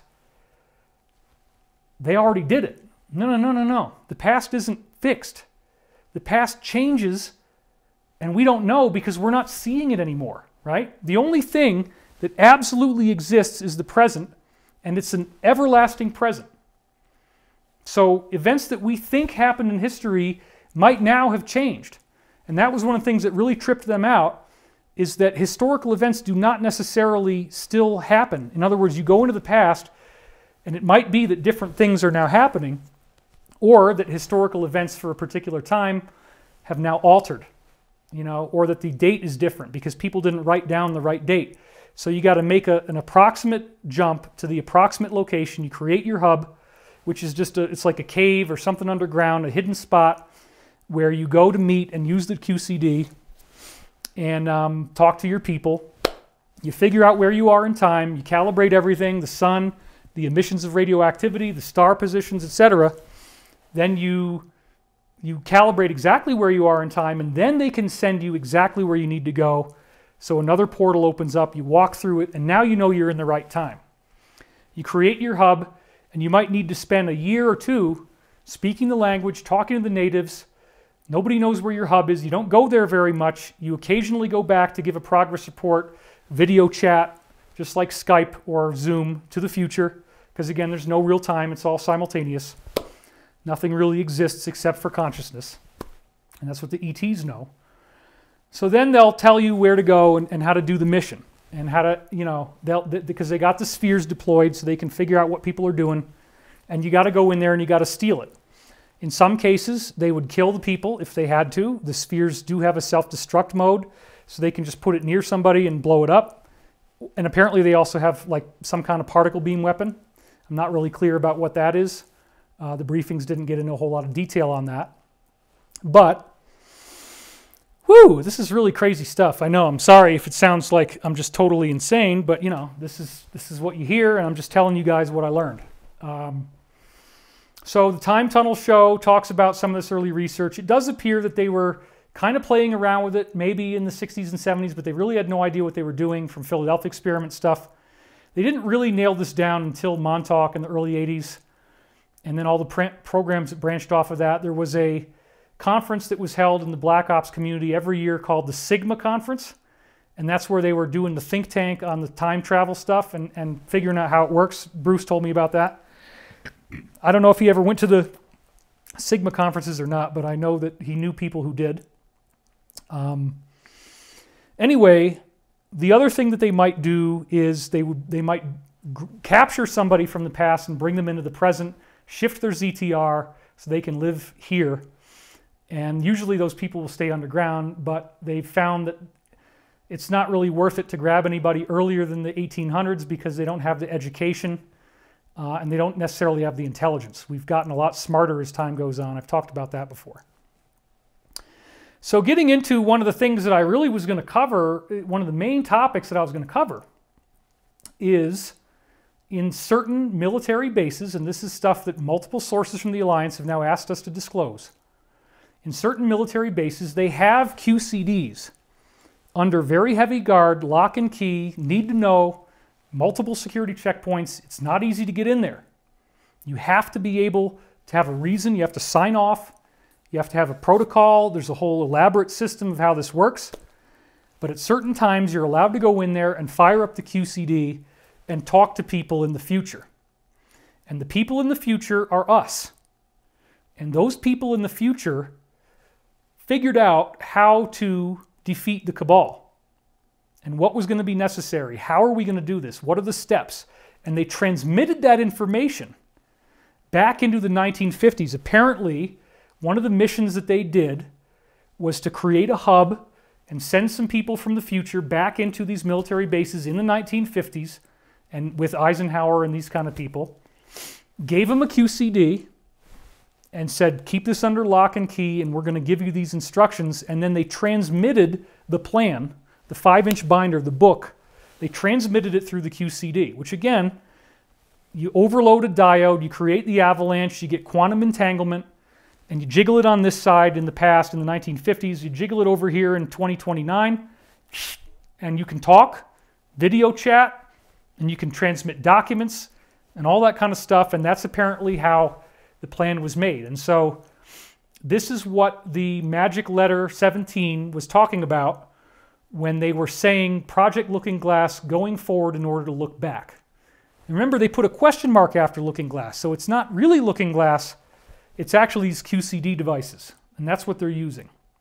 So this is really amazing, folks, because the plan is foolproof. Have you noticed that 17 keeps saying nothing can stop what is coming? Nothing. They say it over and over again, and we're all like, oh no, I hope, you know, nothing bad happens, and I hope we're not all going to die, and it's the end of the world. No, look. I've been getting this stuff about what we're going through right now. I've been getting these prophecies since 1996, and that's what my new book describes. I finished the book in January, and I'm talking about how there's this coming breakdown of society that's right around the corner, and sure enough, a couple months later, there it was. So the book was written before the prophecy came true, but the prophecies in the book go beyond where we are right now. And they include the fact that the cabal is defeated and that we learn a lot of really disgusting stuff. There is a monster under the bed. You can look at it if you want to, but it's really going to gross you out and you're probably going to want to puke. But if you throw up, you'll feel better. So our friends in the future are going to be helping us as we go through this. Now, the partial disclosure that they've apparently fed to the president is that all extraterrestrials and all craft that we see are actually craft operating in the future, and because of this time-bending effect, which I'm sure they're going to teach us a lot more about as time goes on, not as fast as I'm doing right now, so I'm beating them to the punch, and they're probably very pissed off at me, but that's okay, because they haven't immigrated that to YouTube yet as a ban and a censorship. Not yet, not yet. It'll maybe in time, or whatever time really is. You know, that's a whole other discussion. Anyway, the briefings that they're apparently going to try to roll out as the partial disclosure thing, and you're seeing me, I'm going to even go in close on this. The briefings that they want to give you, the briefings that they're going to try to sell to you for the partial disclosure timeline is, and what POTUS is referring to when he talks about this, that what we see is actually stuff in the future and it's a time bleed through. And he says, I can't tell you what I know, but it's very interesting. Right? That was in the interview with POTUS. So, yep, that's as much as they've told him, and that way they can say that everything is humans from the future, and there's no extraterrestrials, and there's nothing off planet, and there's nothing really underground, and we get this partial disclosure, and they want to feed us little tidbits of information over the course of 50 years. Now, I want to be very, very clear on this, folks. There are plenty of people in the Department of Defense who are good guys, who are patriots, and they will not allow partial disclosure to happen. That's where, if I'm in the audience, I get the applause break, and everybody starts standing up and cheering, because it's true. They are not going to allow this to happen, because all they have to do is disclose, folks. All they have to do is tell us. And they have tons of videos, they have tons of documents, they have tons of artifacts, they have tons of technology. Once we become a time travel society, we instantaneously become way more advanced, because right away we can zip ahead to the furthest point that we achieved and bring it back to where we are. That's another reason why you don't want to let people in the past get a hold of this stuff. What if they go far enough ahead that they get a really good weapon and they go back into their time frame and they start killing people and changing reality because they have a weapon that nobody can defend against? If you're in ancient Rome and you have some kind of particle beam weapon, forget it. History changes. So they monitor for these fluctuations in time, and they got to go back and fix it. Sometimes they'll make a mistake. They drop something. They leave something behind, one of the QCDs. Then they have to go back and edit it. But actually, a lot of the times when you make a time paradox, the ETs taught these people in the Sigma program, they talk about it every year at Sigma, when you create that paradox, you will you let it ride. The small ones, the nature fixes itself. Something happens. So when I was talking to Bruce about this, when he was working at Montauk, they were already doing this research at that time. There was a guy that was crazy enough to go back and kill his father. Wait a minute, if your father's dead, then how could you be alive? Well, if layered time, I'm on this layer, and on this layer my father was alive, and now I killed him here. Am I just going to go back to my layer? Well, what happened was, and I've said this many times, the guy traveled back. He traveled back to where he left. He killed his father. Yeah, I did it, and they all watched it. They watched it on the screen because you know the QCDs are monitoring everything.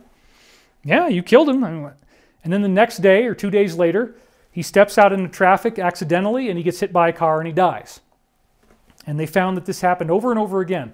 Anytime you try to create a time paradox, like you see in the movie Back to the Future and many other examples, it actually, what have I got here? Somebody's texting me. Oh, okay.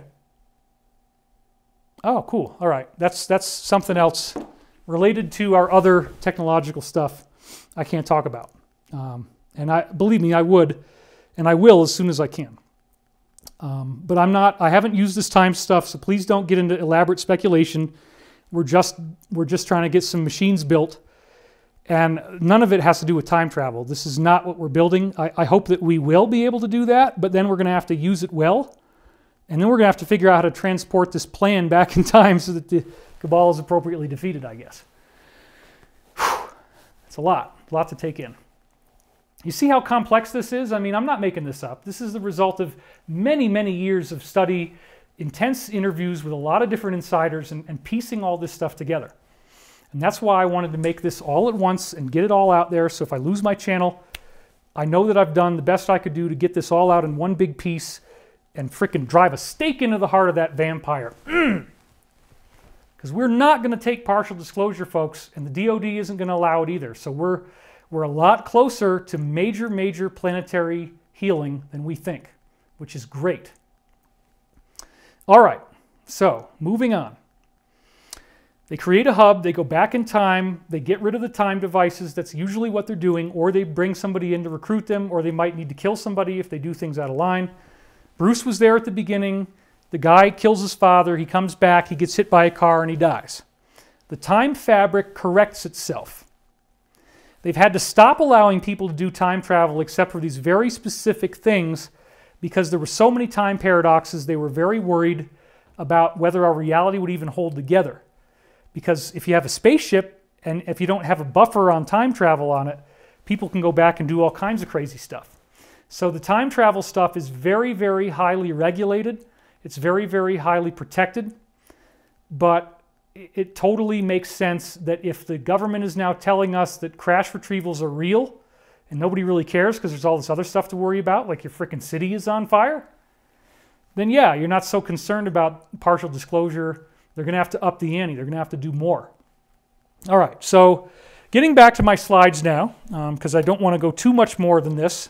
9 o'clock is 11 o'clock on the East Coast, so we're already getting into like the 3.5 hours now.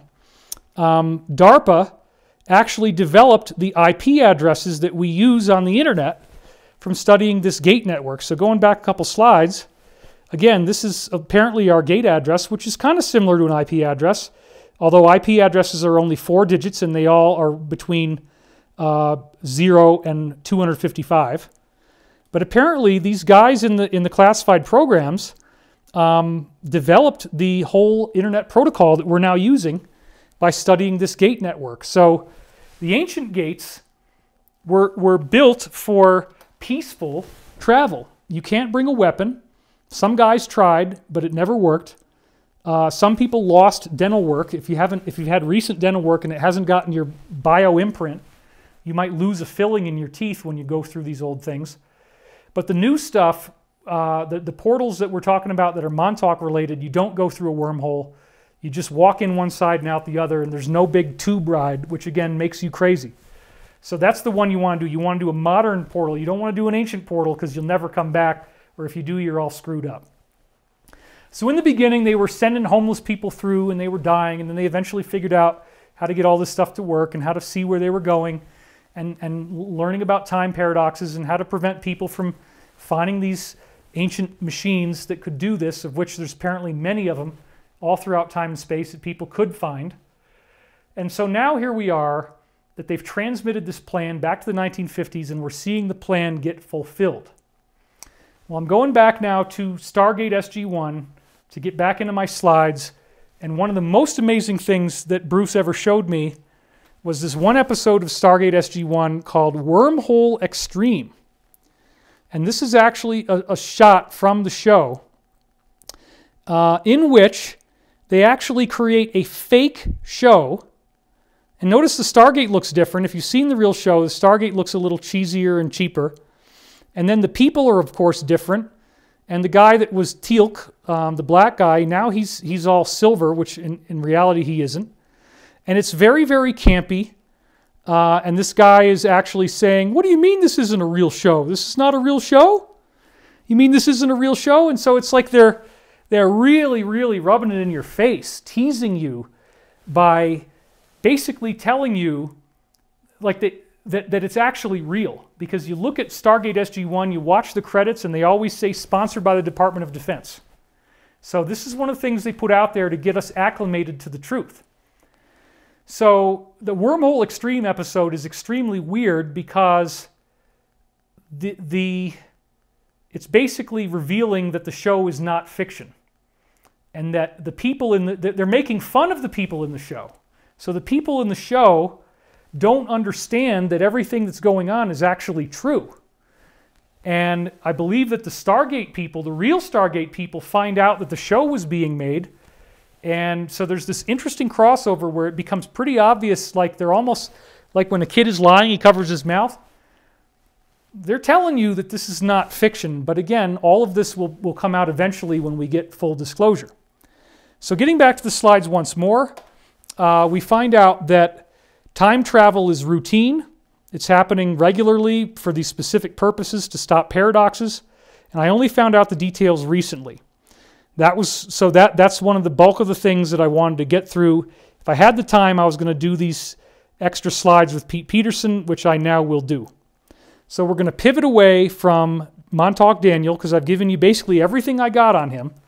I don't really think I left anything out. Years later, in 2009, I came in contact with Dr. Pete Peterson because Kerry Cassidy of Project Camelot sent me a recording. And I listened to this and I said, we got to get this guy right now. I'll pay for it. I'll pay for your flight. I'll pay for the hotel. We're getting out to Garden Valley, Idaho, which is where he lived. Because now that he's dead, we can talk about that.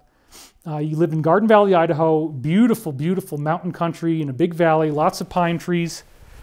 And what he was saying was just so unbelievable. It was very obvious that he knew a lot of stuff. Before he died, he told me he'd been to over 30 different off-planet locations, and I do have that recording somewhere. I think it's back in LA because I thought it was here and I was going to try to bring it out. But I think I know where the machine is now, but I do have that recording. He didn't go into a whole lot of detail, but he said that he'd been to about 30 different off-planet locations. He said Americans are all over the galaxy. One of the cool things I heard from another insider who shall not be named is that if you want to know where the reptilians are, go to Rigel. There's tons and tons of reptilians in the Rigel star system. Another thing he told me is that one of the closest planets to Earth that's habitable, it's only 40 light years away, is a lot bigger than the Earth, and it is a Hawaii planet. The whole planet doesn't tilt on its axis, and it's all tropical. And lots of different extraterrestrial human groups go there for vacation. And it's literally right next door. So once we get more disclosure, I want to go to that planet. I want to hang out and I want to really take a vacation and talk to some cool people and learn some cool things and have telepathic interactions with them, because a lot of these ETs are telepathic. So when I got to Pete Peterson, it was an absolute game changer. I paid for Carrie and me to go out there, and then Bill Ryan flew out from, he was in Switzerland at the time. We ended up doing an event in Switzerland very soon after that in Zurich. And that's where actually Henry Deacon came forward on stage for the first time, which was remarkable because I was just calling him my Uncle Mark and saying that he was a family member. And then when he said he was going to come up on stage, it was stunning. And he's never wanted to come forward again. He only did it for a little bit in 2009 and then he stopped. And he and I haven't even spoken in 5 years, but we had a little difference of agreement. If he's still alive, I'd love to reconnect with him. I hope he's ready to talk more now. But Henry Deacon, by the way, would travel through a military base in England and go to Mars. That's what he said, that he went through a portal, he traveled to Mars, do his job, and then come back to the planet. And when he went and looked at the exact coordinates on Mars where he was working and the facility that he knew was supposed to be there, the facility did not exist in our reality right now.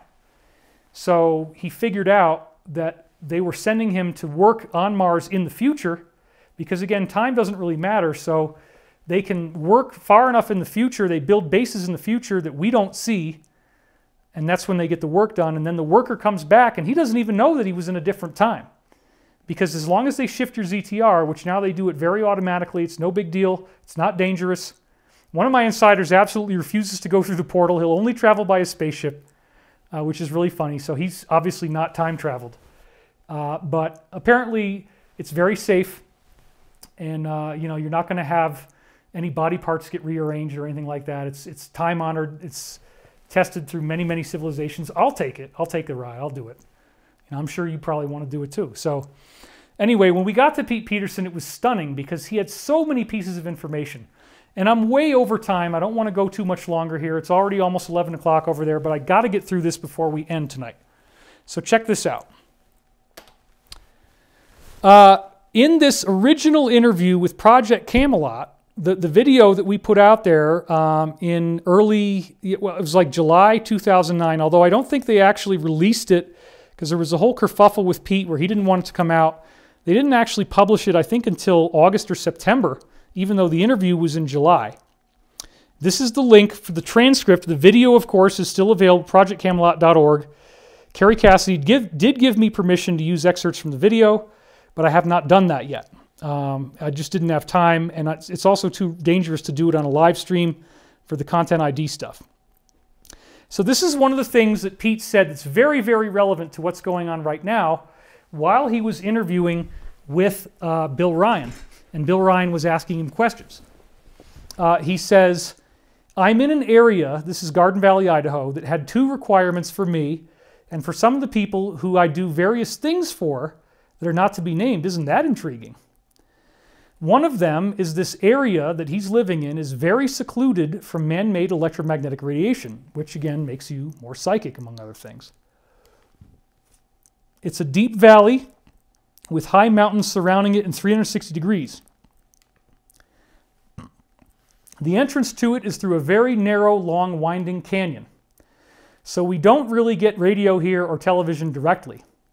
The power that comes in here does have interference on it, as well as it has information on it. And that's his whole consciousness science informational field, as he calls it. But it's very, very secluded informationally, so he gets really nice psychic access by being in nature. And that's what I'm getting right here where I am. Then the place that I chose here is kind of back in a little notch in the mountains, so it's even more secluded. That was one reason. The other reason is it's an area that's very highly defendable. That was very important because of my belief and the belief of many other people that I have great respect for, that the world is going through I'll call it a meltdown. I've been led to believe in numerous briefings and people who I know in fields that very definitely would know, they've all warned me that I should be at a place like this. Well, why? You're going to find out. Many people, even those from Europe and other places that had very heavy financial connections in major cities around the world, have closed those offices down. A great number of them have expressed a desire to move here if they haven't already moved here. So people know some big, big bad stuff is going down, which is kind of what we're seeing now. That's the whole point. This is 2009 that this was done. It's easy to prove. Go back to the link, look at the video, it's 2009. I moved here because I was told by various people that I should geolocate and be in an area that would be safe when we eventually got a financial and therefore a political collapse. Whoa! So there are certain things that I've done to make sure that myself and my family, you got to say my family and me, Pete, come on, and my friends are safe from that. We've heard that things are going to happen, things are going to fail, but life continued on as normal. And the government continued to print money and pass it out to its friends out of thin air. I moved here in 1999 because I was told that by 2001, the system was going to fail. And this, of course, was the events that took place in 2001. How did they know about that in advance? I wonder. I'm not going to speculate. You speculate for me, please. I think you know the answer. Here we are 8 years later or 9 years later. And then Bill says, in fact, you were ordered to come here. And he says, I was. So they knew something heavy was going to go down in 2001. All right, let me go back to, you can see my visage on camera for a minute here. So, all right. It appears that the high-level cabal people knew about this back in around maybe as early as 1994, 95. They were given briefings about what was going to happen. The original plan was to quote-unquote decapitate the snake. The original plan was 5 cities, massive destruction, much bigger than what actually ended up happening, which was only confined to 2 areas reasonably close to each other. The original plan was much worse, and they expected that by doing this, this meaning what we saw happen in 2001, that society would collapse, the economy would collapse, rioting, starvation, chaos, and no return. So they ordered Pete to move to Idaho. All of these countries in this area, the Mormon area, like, you know, Idaho, Montana, they call that Mormania. Pete originally called it as a joke, and then they started actually calling it that informally. They can close off Mormania, dynamite all the roads, and lock it off so that nobody else can get in, and then there's plenty of food, plenty of water, and everything like that. So that whole area around Idaho, Utah, that's all part of it. I don't think that's going to be necessary. I don't see society going totally nuts like this, but here he was on camera saying he believed in this enough to actually move. So this is very important. All right, let's go back to the slide. So he was ordered to come there in 1999. He was told the system was going to fail. So we found out that no, the system didn't fail. I'd go for a briefing and they would be in total shock. We don't understand why society has not collapsed. We don't have any idea why it hasn't failed. Remember, this is 2009. I mean, we just don't know because they really thought it was going to work. The only thing we can do is say there was so much inertia, there was so much getting in the way. How would this ever be possible? If somebody wanted to do this, how do you actually make it happen, right? So now it's beginning to fail. And it isn't just beginning to fail, it's increasing on a logarithmic scale. This was after 2008 economic collapse, right? And it's been hell ever since then. And this was 2009, so 1 year later. And very shortly, I see that it just about has to do that. It has to collapse. And this was in 2009, folks. Wow. I've put my money and my talent, my skills and my abilities where my mouth is. I've come here and I'm self-sufficient. I grow all my own meat, all my own vegetables. That's not really true, but he does exaggerate sometimes. We have to forgive him for that. I have stored up those things that are going to be critical to society. He did have all the equipment to grow his own meat, and he did grow some vegetables. That is true. So it's not entirely false, but I don't think he had any chickens or anything at the time that I was there. I've picked up the tools that I didn't have that allow me to do things in such an environment, in such a society, to produce things that are going to be necessary for people to have. And he goes into a long tangent on all that stuff, which I'm not going to read. So what happens is if we have a financial collapse, if, as in when, it won't be like the Great Depression in the 1920s. Of course, it's going to be much worse.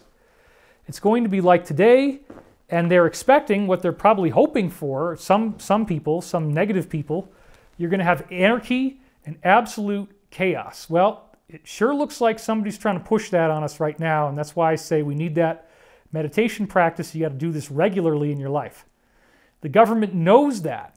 They know that that will happen with the economic collapse. They've recently asked the service members if they would fire on civilians if they were asked to, which is entirely against the Constitution. In later briefings that I had with them, anybody who said, no, I would never fire on a civilian, my oath of enlistment prohibits me from doing that, they got moved to different military bases than where they were, And within 2 years, those bases were decommissioned and they all lost their jobs. The military at the time, the Bush and Clinton administrations, only kept the people who said they would fire on unarmed civilians. These guys who got kicked out realized what happened. They started organizing. They began working together. And apparently one of the places they did this was Paris. Paris was a major hub for the alliance back when all this stuff was happening, beginning in the 1990s. So he says, I can't imagine anyone accepting the job of the president with the current situation. I can't even imagine it. I know that when he got his first brief, he's talking about Obama now. When he got his first briefing, because I had friends who were present, he was so shocked that he had to sit down when he found out what was really happening. This was before he took the office. Okay, that's all he says in the interview about that Obama gets some kind of funny briefing and it made him very upset. Pete went into way, way more detail later on, and I've disclosed this in my articles on my website, divinecosmos.com, DIVINECOSMOS.com. Go back to where it says David's blog, click on that. There's like about 17 links, 17 tabs, there's a bunch of numbers, and you go back far enough and you read my stuff from like 2011, 2010, when I start to talk about this. Okay, so where did this happen? And what happened to Obama? Well, it was the meeting of the presidents after he won the election, before he got inaugurated. So here he is talking to Bush Sr. Now notice actually something very interesting. Notice the way that Obama is folding his hands. In terms of body language, he is shielding his core. He's shielding his lower chakras. He's shielding his waist and groin area. And that's an armoring because he feels unsafe. He feels threatened. Something's wrong. And he's still got his hands in that position there while they're chuckling it up. And he's still got his hands in that same position. Notice it's still happening as he turns and he talks to George W. So he's smiling, but he's very, very nervous. Now look at George Bush Sr. and look at how nervous he looks. And you'll see why he was so nervous in a minute. And he looks even more nervous in this next picture. Notice Obama is still shielding himself. Oh, and by the way, if you look at Carter, I mean, Carter is like standing way the hell away from everybody else because he is spooked out. He does not want to be near anybody, right? So notice that. So Carter knows what's going on. He doesn't like it, but he was there and he showed up. He was a good soldier. Look at how nervous Bush looks. And then after this happened, there's a thing where Bush Sr. is going to shake somebody's hand. He's all nervous. And he has a napkin in his hand. And as he reaches out for the handshake, the napkin is still in his hand. And it's all weird because his hand's all sweaty. And he acts really awkwardly. Well, why was Bush so nervous? And why does he look so nervous in this picture? Okay? The reason he looks so nervous in that picture, according to this briefing from Pete Peterson, everybody on the inside knows about this, is that right after this, and you can look up the date of that thing they had, I guess it was in 2008 because it was a 2008 election. It was before 2009. That you can read in the original reports that Bush and Obama had a private meeting, Bush Sr. and Obama had a private meeting that lasted about 20 minutes. Nobody else went in. According to Pete Peterson, there was a guy who was in a telephone booth, and after the meeting was over, Obama staggered out of the room, put his head in his hands, and cried, "My God, they made the N-word," I'm not going to say it, "a scapegoat." That's how he said it. "My God, they made the N-word a scapegoat." And he was crying and sobbing and heaving. Well, what we found out was that during that meeting, he was called the N-word repeatedly, multiple times. This man, Bush Sr., was vicious. His teeth were bared. "Look, you effing da-da-da-da." And he said all this kind of stuff to him. Now it is one of the most heartbreaking things. I mean, honest to God.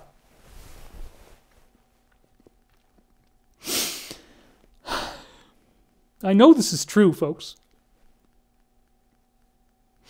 And he did not deserve that. But Obama, what the hell are you doing, man?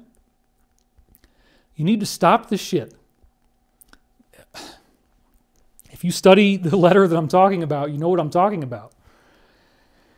And if you don't, then I would recommend going and looking. But, you know, they threatened him. And it's very, very sad because they told him that he would be killed if he resisted the plan. And his family made a decision that he was not going to participate in what he wanted to do, which was to bring them down. They hazed him very badly in the beginning. They buzzed Air Force One. And there's a whole other thing that I'm going to do later on about that. But, I mean, you look at the look on this man's face, and you think about what he was about to do. It's crazy. I'm sorry, folks. I'm sorry.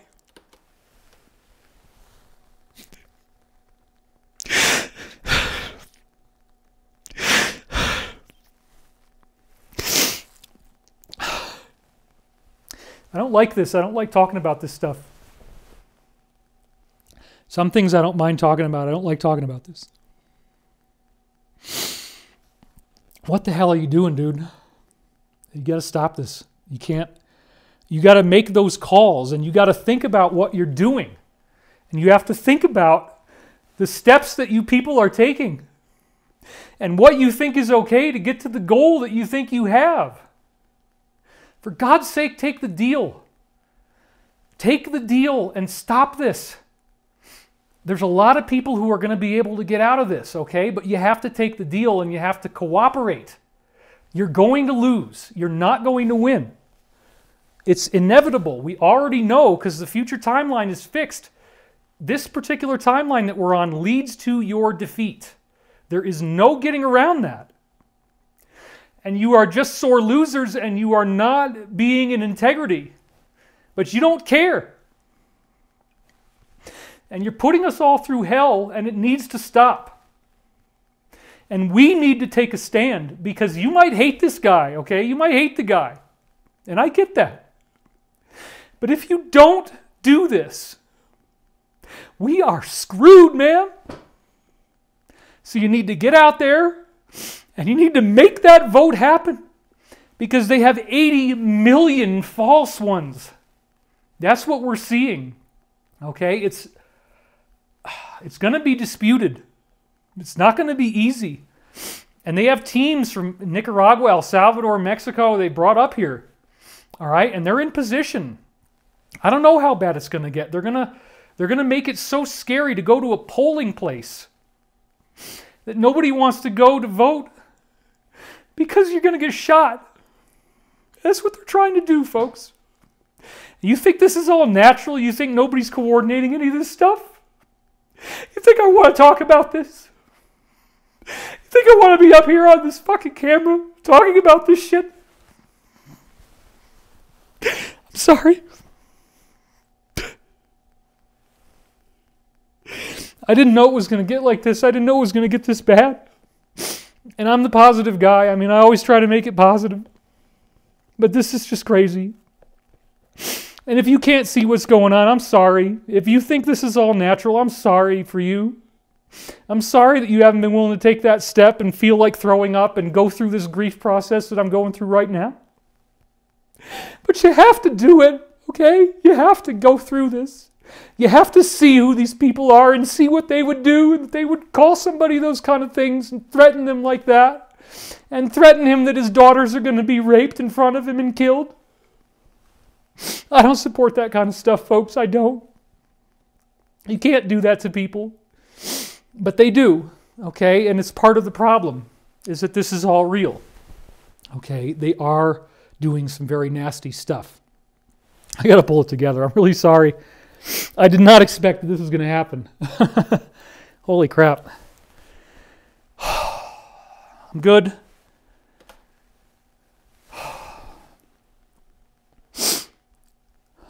You got to do the work. It's work. It's work to take this on. It's work to believe that this is real. It's work to go to bed at night knowing that you're going to wake up in a world where this shit is happening. And I'm sorry. I didn't want it to be like this, and I thought we could work hard enough that it would be quick and easy, that 3 days of darkness would come really, really soon. They were going to do it, but it won't be until they need to. God. And honestly, if you're a spiritual person and you understand that we're all one, and that the teaching is forgiveness and love, you got to rise above all the currents of hatred. You got to rise above all the stuff that's trying to tell you to be mean to other people and to hurt them and to threaten them and to lie to them, and that it's okay to organize a little insurrection, you know? Oh, man. I miss one thing to you know, have heard about this stuff in 2009. It's quite another to be here on the ground looking at it and dealing with it. And I'm sorry that I haven't talked to you more. But it's overwhelming. It's overwhelming to know what I know and to know that I could lose my channel just for telling you the truth. The truth as it was told to me. I can't prove some of this stuff. Some of it I can. I'm just telling you what I know, because I don't want this reality. I don't want to lose that timeline. And we don't have to lose that timeline. The Great Awakening is how we get through this, everybody. We all have to solve the easy mystery. Gosh, okay, I got to stop. I got to stop crying, and I just got to get back to work. Okay.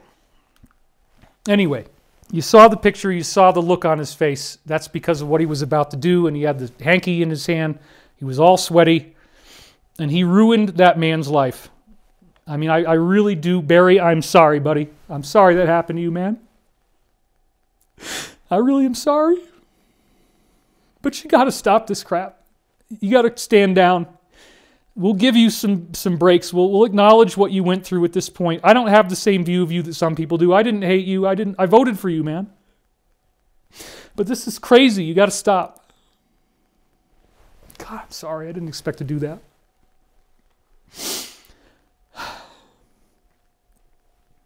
All right, I'm pulling it together. Would you confirm, this is in the interview, would you confirm that there are good people who we've euphemistically called white hats? Which I don't like that term, and I'm sorry that's in there. Sounds too much like KKK. That's not at all what it is, folks. It's not racist, and it's not anything like that. That's just one old name for the good guys that I retired immediately back in 2009. In the government and the military, good guys who themselves are patriots as you are, and they're trying to do their best from the inside to avert these catastrophes, which again is what seems to be happening now. And he said, yes, absolutely, the alliance is real. There are many people who left the military. Most of the good people left during Clinton and Bush, because this is when they were talking about the firing, apparently, according to these briefings. They couldn't pledge allegiance to the president because of the things that were being done. So many people left. Well, they went to Paris, as we found out. Some of them did. On the other hand, there were many people who stayed behind because they knew they were going to be needed. And this is what eventually turned into the alliance, the magic letter, all that stuff. You're hearing about it back in 2009, folks. They sacrificed. God damn. Your presenter's not doing a good job. I'm sorry. You think this is fake, or you think this is anti-Semitic or something? This is not a Jewish conspiracy. Come on. They sacrificed not principle, but they had a higher knowledge. And they stayed behind so they could apply the knowledge they had when the time came. Now, why did I bold higher knowledge? I bolded higher knowledge because the higher knowledge is this information that came from the future. Okay? That's how the plan was written. That's how the binder was made. They saw what needed to be done. They saw how the time was going to flow. And they saw the steps that needed to be taken. It was originally going to be done with force, and they wanted to do it legally. They asked this man to run, who was not a politician. Therefore, he still makes lots of mistakes all the time. You know? And I'm not saying that I agree with a lot of those things that he says. I don't. Okay? I emphatically don't in some cases. But that's what happens when you get a real guy who hasn't trained his whole life for this. And he's not perfect. None of us are. And his imperfections are very obvious. But the Alliance knows who this dude is. They've done all the background checks. The other candidate can't talk about it. But you can look online and find a whole lot of stuff if you do a little digging. So when he talks about this higher knowledge, That's from the future. That's what he's talking about. That's the plan. They could, and this, remember, this came out in 2009, so they already knew about it back then. They stayed behind. They're still there now. They could apply the knowledge that they had when the time came. That's where they thought they would be the most valuable. That's where they thought they would be the most valuable. He repeats it. And they were the true patriots because they did what was best for the people.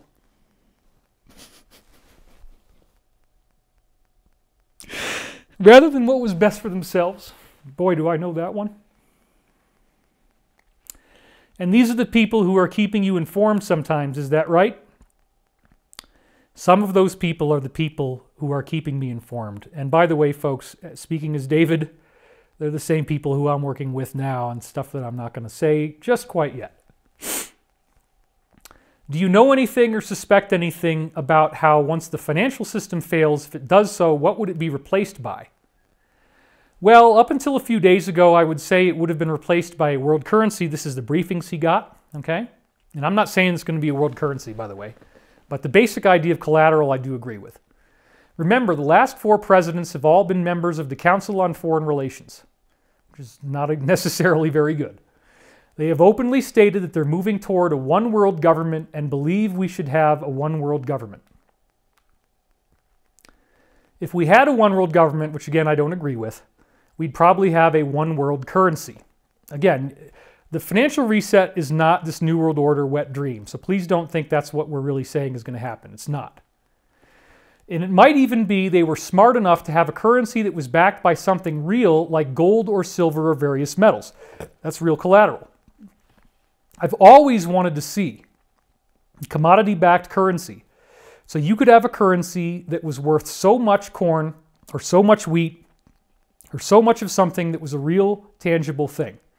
Now he said up until yesterday that's what I thought it was going to be, but then he was talking about NAFTA and he kind of trailed off and it doesn't really go anywhere, what his other idea was. But this concept of the currency being backed by collateral, it's not going to be a world currency, it's not going to be a world government, okay, that's crazy.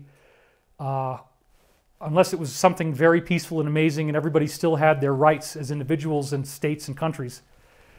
Maybe we could do it, I don't know, but it sounds pretty crazy to me. I don't think it's a good idea. Unless we're in a totally different world where it's a lot more peaceful. Anyway, currencies being rebooted with collateral, yes, absolutely, that's what we're looking at. And remember, he stated this in mid-July 2009. This is when the interview took place. And it was during this time that he started to brief me afterwards. We start talking on the phone 2 hours at a time. And we're doing this regularly, like 2 or 3 times a week. And shortly thereafter, this article comes out, and it was an inside leak, and everybody has forgotten about it. And in the era that's going on right now, I think it's very important that we look at this again. And I'm almost done, folks, so I thank you for staying up with me on the East Coast. It's now 11:20. You're a trooper. Thank you. Or come back tomorrow if you can wait, I guess. All right. So this was in July, and then this article, this amazing article, came out on Tuesday, 6 October 2009, as you can see here. Now, what does it say? The demise of the dollar. This is UK Independent. Very, very credible mainstream media. In a graphic illustration of the New World Order, right? They're blaming the alliance. They're calling the alliance the New World Order. It's such projection. In a graphic illustration of the New World Order, Arab states have launched secret moves with China, Russia, and France to stop using the US currency for oil trading. So here it is. And here's the link, and it still works as of right now. I'll bet you it doesn't work very long, so pause the tape, copy it down, type it in, or we'll knock it into the description field in soon. But anyway, it works as of today. Probably not for long. In the most profound, remember, this is only 2 months after Pete said all this stuff. In the most profound financial change in recent Middle East history, Gulf Arabs are planning, along with China, Russia, Japan, and France, to end dollar dealings for oil, moving instead to a basket of currencies, because right now everybody has to exchange money through the dollar. including the Japanese and Chinese yuan, the euro, gold, and a new unified currency planned for nations in the Gulf Cooperation Council, including Saudi Arabia, Abu Dhabi, Kuwait, and Qatar. So I guess the Middle Eastern countries quietly, secretly decided that they would get one currency for the Middle East, and that's fine. That doesn't bother me, you know? It really doesn't. And they don't want to have to change through the dollar, because right now the dollar is the reserve currency, as it's called. Secret meetings have already been held by finance ministers and central bank governors in Russia, China, Japan, and Brazil. Look at what it says, folks. Read that. Secret meetings. This is The Independent. This is a very credible publication. Secret meetings have already been held by finance ministers and central bank governors in Russia, China, Japan, and Brazil to work on the scheme, which will mean that oil will no longer be priced in dollars. The plans confirmed, look at that, confirmed to The Independent by both Gulf Arab and Chinese banking sources in Hong Kong, which is really the main center of the financial world if you know what you're doing, may help to explain the sudden rise in gold prices, but it also augurs an extraordinary transition from dollar markets within 9 years. Well, 9 plus 2009 is 2018, right? Obviously it didn't happen. Obviously it didn't happen. Not yet. The Americans, who are aware that the meetings have taken place, although they have not discovered the details, are sure to fight this international cabal. Talk about projection, which will include hitherto loyal allies, Japan and the Gulf Arabs. Well, they're trying to solve this terrible problem. How do you choke out this thing that's killing the planet? This sounds like a dangerous prediction of a future economic war between the U.S. and China over Middle East oil, yet again turning the region's conflicts into a battle for great power supremacy. The transitional currency in the move away from dollars, according to Chinese banking sources, may well be gold. An indication of the huge amounts involved can be gained from the wealth of Abu Dhabi, Saudi Arabia, Kuwait, and Qatar, who together hold an estimated $2.1 trillion in US dollar reserves. $2.1 trillion. Chinese financial sources believe President Barack Obama is too busy fixing the US economy to concentrate on the extraordinary implications of the transition from the dollar in 9 years' time. Now, they thought they were going to get that, but it didn't work because, of course, they got screwed, as always, but that's changing right now. The current deadline for the currency transition is 2008. This is right there in the UK Independent. Now, this is a source, a Chinese banking source. These plans will change the face of international financial transactions, one Chinese banker said. America and Britain must be very worried. You will know how worried they are by the thunder of denials that this news will generate. Well, and there's my little angel spark. So, sure enough, the denials did happen. There was one article where they, of course, wrote the classic mainstream media blow-off and said, no, none of this is true. None of this is true. And then that's it. And that article you have to dig up through archive.org, and I have it. I didn't have time to throw it in here. This is the last thing I got into the show right at the end, okay? Right as I was, because that's why I was late getting started. Anyway, I don't want to delay too much longer, but anyway, the thunder of denials this will generate, 2018 is a deadline. Now, what we've heard is that this alliance was already well underway and secretly working with, Pete told me the same thing, the people who had broken away from the military that ended up going to Paris. They were working with this. This article is partly them too. The U.S. was involved. They kept that secret. The sources maybe didn't know or didn't want to say, but elements of the U.S. were involved. Now, as of right now, you got to remember, China is 6 factions. The faction that's running it does not appear to have our highest good in mind at all. Internet censorship, all kinds of crazy stuff. So I'm not saying China's a good guy right now. We got a big problem there, but there's 6 factions, and some of those factions are good guys, okay? But probably not the one that's running it. It sounds pretty freaking bad in a lot of ways. I don't know. I mean, I hope I'm wrong, but it doesn't look good.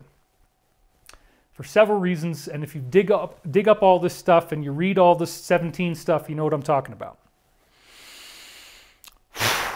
Yeah, so The 2008 economic collapse, remember, McCain said the fundamentals of the economy are sound. And then like a week later, whoosh, apparently that was the same alliance that did that, that orchestrated that as much as they could back then, hoping that that would be the end of it and that people would be angry and there would be a public uprising and they would want answers, and that's how the whole thing would unravel.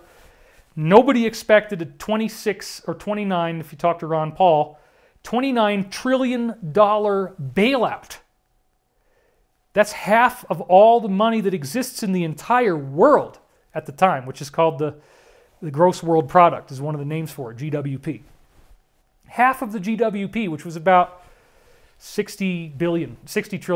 And so this was 29 trillion, like half of all the money in the world. And they just printed it out of thin air and kept the whole thing going. Nobody knows how the heck it kept on going so long. But these guys are pushing for this. The deadline was 2018. Negotiate, negotiate, negotiate, haggle, haggle, haggle, side deal, you know, kick the can around a little longer, a little longer. The big thing apparently happened somewhere around February 16th, where the cabal, deep state stuff, the money got turned off and they could not create bubble money anymore. Now all they can do is use real collateral that's based on solid hard assets. And I totally support that. It's because, apparently, that the finances got cut off. The cabal, believe it or not, the briefings we're getting now from the alliance, the cabal is very poor. They don't have money. They don't have the money to organize a good campaign. They don't have the money to organize a good convention. And they're really broke, folks. So they're doing cheap stuff. Dirty deeds done dirt cheap. I'm not going to joke about it too much. You got to laugh a little bit, right? Gosh. Anyway, this is all coming to a head. All these things that Pete was talking about in 2009 and what this alliance was doing and cutting it off. February 16th is apparently when that happened, and it's been total chaos ever since. So they are looking for the Hail Mary pass right now, the bad guys. They're looking for that 1 in a million. Is it possible that we could still win? Is it possible that we could throw this thing off? Well, let's just delay the election by 5 months and make everybody so scared they don't even want to leave their house. We did get briefings, by the way, saying that this could get bad enough for a while that you want to have supplies in your home, like food and water, in case you don't feel safe going to the grocery store. I don't know if you're going to need that, but it would probably be a good idea to have some extra stuff. And again, you don't need to spend a lot of money. I don't sell survival stuff. I never try to make money when I talk about this kind of stuff. I just don't do that. It's okay if people do. Prepper supplies are great. There's great stuff you can order. I don't sell any of it, but all you really need is like rice and beans and 5-gallon jugs of bottled water if you don't have good drinking water, or a good filter. So yeah, 9:30, we're doing really good here on time. I didn't want to go much longer than this. All right, back to the slides. And this is Peterson talking again. And I asked him this question: do you think there's ever going to be a disclosure that any of this stuff about UFOs or other races not born on Earth would ever get out to the public? And he said, I've been told that a number of the apocalypse films that have come out recently and a number of the science fiction things that have come out recently as movies have been partially funded by the government, like Stargate SG-1, Babylon 5, many, many other examples, Oblivion. I talked about, they show you the spheres, they live, right? Wanting to get familiar in our minds the idea that there might be people at a point of great need on the planet who could come and help us. Well, the ETs can't do that unless you pray for them to do so. That's how you authorize this, folks. You have to pray and you have to ask them. The benevolents don't care what religion you are, or if you even have a religion. All they care is that you're a loving person and that you pray. And whatever you think God is, whatever that means for you, you pray to that, whatever that is, and you ask for help. And now they can do a heck of a lot more. And that's part of why the meditation effect works so well, because that is definitely a form of prayer. And so you get this weird discontinuous effect where the planet gets a lot better. So they're preparing us for the idea that these beings might show up who could come and help us. And I think that's actually going to happen, honestly. There might be some kind of divine providence that would help as well. And that's what we're going through now. I've heard, kind of through the grapevine, that I know Reagan was asked to disclose such things, the truth about flying saucers and alien people. I know JFK was asked these things and said he would do something. And I know that there was pressure put to bear on both of them to say nothing. Pressure put to bear is a very carefully worded way because, of course, Reagan was shot at, and later briefings with Pete, he told me that this was because Reagan was going to disclose. He wanted to do a big, big disclosure. And so they tried to shoot him after he disclosed to his former Hollywood actor friend, Jackie Gleason, who had a very famous show called The Honeymooners. And there's Jackie Gleason with Nixon. And, you know, sometimes they would tell you the truth on these crazy tabloid headlines, and that actually was true. He did get to look at bodies because he was a big, big, big celebrity, and they liked him and they let him in. So he told that to Reagan, and this was that tragic day that Reagan was walking along, and somebody shot at him, and it hit Brady instead, the guy with the circle around him. Very sad, the chaos that ensued, and I don't want to show these images for too long because they're pretty upsetting. That's Brady as he fell. He didn't die. He was brain damaged, and so they commended him, and as well it should. Now, Reagan did spill the beans. He let a little bit slide at a screening of the movie E.T. with Steven Spielberg. I showed you this before. He just stood up and looked around the room. This was Reagan, almost like he was doing a head count. And he said, "I wanted to thank you for bringing E.T. to the White House. We really enjoyed your movie." Then he looked around the room and said, "And there are a number of people in this room who know that everything on that screen is absolutely true." And people saw this. Now, how did they know that? Well, because all this Black Ops classified stuff was well underway by then. And we talked before, Peterson also told me this, around 1985-ish is when this gigantic spherical, almost like a moon-sized object came into our solar system, artificially powered with beings inside, that they called it the Seeker. And it had a door that opened up on it that was like 800 miles wide, and all these little ships came out. And apparently, according to my uncouth, sometimes uncouth friend Jacob, he said they were a bunch of, what did he say? They were a bunch of a-holes on a pleasure cruise, and we told them to F off. That's how he framed it. That's the intel I got on what the Seeker was. So there's going to be really, really big stuff that we're going to learn. When we find out how big the ET crafts are, how many of them there are, that there's all these different civilizations that are around us right now, hiding out on the backside of the moon, hiding out on other planets and moons, hiding out under the Earth. UFO sightings are commonplace, and they're not all people from the future. They're also extraterrestrials. And everybody has this technology where they can pop through time, and so they're making edits, and but it only works up until the solar flash, which is supposedly somewhere around 2030 or thereabouts. And after that, it's a focal point, and you don't have the ability to go forward into the future with any consistency. So 2030 is about as far into our future right now as we can go with the limited technology that we have. Of course, I think the ETs have totally mastered that and can easily get past it, but we can't. So nobody from the future is going to be newer or more future than 2030, who's actually doing this stuff with the QCDs and the trips back in time and building the plan and all that kind of stuff. Okay, last little stuff here. Let's go back to the slide once more. I know that the current president, which was Obama at the time, I don't know this, I have heard that the current president was planning to make a disclosure announcement later this year or late in the year. And Kerry said, "Are you willing to say the date?" Which he had already given us. It was November 17th, I believe. I know a date that I actually forced myself to forget the date because I never wanted to release it because I knew that would ruin it. He says, "I knew a date that I was told, and I can tell you the same people who told me that date told me the U.S. currency would fail in 2001 when they ordered me to move here." So we're going to have more on that in another video because that's a long subject. It's very fascinating about what happened to President Obama. And basically, to give you the very, very short synopsis of that story, Obama was going to do this. They had booked 2 hours on all the major, I think it was 2 hours on all the major television shows. They were going to introduce us to 5 different races of human-like ETs to make it easy to start. And then they blocked that disclosure. It didn't happen, but Obama was going to do it anyway when he won the Nobel Prize in Oslo, Norway in December. I think it was December 4th or something like that. The night before he was going to win that award, when he's in Norway, that's when the Norway spiral happened, and he could see it. Okay, now what they actually did is they created a portal with these ground-based technologies that beam microwaves like HAARP, H-A-A-R-P. And then you see the black circle and it opens up. I don't have all these visuals for you right now. I didn't have time. What I heard from Dr. Stephen Greer at a conference was that they told the president at the time, Obama, if you do this, if you talk tomorrow, what would happen if one of these opened up in front of Air Force One and you went through it?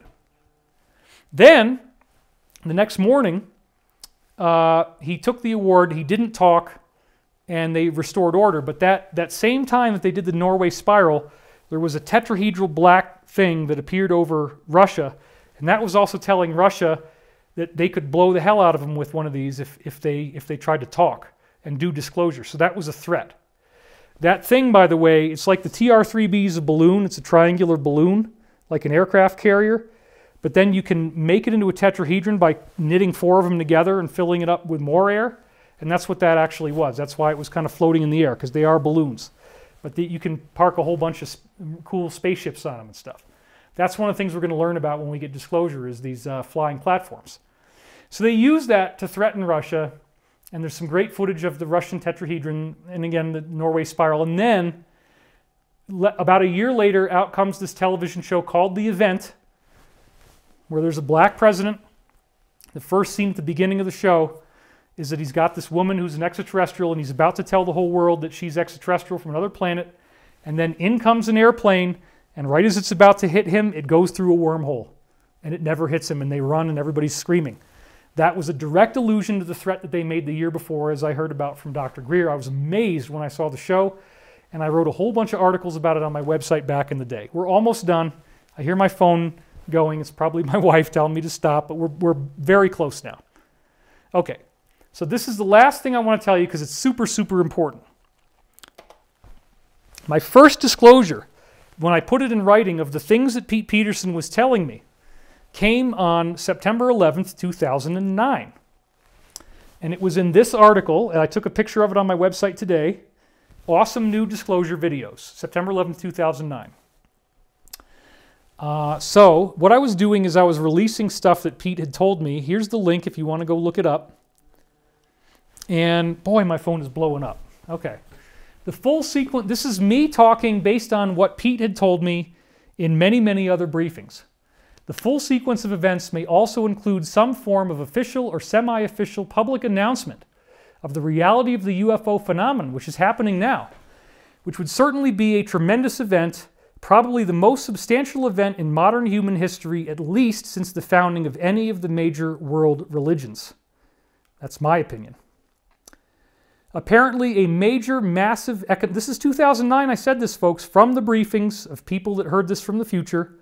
Apparently a major, massive economic upheaval will be the precipitating event that will usher in many of these changes. Well, it's happening right now, and it leads to UFOs, which is what we're seeing. Nonetheless, it appears that this will primarily destroy the most corrupt elements of our financial infrastructure, and what comes in the aftermath is very, very positive for the rest of us. So this is nothing new. Everything I told you in 2009 is happening now, folks. This is the conclusion. And then I wrote this other article on September 26th, them pesky time-traveling dinosaurs. I like to be a little funny. And this is what I said in that article. So it's not very long after, just like a couple weeks later. And I said, there may well be an official government announcement of 5 different extraterrestrial species that are human in nature. This is what Pete was saying, who we've been interacting with for over 100 years on an unofficial secret basis. That announcement could come at the same time that we have this restructuring of the financial system. Look at it. There it is. Black and white, 2009. Both of these things are starting to happen. We obviously haven't gotten the big disclosure, but, you know, financial system, all that stuff, it's very, very accurate. That would be extremely interesting. Let's put it that way. And then the person who was interviewing me on the radio at the time said, wow, it certainly would take your mind off the money for at least a moment. Well, yeah, I mean, think about it. That's exactly the point, isn't it? And then they say, yeah. I forget if it was a man or a woman. It's a long time ago. So with the collapse of the financial system, this is from my article, you can go look it up. With the collapse of the financial system and the restructuring to a new order, You're going to have a lot of really juicy stuff come out at the same time. You're going to have new technology which will stimulate industry. And don't forget now, the military-industrial complex is very much tied in with aerospace technology. What do you think is going to be the natural response of most people once they find out there's ruins on other worlds from other human civilizations? So I just brought this in there to show you another example of how they started to tell you the truth through fiction. The movie The Last Mimsy had this box, which is very, very similar to the Orion Cube that came from Roswell, and that's the point. And it did allow them to talk to beings in the future who could then create a conduit, and ultimately the kids go to the future and portal there. And again, this is the cube that I was talking about. So if you've been waiting a long time to see that, this is what it looks like when it's open. And then the hologram on the top. This is from Dan Burrish. So I also talked about the movie, the Contact, the movie. The D of the CTP is the doctrine of the convergent timeline paradox. This is the whole idea that everything collapses into a singularity at the end of, originally it was 2012. It now appears to have moved to 2030. But originally they did see the solar flash happening at 2012, and they couldn't look beyond it with any of these technologies, and they couldn't travel beyond it. Now they are, but not back then. I don't think they realized when, I'm not sure how it works with the 2030 or 2029, and they're sending this plan back in time, because they would have had to get around that. But, I don't have all the answers, folks. That's the Project Looking Glass thing, where you have the barrel-shaped thing with the water. If you see those white posts, a human being would be almost not as tall as they are, but pretty close. So it's a gigantic object. And then when they stand there, it starts showing you in that amber-colored fisheye lens distortion what the person's pineal gland is seeing, and you can look into the future or the past and get a view of what's going on. And so the real question, as he was saying, is which future do we choose? And that's where I want to end this with tonight. I want to do a brief meditation with you guys because, hey, it's a technology and it works and we need it. So let's close our eyes. Let's put both feet flat on the floor if they're not already. Or maybe you want to lie down if that's comfortable, especially if you're on the East Coast. Take a nice deep breath and let it go. And take another nice deep breath in and let it go.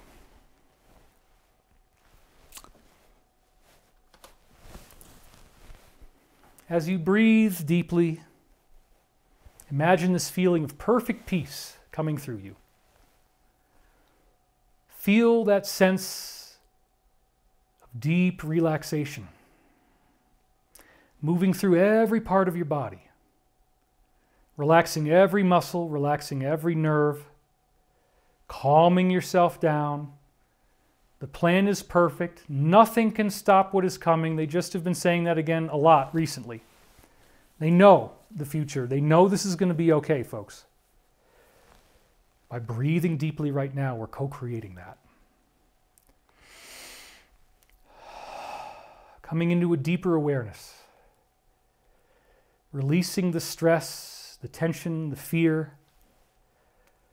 Moving back into trust of the perfect plan that we are all on. The ascension. The upgrading of what it means to be human on Earth.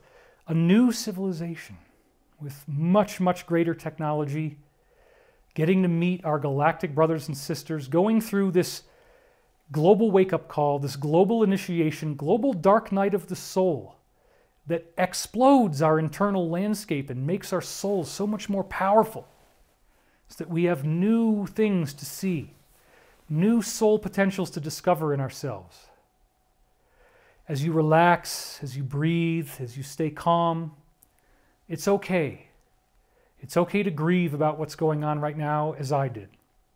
It's okay to let yourself have a release. Nothing bad will happen to you if you allow that release to happen. You are wonderful. You are a being of infinite worth. And if anyone doesn't see that about you, they are wrong. You deserve love. You deserve kindness. You deserve respect. You deserve appreciation. And you deserve to have a free, loving, peaceful society with prosperity where you have enough for everything that you need, however that comes about. We send our loving thoughts to all the members of the military in this country and in many other countries who are working to free our planet from some very dark things that have not exactly been made public yet, but we're starting to learn. We send them our prayers. We hold them up in the light. We wish them the best. We wish minimal casualties when they go through the final stages of what they're going to have to do, because some of these people are very entrenched. We ask that all of these processes be guided in truth and in love and in peace, that the people making these executive decisions are guided on the principle of brotherly and sisterly love, unity, not separation, a global understanding of how we can turn this around, heal the planet, clean up our garbage, get our hover cars, start going out there, start meeting all of our friends who have been waiting so patiently for us to go through this mass global awakening.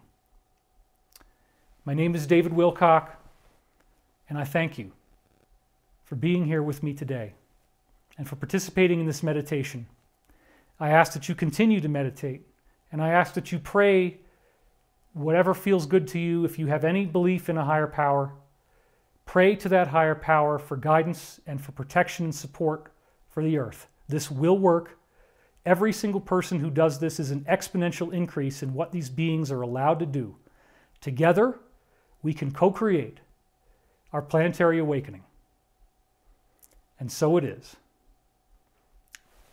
I'm David Wilcock. This has been a very long show. I'm sorry. 4 hours and a little bit more, but it's not 5. I promised Danny and I wouldn't go 5. Remember that. Thank you for watching. Hopefully I don't lose my channel. And I'll be back soon. I got some cool stuff going on, and I will talk to you guys shortly. Thank you for being here. Please remember to stay in alignment. Please remember not to contribute to the negativity and the hatred. And you can do your part and get involved to be a part of this great, great thing.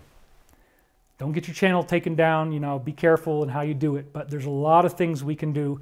And what we really need more than anything, and 17 keeps saying this, we really need everybody to start getting involved, just like me. If you don't like David Wilcock sitting on the bench, if you don't like I'm sorry, I'm speaking about myself in third person, it's crazy. If you don't like me sitting on the bench, if it bothered you that I was gone for so long, what about you? What about you?